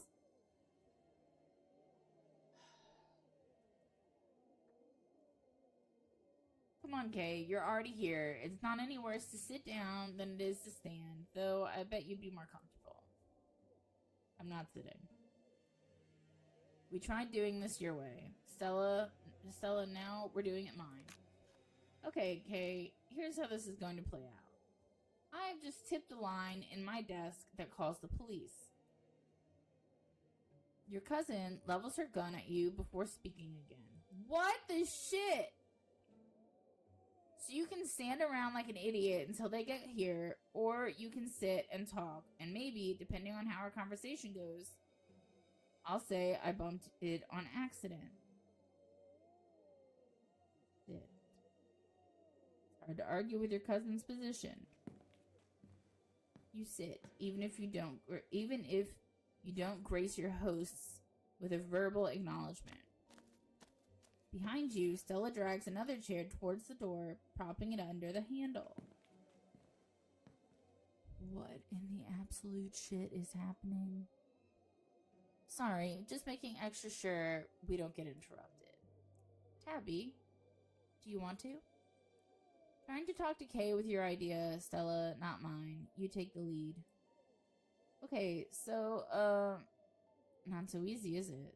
That's how I felt last night, too. Yeah, where do I even start? Okay, magic is real. That's obvious at this point. Even if you could write off the ditchlings as weird creatures or hallucinations or whatever, Charlie isn't exactly something you can explain as anything but magic. So there's no debate there, right, Tabby? Yeah. And I'm sure you've noticed, Kay, that your family is connected to all this. That's no coincidence. It was after the collapse.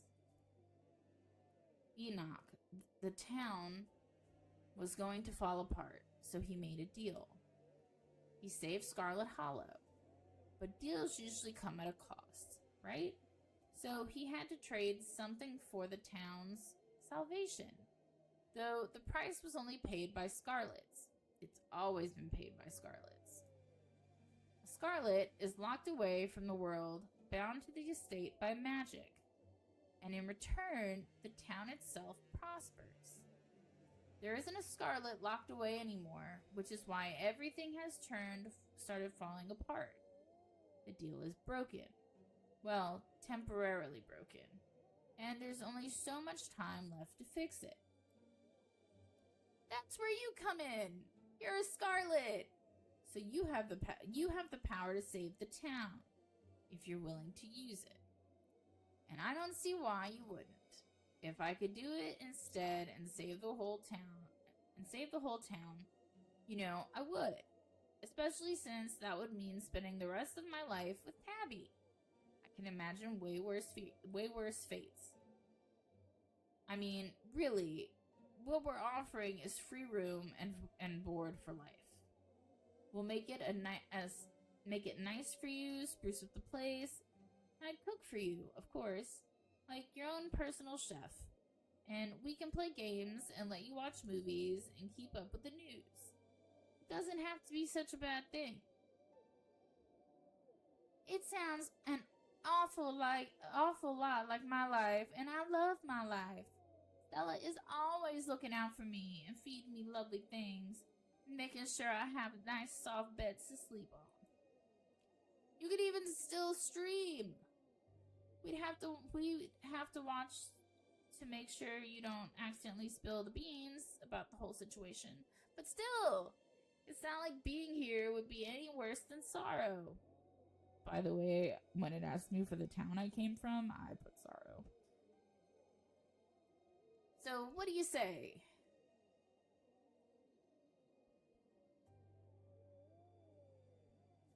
Okay, let's see.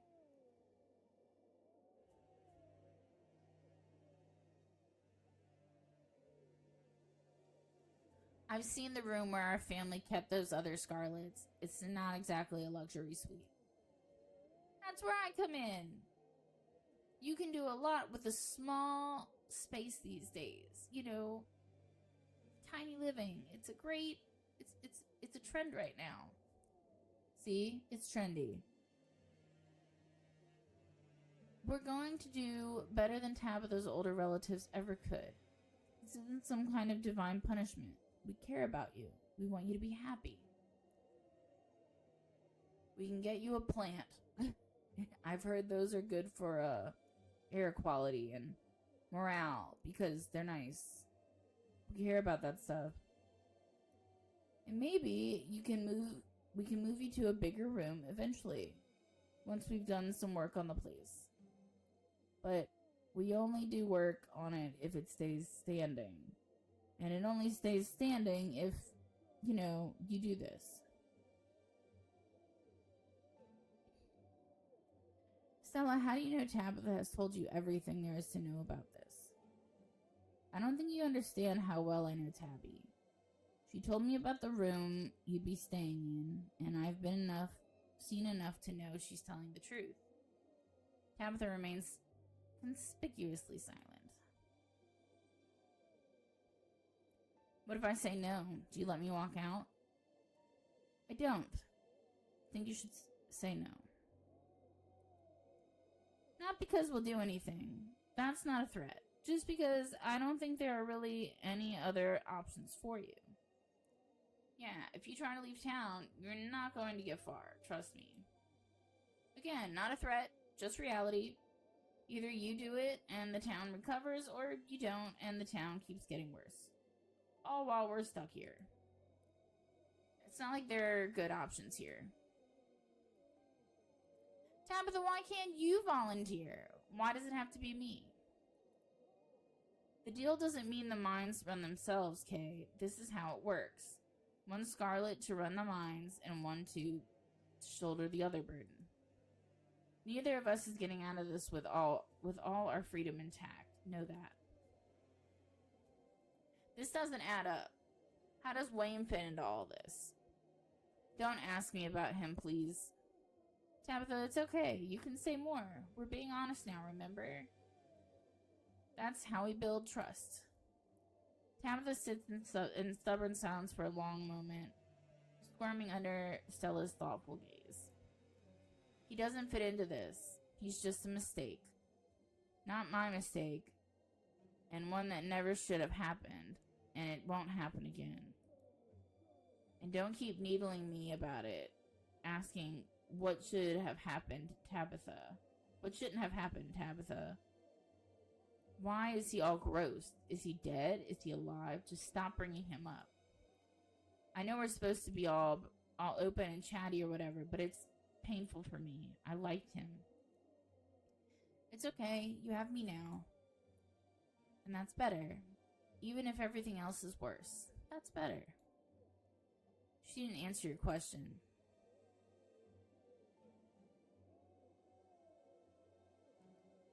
Fuck.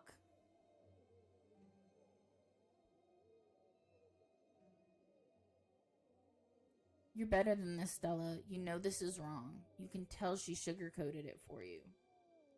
You really think she's stupid, don't you? She's not stupid. I know this because I know her. There's a reason she's been successful in life, and it's not dumb luck. It's determination and the ability to change and adapt to what needs to be done in order to keep succeeding. That's what she's doing now. She knows I've been honest with her, and this is what needs to be done. Isn't that right? Yeah, it is. I'm sorry. I know this must feel like such a horrible thing to ask of you, but I care too much about this town. Everyone I know is here, my whole life. I'm sure if someone asked you to do this to protect your city, including everyone in it, you would see why I feel this way. What happens if we just don't go through with things? Leave town, let whatever happens happen? We can't do that. The speed of Stella's response is almost alarming. We can't. If we give up, the town is ruined. Done. Yep, goodbye Scarlet Mines, goodbye Scarlet Hollow. No jobs means no one can stay. Not unless they're willing to live off the land like some kind of freakish hill people.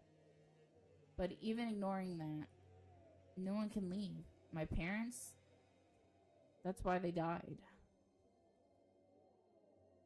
It's why Vivian went out the way she did.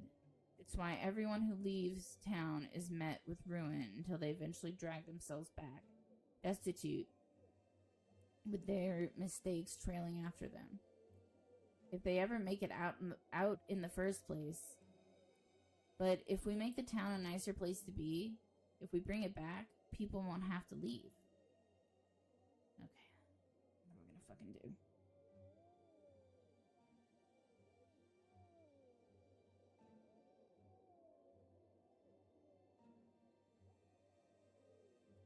Stella, please don't help her do this to me. I think we're done talking, so let's sit here in polite silence for a bit. I'm sure it won't take long for the police to get here. It's not like they ever have much going on.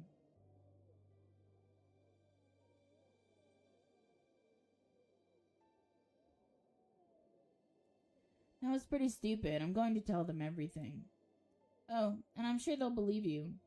Some lunatic who just wandered into town over me.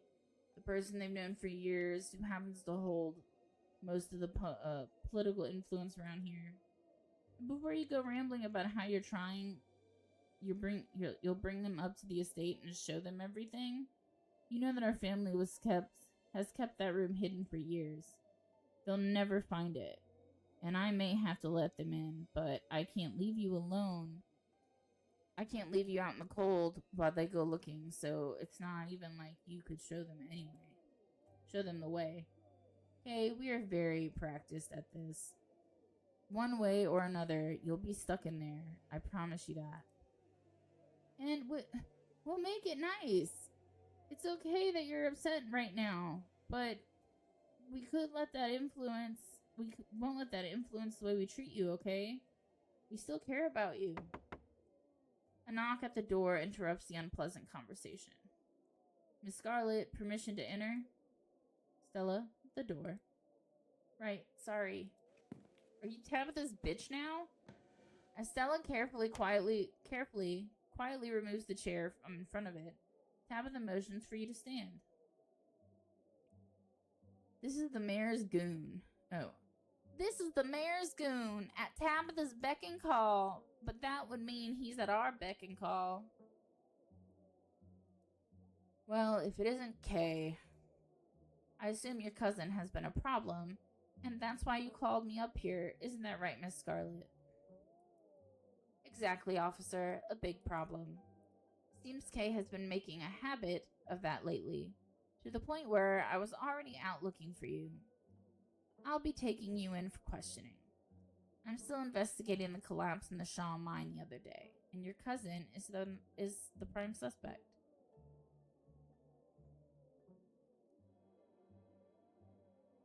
That's it? You just believe them, no questions asked? Of course he believes us. We're upstanding citizens, and you're just my freakish cousin who keeps getting in trouble. Yep, that's the tall and short of it. I've known these ladies for years, and they say you're being harassed by somebody who may as well be a stranger around here. I'm inclined to believe it. So where was I? Anything you say and can be used against you in the court of law. Deputy Franklin whips out a pair of handcuffs, tightening them quickly around your wrists in a smooth police academy maneuver. Sorry, Kay, but this is for the best. We'll make sure to come get you before the funeral. But just as the cuffs click into place, the officer's radio crackles to life. Franklin, pick up already. We ain't got all day, boy. Sheriff, apologies, sir. I was just up seeing to a situation at the mines. Miss Scarlet tipped that you know what. It's all resolved though. Now, I have Kay in custody. That's nice and all, but we need you up at the farms pronto. Got ourselves a possible 187 brewing. They're talking about a possible murder. 10-4. Wait, a 187? That's a murder! Ma'am, We've been over this before. Please stop listening in on police frequencies. Alright, kid. I don't think I've got the time to take you to the station, so you'll just have to cool off in the back of the squad car. Wait, no, you've got to be kidding me. You're going to take my cousin with you to an active crime scene? That's not what I called you. You can't put my cousin in danger. Do you hear me? Franklin, quit pussyfooting around up there. We need you to hear ASAP. 10-4, Sheriff. I'm afraid I have to, ma'am. If Kay is a threat to the safety of the town, it's my duty to make sure that threat is contained. This could be good. The handcuffs aren't great, and being in the back of a cop car doesn't exactly sound like your element. But it's better than here, a confined space with 3 people and multiple guns, getting away from the people who want to lock you in a tiny room for the rest of your life seems preferable. You can figure out your escape later. Then I'm coming too, and I'll be taking my own car, so you can't stop me. I highly advise you don't do that, ma'am. Your advice has been taken into consideration. There, I considered it. And I'm going. I don't trust this. Stella, stay here and man the fort or something, or go home. Whatever. I'll call you later when everything is settled. Do you think it could be Toxic Yuri? Just get in the hole. Yes and no. Oh my god. I don't know what's happening. I was so excited for this episode. Their voices go quiet as Deputy Franklin drags you out of the office and out towards the squad car. You are deposited in the back seat, the door slamming harshly behind you. The issue at the mines has been resolved, Sheriff. I'm en route. Okay. Franklin starts up the sirens. They blare as he pulls out of the mines, speeding down the road towards whatever emergency is underway, with you in tow. Alright, I'm gonna save this.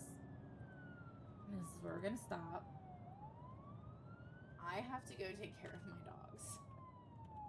So, I'm gonna sit on the edge of my seat until then. And, yeah, I'll be back tonight because I have to know what's happening. So, stay tuned for the next video. Bye! A couple of minutes. Dogs have been out to potty.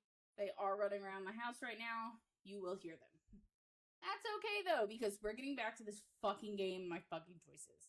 I don't know if I should be more mad at myself or just surprised at the game. Let's do it. Franklin starts up the sirens, the blare as he pulls out of the mines, speeding down the road towards whatever emergency is underway, with you in tow. This is possibly one of the few times he has ever been able to do this, and despite his sunglasses and stiff demeanor, there is definitely an excitement in the way he cruises around the treacherous mountain turns. This is the end of part... What? This is the end of part 5. Part 2, the chapter's finale, will be releasing next Friday, February 20th. So, that was all of a minute, and now I'm very sad. That's okay. Whenever I fucking add it all up into one video, that'll be the case. So, this is just gonna be me talking to myself, I'm sure. But I don't trust Sybil. Doc Kelly told me not to trust Sybil. I've never trusted Sybil, like ever. But Kanika was not an option, I guess because she said she wasn't our friend. But does that mean the general store, when they showed it, does that mean Kanika? I have so many questions. So many questions. And I just can't believe everything that just happened. I can't believe everything that just happened. I'm stunned. So stunned at the whole thing. And, like, I did not think Stella would be the one to betray me. And then what if I would have talked to Stella that night instead of sending Tabitha to do it? Would that have not happened at all? Would Tabitha have been alone in the conversation? I'm stunned. I'm astounded. I can't get over it. I can't get over it. But anyway, sorry that ended up just being a 3-minute talk. I'm just, well, we'll find out on Friday. See you then. Welcome back to my channel, or if you're new here, welcome to my channel. My name's Kay, and I play random shit so you don't have to. We are finishing episode 5. We are on the finale. And just a heads up, I'm going to be playing this all over again. I don't know if I'm going to do it right away. I don't know if I'm going to do it later. But, yeah. So we finally actually have content warnings for episode 5. I'm going to go ahead and read those to you because I didn't get to do it at the beginning of episode 5. We have implied child death, realistic gore, murder, psychosis, major character death, police violence, gun violence, body horror, implantation, okay, parasites, no thank you, gaslighting, emotional manipulation, and abuse, betrayal, loss of bodily autonomy, loss of mental autonomy, dubious content, I don't know what that means, anyone feel free to tell me, unwanted sexual advances, I'm sure that's Wayne, suicide, parental abuse, and child neglect. Sounds fun. Let's get into it.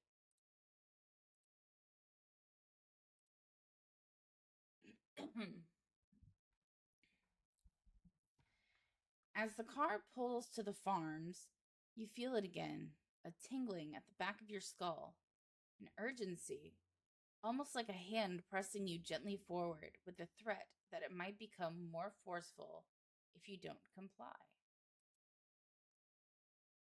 So as the farms, oh, this must be where Duke lived. Like so much crying that can only stop if you tend to it. There's another stone here, and it is refusing to let you ignore it. The feeling is strange when you try to examine it, contradictory, something that both desires to be alone, yet at the same time needs you in its presence. It brings something into this world, and it needs your help delivering it. Deputy Franklin gets out of the car, leaving you in the back as he joins the assembled crowd. All right, Sheriff, what's the situation? Bill got tired of waiting for y'all to come do your jobs, so he took it upon himself to go investigate the Tremaine household. What the fuck is this? New people? And he ain't come back out, and it's been hours. Oh my God. Where I live, people talk like this, and it kills me. Irma, I'll do the honors of briefing the officer on your current situation. You can go back to the house and let us handle it from here. But y'all, alright, I'm gonna do my best. No accents, but to read it. But y'all don't know about all his traps and whatnot. Duke was always saying not to go in there on account of the Tremaine insanity. It's alright, man, we're the police. Facing dangerous situations is our job. It is not for you. The woman, who you take to be Beau's mom, reluctantly returns to the porch of her house, watching the other building intently as the officers talk amongst themselves. Franklin, you're with me. We're headed on in to get a handle of the situation. Derrickson, you listen in from the squad car. Hopefully we can settle this without you, but you're on your back. You're our backup if things go south. All right. Okay, so first off, They should be having radios on them. He should not have to be in the squad car to fucking be heard. Like, that's just no. Yes, sir. There's any hope with think there's any hope for the hostage? Been awful quiet, so there's a hostage there too. I need to move, so I hate not being in the center of the camera. Okay. If you ask me, I don't suspect there is a hostage, not anymore.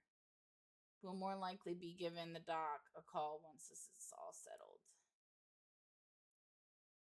With the tip of his hat, Hugby signals to Franklin, and the two make their way up the hill towards the old farmhouse. Don't forget your coffee. You gotta always have that in your hand. Hey there, Kay. Sorry you had to come along for the ride. We'll have you back at the station soon enough. Sounds like this won't take long to settle. In the meantime, I'll keep you company. Aren't you polite? Aren't you a doll? The thing calling out to you is starting to lose its patience. You need to find a way out of here before it gets angry. Alright, let's see what we got.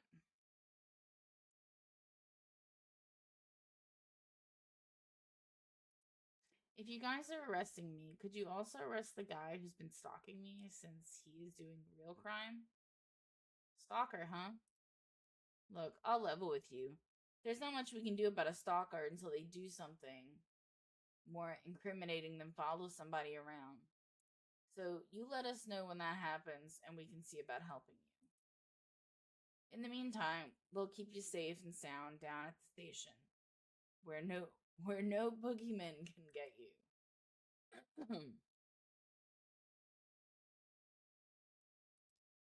You don't really think Bo is dead in there, do you? I'd love to be wrong about this. I really would. It'd be a real shame considering that poor Irma's already been through this week. Well, poor Irma's already been through this week. But Bo's a big man. Hard to keep a big man like that from moving around and making a fuss, and we've seen a whole lot of nothing going on in there. Still as a grave, if you pardon my expression. Could you let me go, please? I haven't done anything wrong. Oh, I'm sure you haven't, but that's why we're going to bring you in to answer a few questions so we can prove as much. And if we see that you really aren't a threat to the town, then we'll let you go, and that'll be that. But what about innocent until proven guilty? Is that how that goes? Oh, I'm joking. Okay. Of course, there's no way to know if you're innocent unless we ask you questions like you're guilty. Just basic police work. Then ask me the questions now.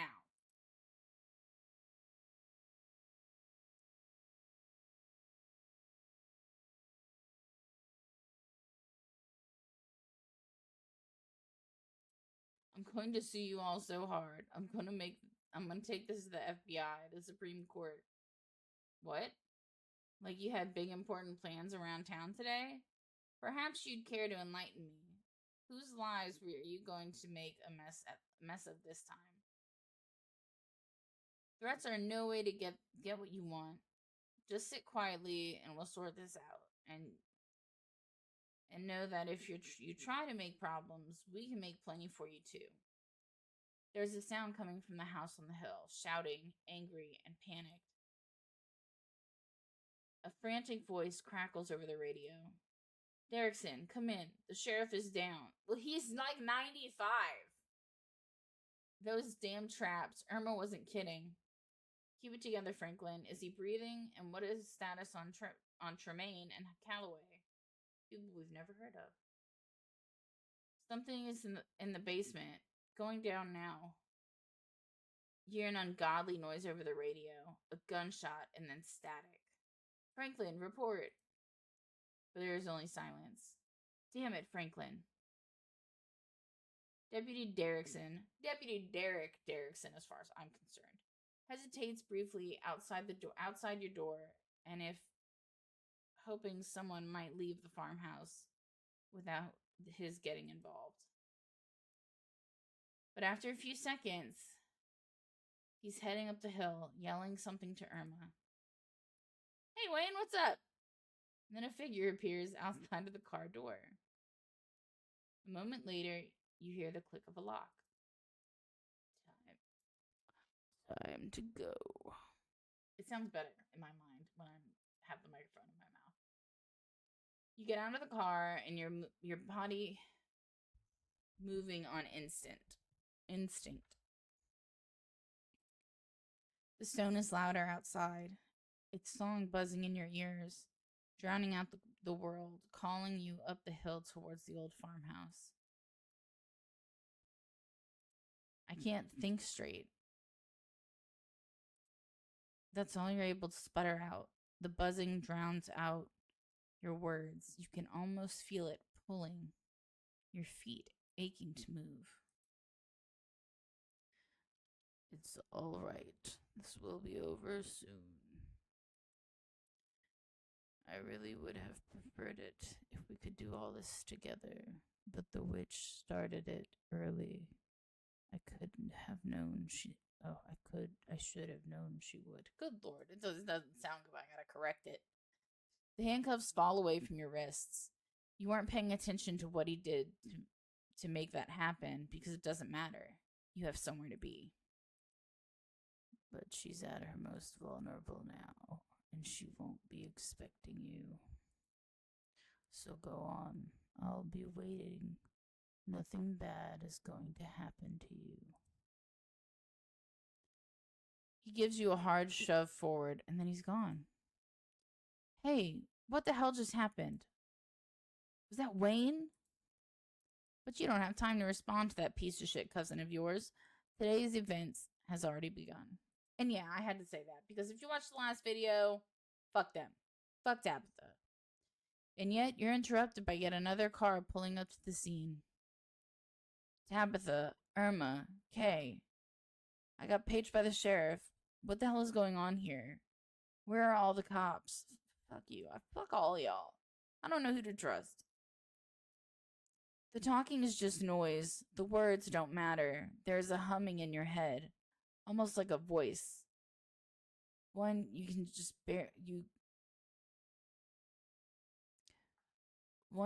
barely make out, but you know it will be clearer the closer you get to the stone. Sorry, I have an important message I need to.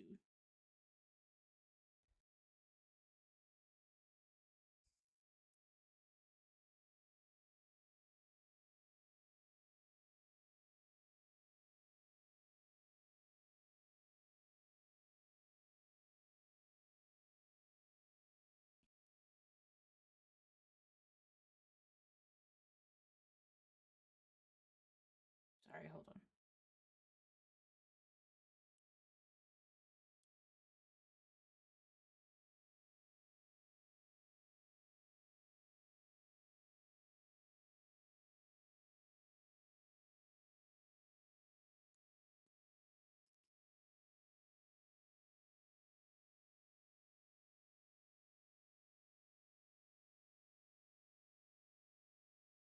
Okay, done. Sorry.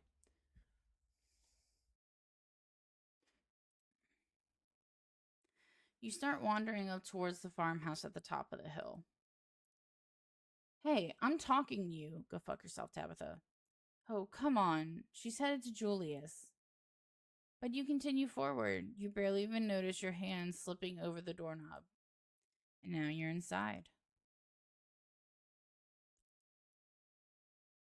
Oh, shit.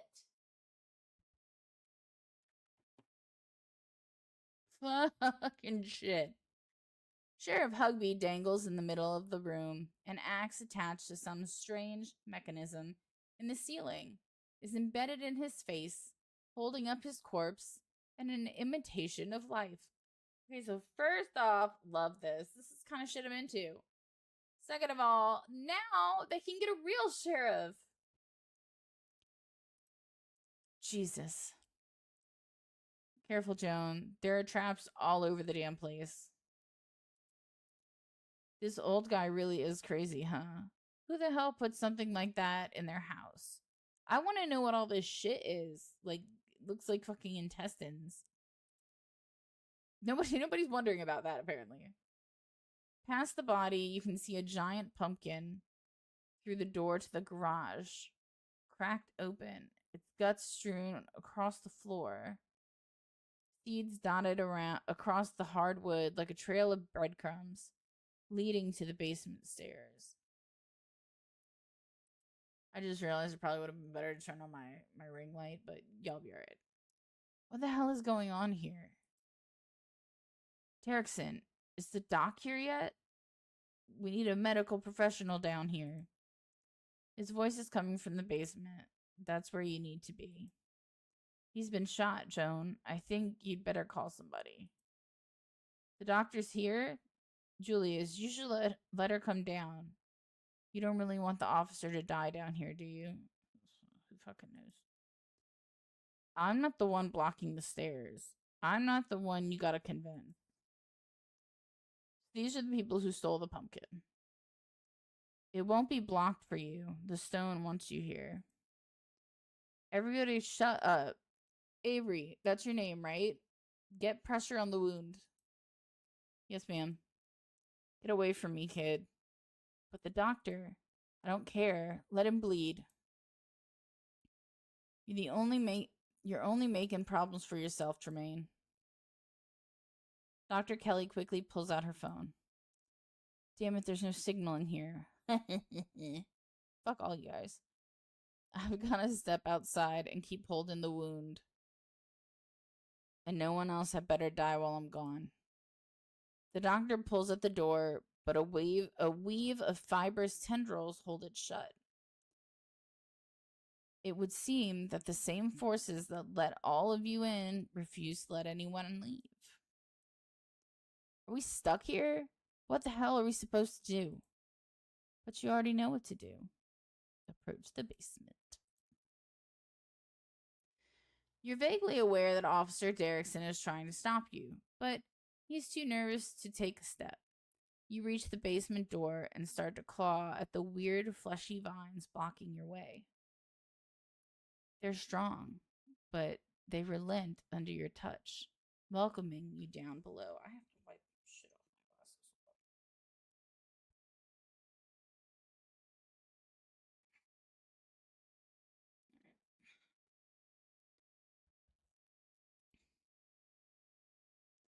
Who the hell? Avery! That didn't dawn on me that it was our Avery. So you tried to undermine me, witch. I should have known you'd try to find a way around the rules. You've trapped the town. This isn't what any of us wanted. You should nullify the deal before he gets any worse. It's just unhappy. I didn't think something like that would be so be so opinionated.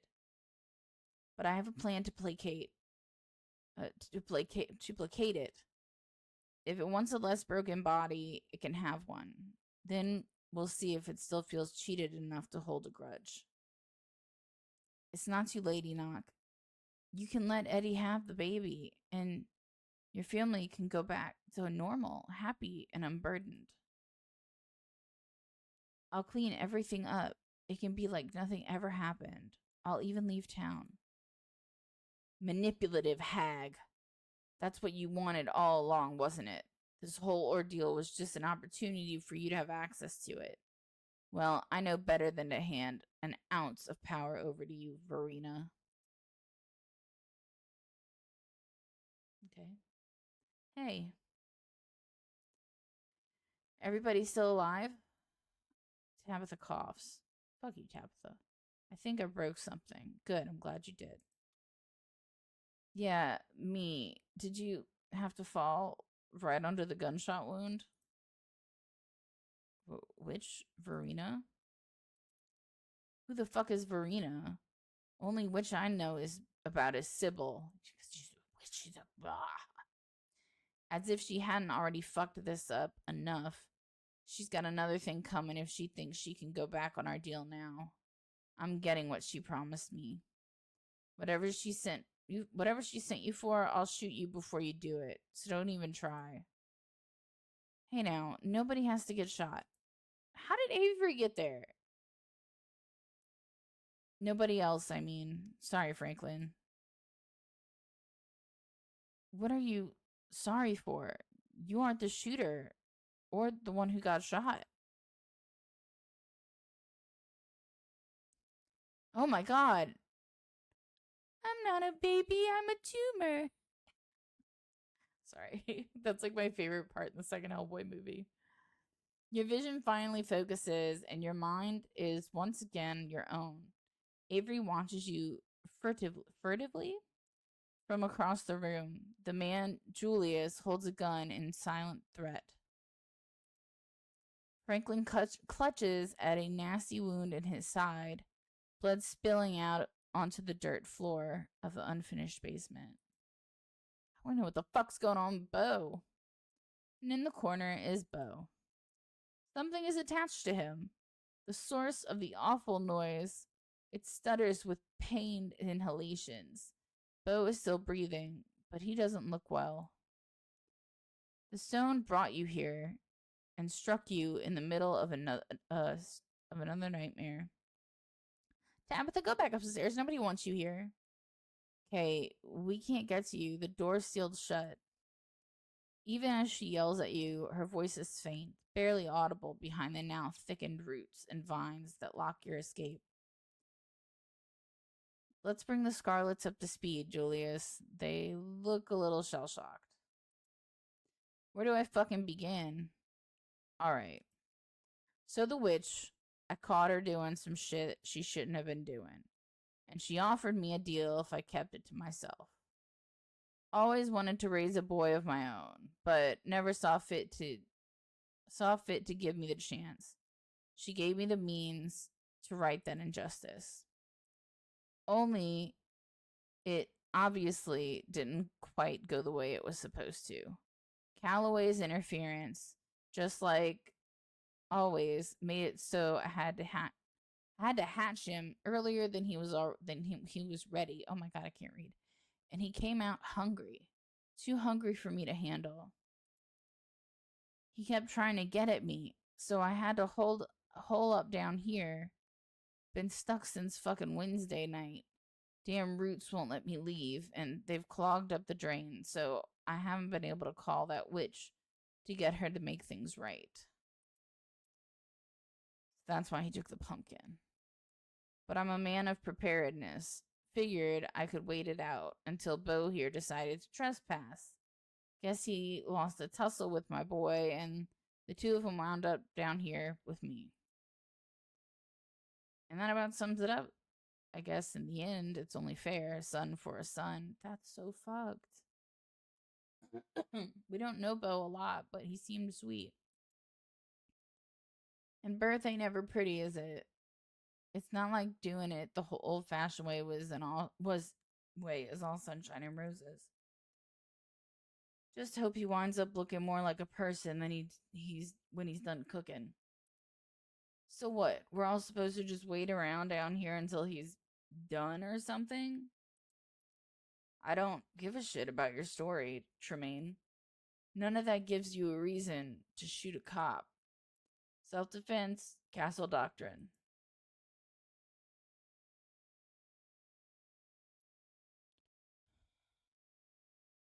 You need to let Bo go. There's no letting him go anywhere. Listen, clearly you need something. You woke up talking about the witch. You want to know where she is? I can tell you how to find her. If none of you does anything stupid, then I'll tell you what I know. Sound fair? Relax, okay? Nobody's going to do anything. Ew, that sounded like a cow. The conversation is interrupted by Bo shifting uncomfortably as the creature lets out a guttural moan. So what, we're just supposed to just wait until the Calloway kid dies? That's exactly right. My kid gets born, and we all forget this ever happened.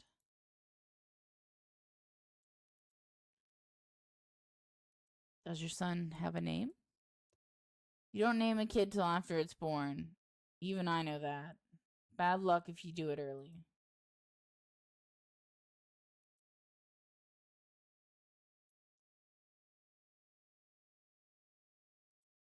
And what happens after this is finished?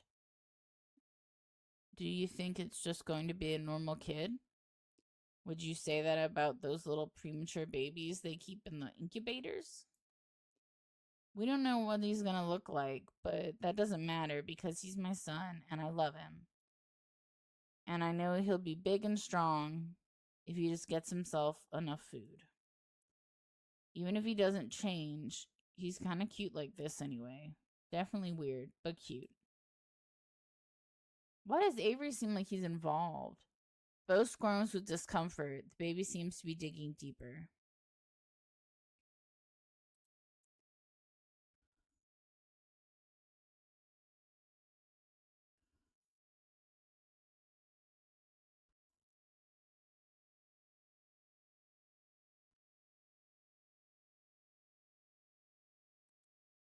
Have you thought about what happens after this? Julius, the sheriff's dead.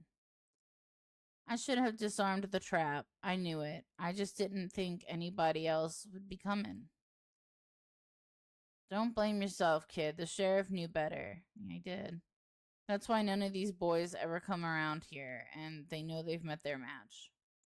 And to answer the thinly veiled threat of yours, I can't say I give much of a shit. Right now, in this moment, I'm here and my boy is here, and we've got our happy little family.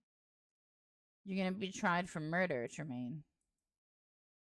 But Julius doesn't answer. He just watches in silence as the shriveled creature continues to slowly kill Bo.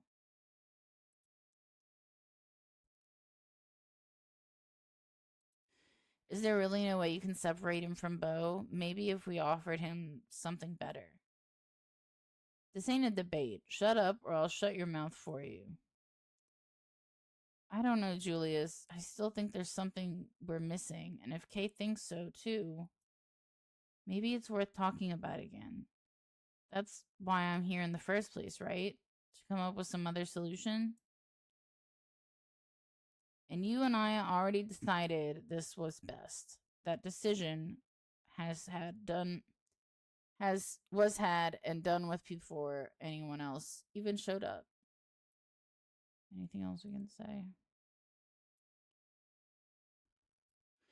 How do you know it'll stop with Bo?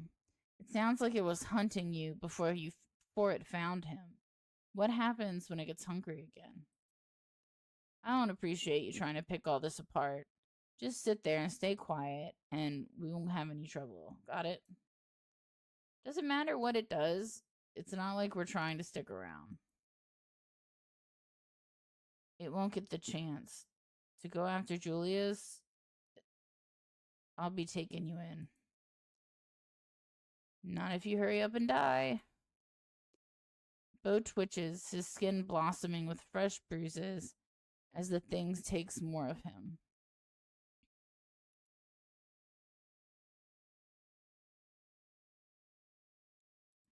Bo, can you hear me? Are you alive?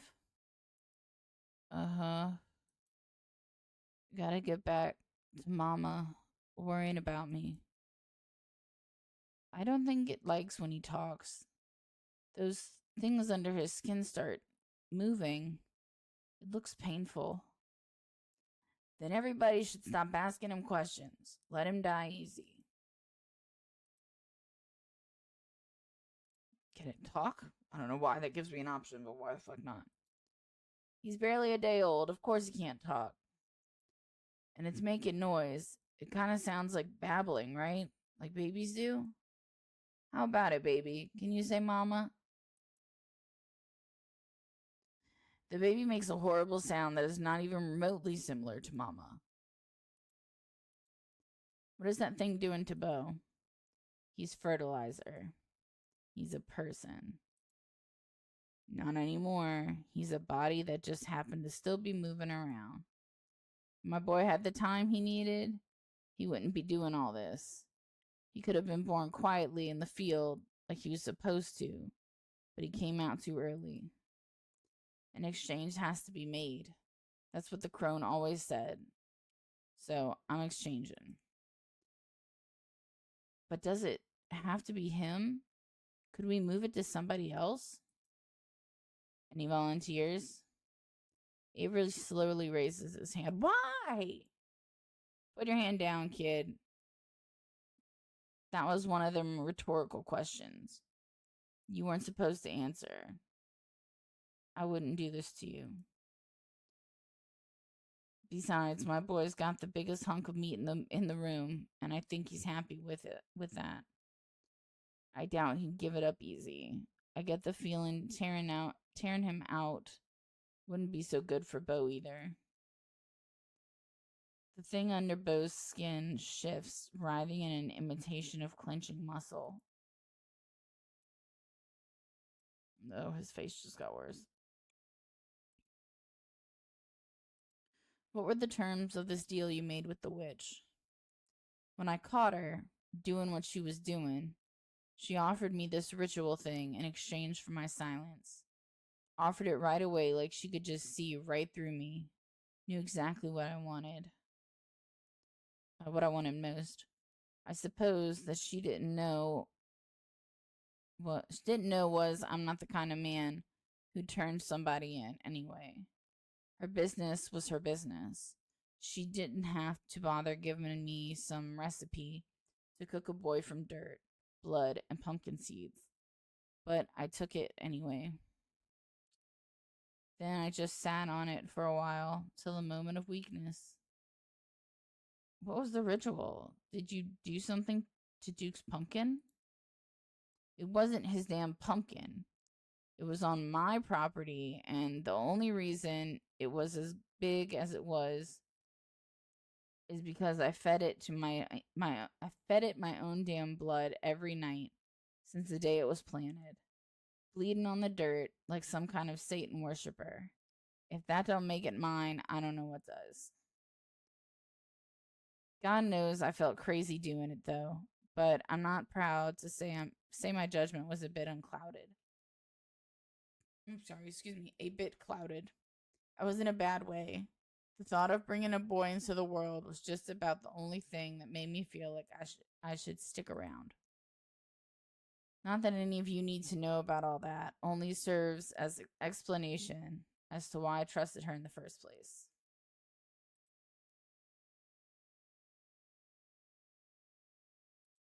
You said you know how to get in contact with the witch. That I do. This all sounds ridiculous to say out loud, but you know about her, so you'd better believe me. I'd use this faucet here, fill up with a Pepsi bottle of whatever I got on hand, put a little note in there, and she'd make her answers known. Yeah. Ugh. It's fed by natural spring water, but that's her preferred method of communication. Like her internet, I suppose. But as you can see, it is currently out of order. I tried earlier, but my boy's got his meat all in there. We won't be getting a drop out of it till he's calmed down. Bo seems in a bad way. His eyes are glazed, his jaw slack, except where the roots of the childlike thing are holding it in place. His body can't take much more.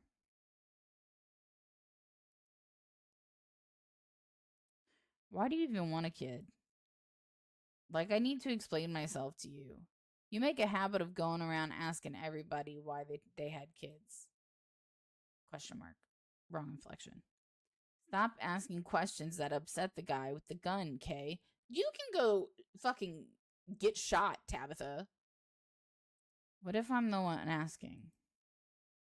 I never thought you were the kind of guy who wanted a family. You seem to think being left alone, so you seem to like being left alone, so why?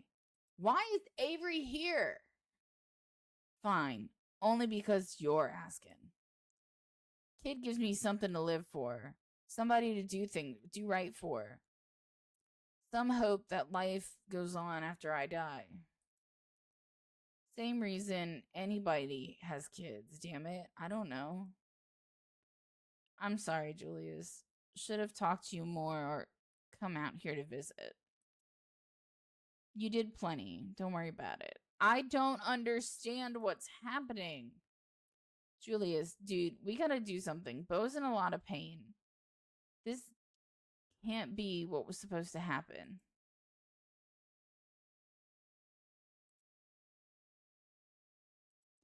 Maybe if you let Dr. Kelly in here, she can help. We might have Beau with that. We might save Beau without killing your son thing. I don't know if Julius is the one you have to convince.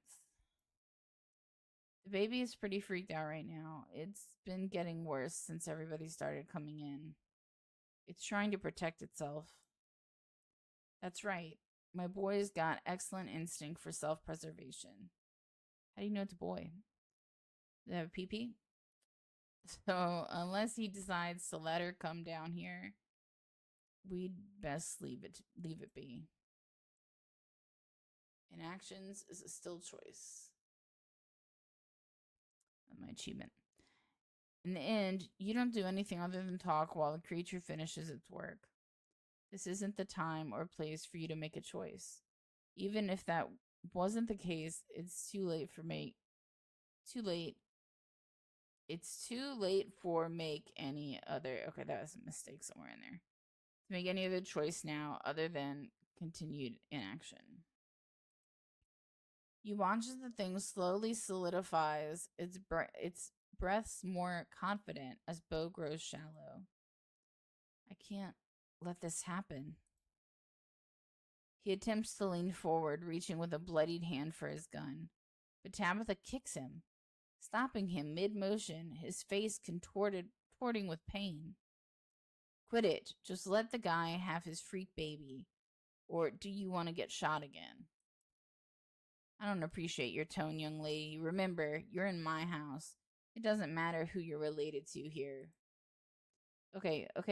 You're normal, happy. Your normal baby. Happy? Everyone watches each other with unease. Is it alright if I sit by him? Sure, but I'll shoot if you make any moves, kid. I don't want to, but I will. Avery shifts, settling closer to Beau. They take his hand in theirs, which doesn't seem to do anything to comfort the man, as the roots sink deeper, taking more. I'm sorry, Beau. It'll be over soon. You're not alone. Nobody should die alone. I can't die. Mama would be sad. It's a boy. Quietly witness something's birth achievement. But he does. The thing finally pulls away from what's left of Beau, and in place of the dead man's breathing, its ungodly cries fill the room. I need to stop leaning forward. Sorry. Shh. It's alright, boy. You just killed a man. No, I watched him die. I killed you. Or at least I would have if you ever finished dying. The creature's connection to its womb has been severed, and the house groans unnaturally, straining under the weight of the meat that infiltrated its walls. The faucet in the corner of the room finally unclogged, bursts to life, and water pours out onto the dirty floor. You wanted your witch? Well, here she comes. That woman is the literal last person on earth I want to see right now. Did she tell you what you're supposed to do with it now? Did you know what it eats? I mean, what else it eats? Your hands are wet. The water is spreading, pooling around you, making the floor slippery with mud. We're not calling him it. He gets a proper name now. Joseph, after my father. And I bought some baby food. And you think he'll like cream spinach? The water is suddenly much higher. It rises up past your ankles. Is anyone else seeing the water?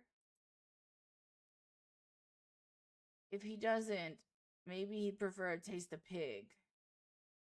Got a fresh one here.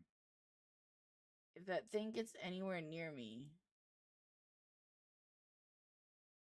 It's like everyone else in the room is in a different world, arguing while the water rises around them, as if they don't even see it. And then they're swallowed up in the flood. Ginseng baby. You feel like you're choking. Why did it say finish episode 5? There's water in your lungs, or there should be. Your ears are filled with the sound of a rushing current. It's cold and dark, and there are people screaming somewhere.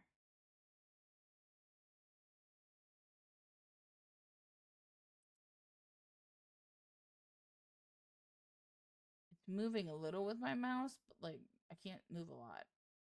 There are bodies in the water with you. They're all dead. 1,000 corpses, 1,000 homes, all torn to pieces. But the floor recedes. It hasn't happened yet.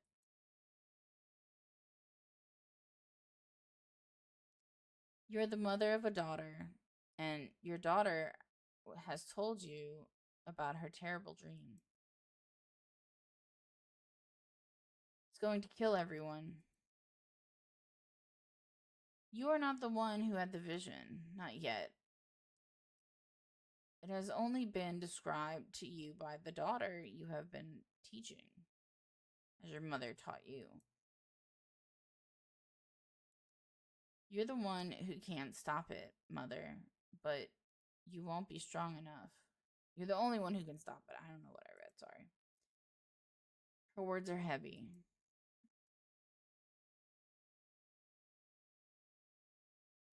The village is doomed. No, I've seen a path forward. The only path that doesn't end in death. Take my power. I give it willingly. Then you can save them all.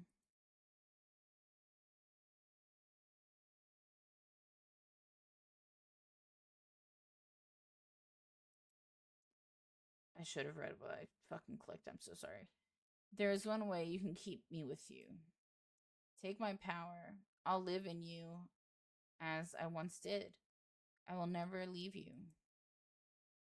Except. You accept your daughter's decision. She is not the child she once was. And there is a confidence in her that you have no choice but to respect. You take her back. Her power becomes yours. The flood does not come. The village is saved. And no one ever knows the sacrifice that was made for their lives. No one but you.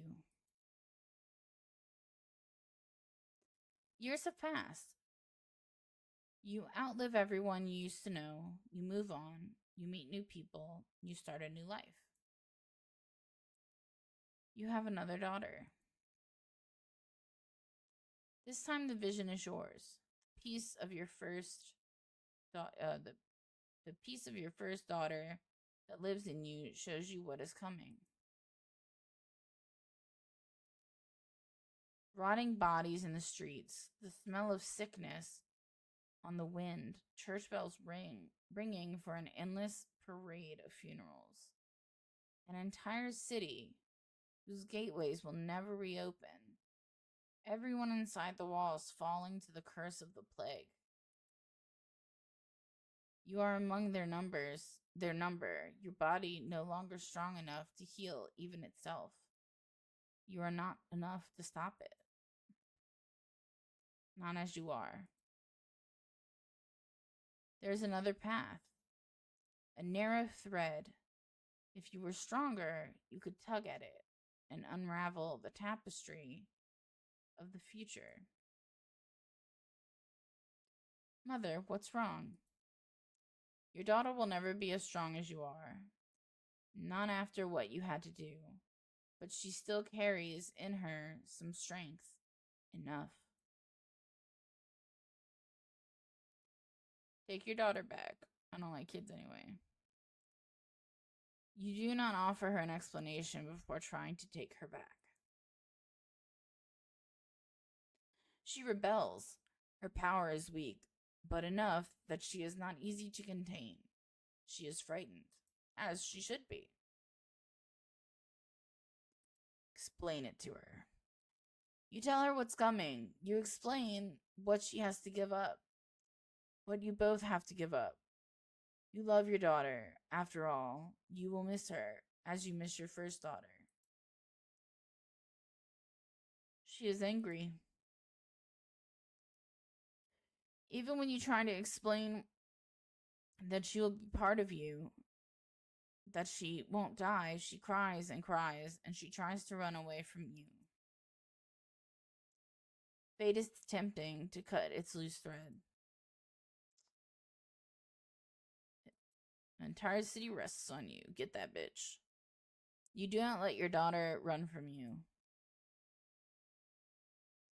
No plague comes. The city never knows what it could have, that it could have been a ruin. But there is an unhappiness in you. You didn't understand, and what you took of her is angry, confused, restless. I don't understand why it's like letting me move the camera a little bit. You will have to carry that with you. It is part of the burden of what you are. See, like, it only lets me move a little. Though no one knows the depth of what you have done, over the years you have not escaped notice. You find yourself in a capital, in a place whose name has changed too many times to count. A war is brewing. The eyes of those who hold fate in their hands are on you, your lips asking which threads to pull and which to cut. The tapestry is once again revealed to you. The war rages, and it never stops raging, bleeding that spans generations. Children born to die, decades of pain that leave a raw wound on the world. I'm still trying to figure out what this has to do with anything. Or especially when I got you finished episode 5. Or this is how it ends, I got a problem. Or it ends before it begins. The few die for the sake of the many. You can guide powerful hands to crush those that need crushing, if only you have more power of your own. You call your daughter to you. So we have another daughter. You raise them differently these days. The disquiet left by the reluctant daughter taught you a permanent lesson. They don't need convincing anymore. They are ready to return to you whenever you need them. Take her. I don't like kids. So this daughter rejoins her sisters easily, as she has been trained to do. You are the only one who will remember her sacrifice and her name. A small rebellion is crushed before it becomes a revolution. The people in power are happy. You leave. You don't want to see any more visions of war. You set your sights on a place where there are no kings. And yet, even an ocean away, power finds you. A man with aspirations. Anyone can hold power here. You have discovered if they're vicious enough to want it. I really can't read today. I'm sorry, guys. The hunger in him senses the power in you, and for a time you humor him. You allow him to give you a life of comfort. You and your daughter. We're on daughter number 4. You don't see a future where he ever grows more powerful than you can imagine. Not until the vision comes. A war like none the world has witnessed. A fledgling nation devoured in the nest. A man who sits on a throne where none was meant to be. The world under his cruel fist, bowing to its crushing weight. The very ocean stained red by his influence. He is already on his way, you realize too late. You have been too close to him to see. Your choices have already narrowed. The war is coming, whether you strike now or not. The loose thread sticking out from a mass of blood, with you too weak to grasp it. But you have a daughter. You always have a daughter. Until you don't. It's time to rest. Of course you are. But the world needs you. You can't let it end like this. The part of you that is your first daughter can't let it. Take her back then. She joins her sisters, as is her destiny, and you remove him from the world. The hole where he was is filled by lesser men, none of whom remember whose shoes they're stepping into, and none of whom can hope to command the way he would have. Blood is spilled, less blood, but you still feel every drop. You hide yourself away from the world. You and your daughter. The visions still find you, but here they are small. The decisions simple. You make them all the same, helping where you can. A storm halted, a conflict settled. Until one day, when you are shown a dark pit. Splintering wood, debris trapped, everyone inside, bodies burning as the very rock catches fire. Children screaming as their flesh bubbles, then silence as lungs fill with smoke. You know the choice that lies in front of you. Take her back. She joins her sisters, as so many have before her. The disaster is averted, lives are saved, and you have another daughter. But that's not what happened. Not this time. You take your daughter's hand, and you look her in the eyes. They're green like yours. You don't want to do it this time. You stare out over the hills together as a plume of smoke rises into the air. But you can't hear the screams from here. You assume you will die one day, like anyone else. After all, you're long past due. Maybe you'll be lucky enough to know your grandchildren before you go. Then the man comes, and with him a vision.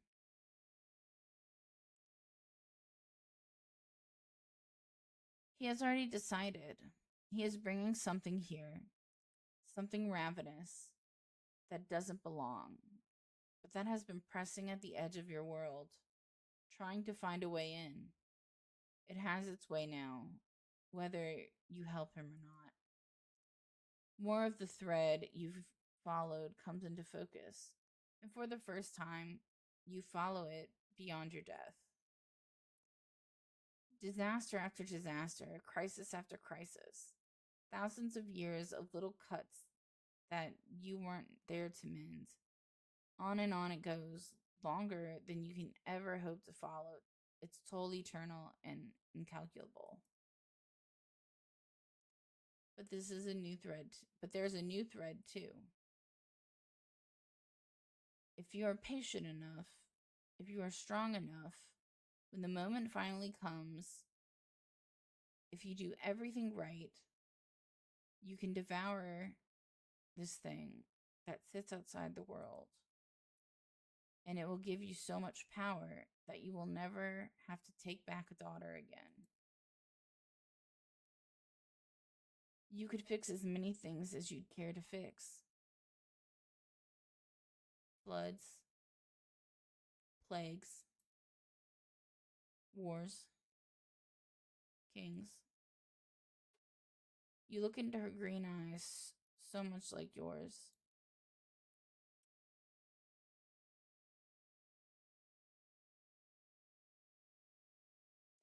Take her back and summon the Eternda.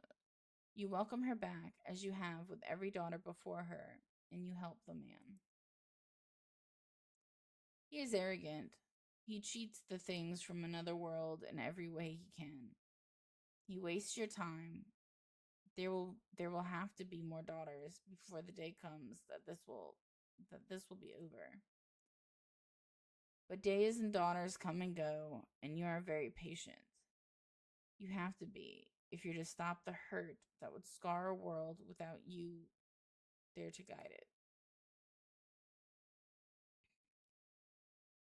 And now you are here, on the cusp of the end, the final daughter. Kanika. Okay, Tabitha? What are you two doing here? Are you real?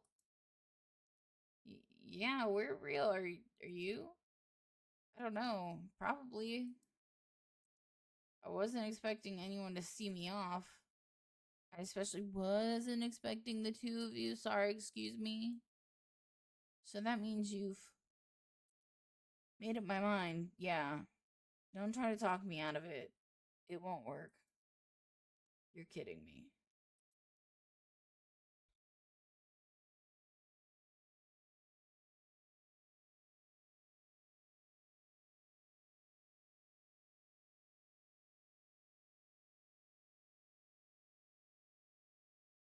What decision? Kanika's trying to sacrifice herself because her mom said so. Hey, you're leaving out a lot. It's not just because she said so. I mean, you saw that whole vision thing, right? Generations of people are going to suffer if I don't help her. That includes the both of you, by the way. And you know this is all true because she said so. She's not lying. I know she's not. Sure, the same way she wasn't lying your whole life about her being some kind of immortal witch. Whatever. Like your family didn't keep any secrets. At least mine are cool. What? I forgot you. I can't believe it. All day it's like you just didn't exist. That's weird. I can't even remember that I forgot about her. That's okay. Tabitha said we weren't friends anyway. Yeah, it's part of all this. Soon enough, you can go back to forgetting and it'll be like all this never happened. You won't even know to be upset about it. You don't have to do this, Kanika. Yes, I do. You saw what's going to happen if I don't. What am I supposed to do? Go back to my normal life after this? Knowing how many people are going to suffer through the generations because I was too selfish to save them? How could I ever live with myself? Actually, I think it's all fucking stupid. So is what you tried to have me do, Tabitha. What, you're just going to do what Sybil says? No questions asked? That's not the Kanika I know. You're as stubborn as I am, remember? The thing is that thing is asking you to give up your life for some vague greater purpose. And even that is probably a lie. It said it's done this before. It probably came up with the same perfect line to feed each and every one of its victims, so they'll give up willingly. Don't you have dreams and ambitions and stuff? Do you really think none of those matter just because it said so? Where is this coming from? I thought you hated me. No, Kanika, I have respect for you. You stick to your guns. You're the one who hates me. I don't hate you. Quiet, dear. There's no need to let the Scarlets talk you in circles. You already know the right answer, remember? You're right. All of this needs to end. I know what I have to do. I should have known the two of you would be trouble. You and your family have always valued your hold over the town, over the happiness of its residents. How can you look around at the way things are and see anything but misery? Do you know what I see when I look at Scarlet Hollow? I don't care. I see the remains of some long dead thing. Hollowed out mountains where hollowed out people work to escape the last few crumbs of death from dried up seams, hoping to animate the corpse of this town for long enough that they can see tomorrow. It's not going to stay that way. You know it. Of course. And I know why, too. But does Kay know why? Have you thought to mention that? Shut up. I'm getting you out of here, Kanika. Tabitha doesn't waste another moment. She rushes forward, her hands outstretched toward Kanika. She doesn't want you to talk to Sybil. I don't want to talk to Sybil.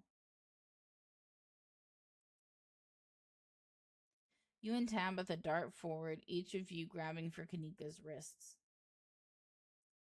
As you both pull, the unreal world around you wavers, like a mirage, no longer able to maintain its illusion. Stop. Don't you touch her. You know what you're doing. You don't know what you're doing. Tabitha, no, I've made my choice. You can't decide what's best for me. Both you and your cousin ignore her, and the world shifts nauseatingly around you. You feel like you're being buoyed upwards, ascending rapidly, reality rushing to meet you, until finally you surface.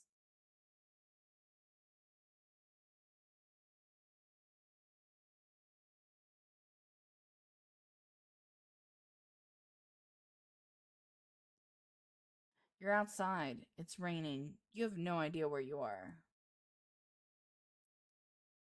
Tulip, Janie. Actually, finish episode 5. Finish episode 5 with Mystical. This is the end of episode 5. Only one major content update remains until the story reaches its conclusion. In its final chapters. Oh my god, what the fuck? This was supposed to be the finale.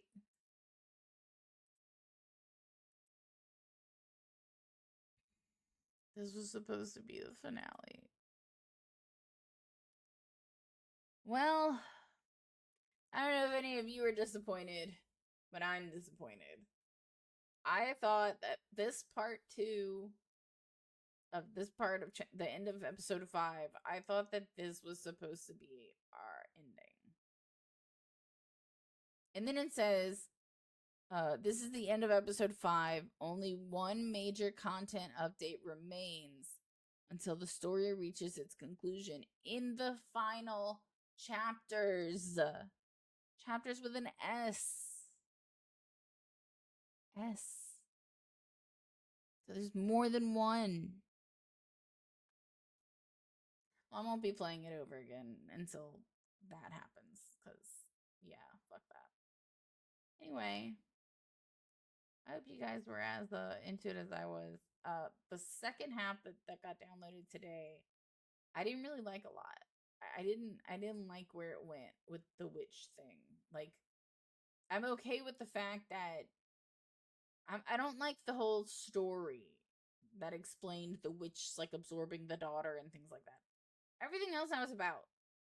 But that part just like we didn't need it. It was something we didn't need. Anyway, that's the end of 5, and that's where we are for now. So see you guys in the next video. Okay, thanks, bye.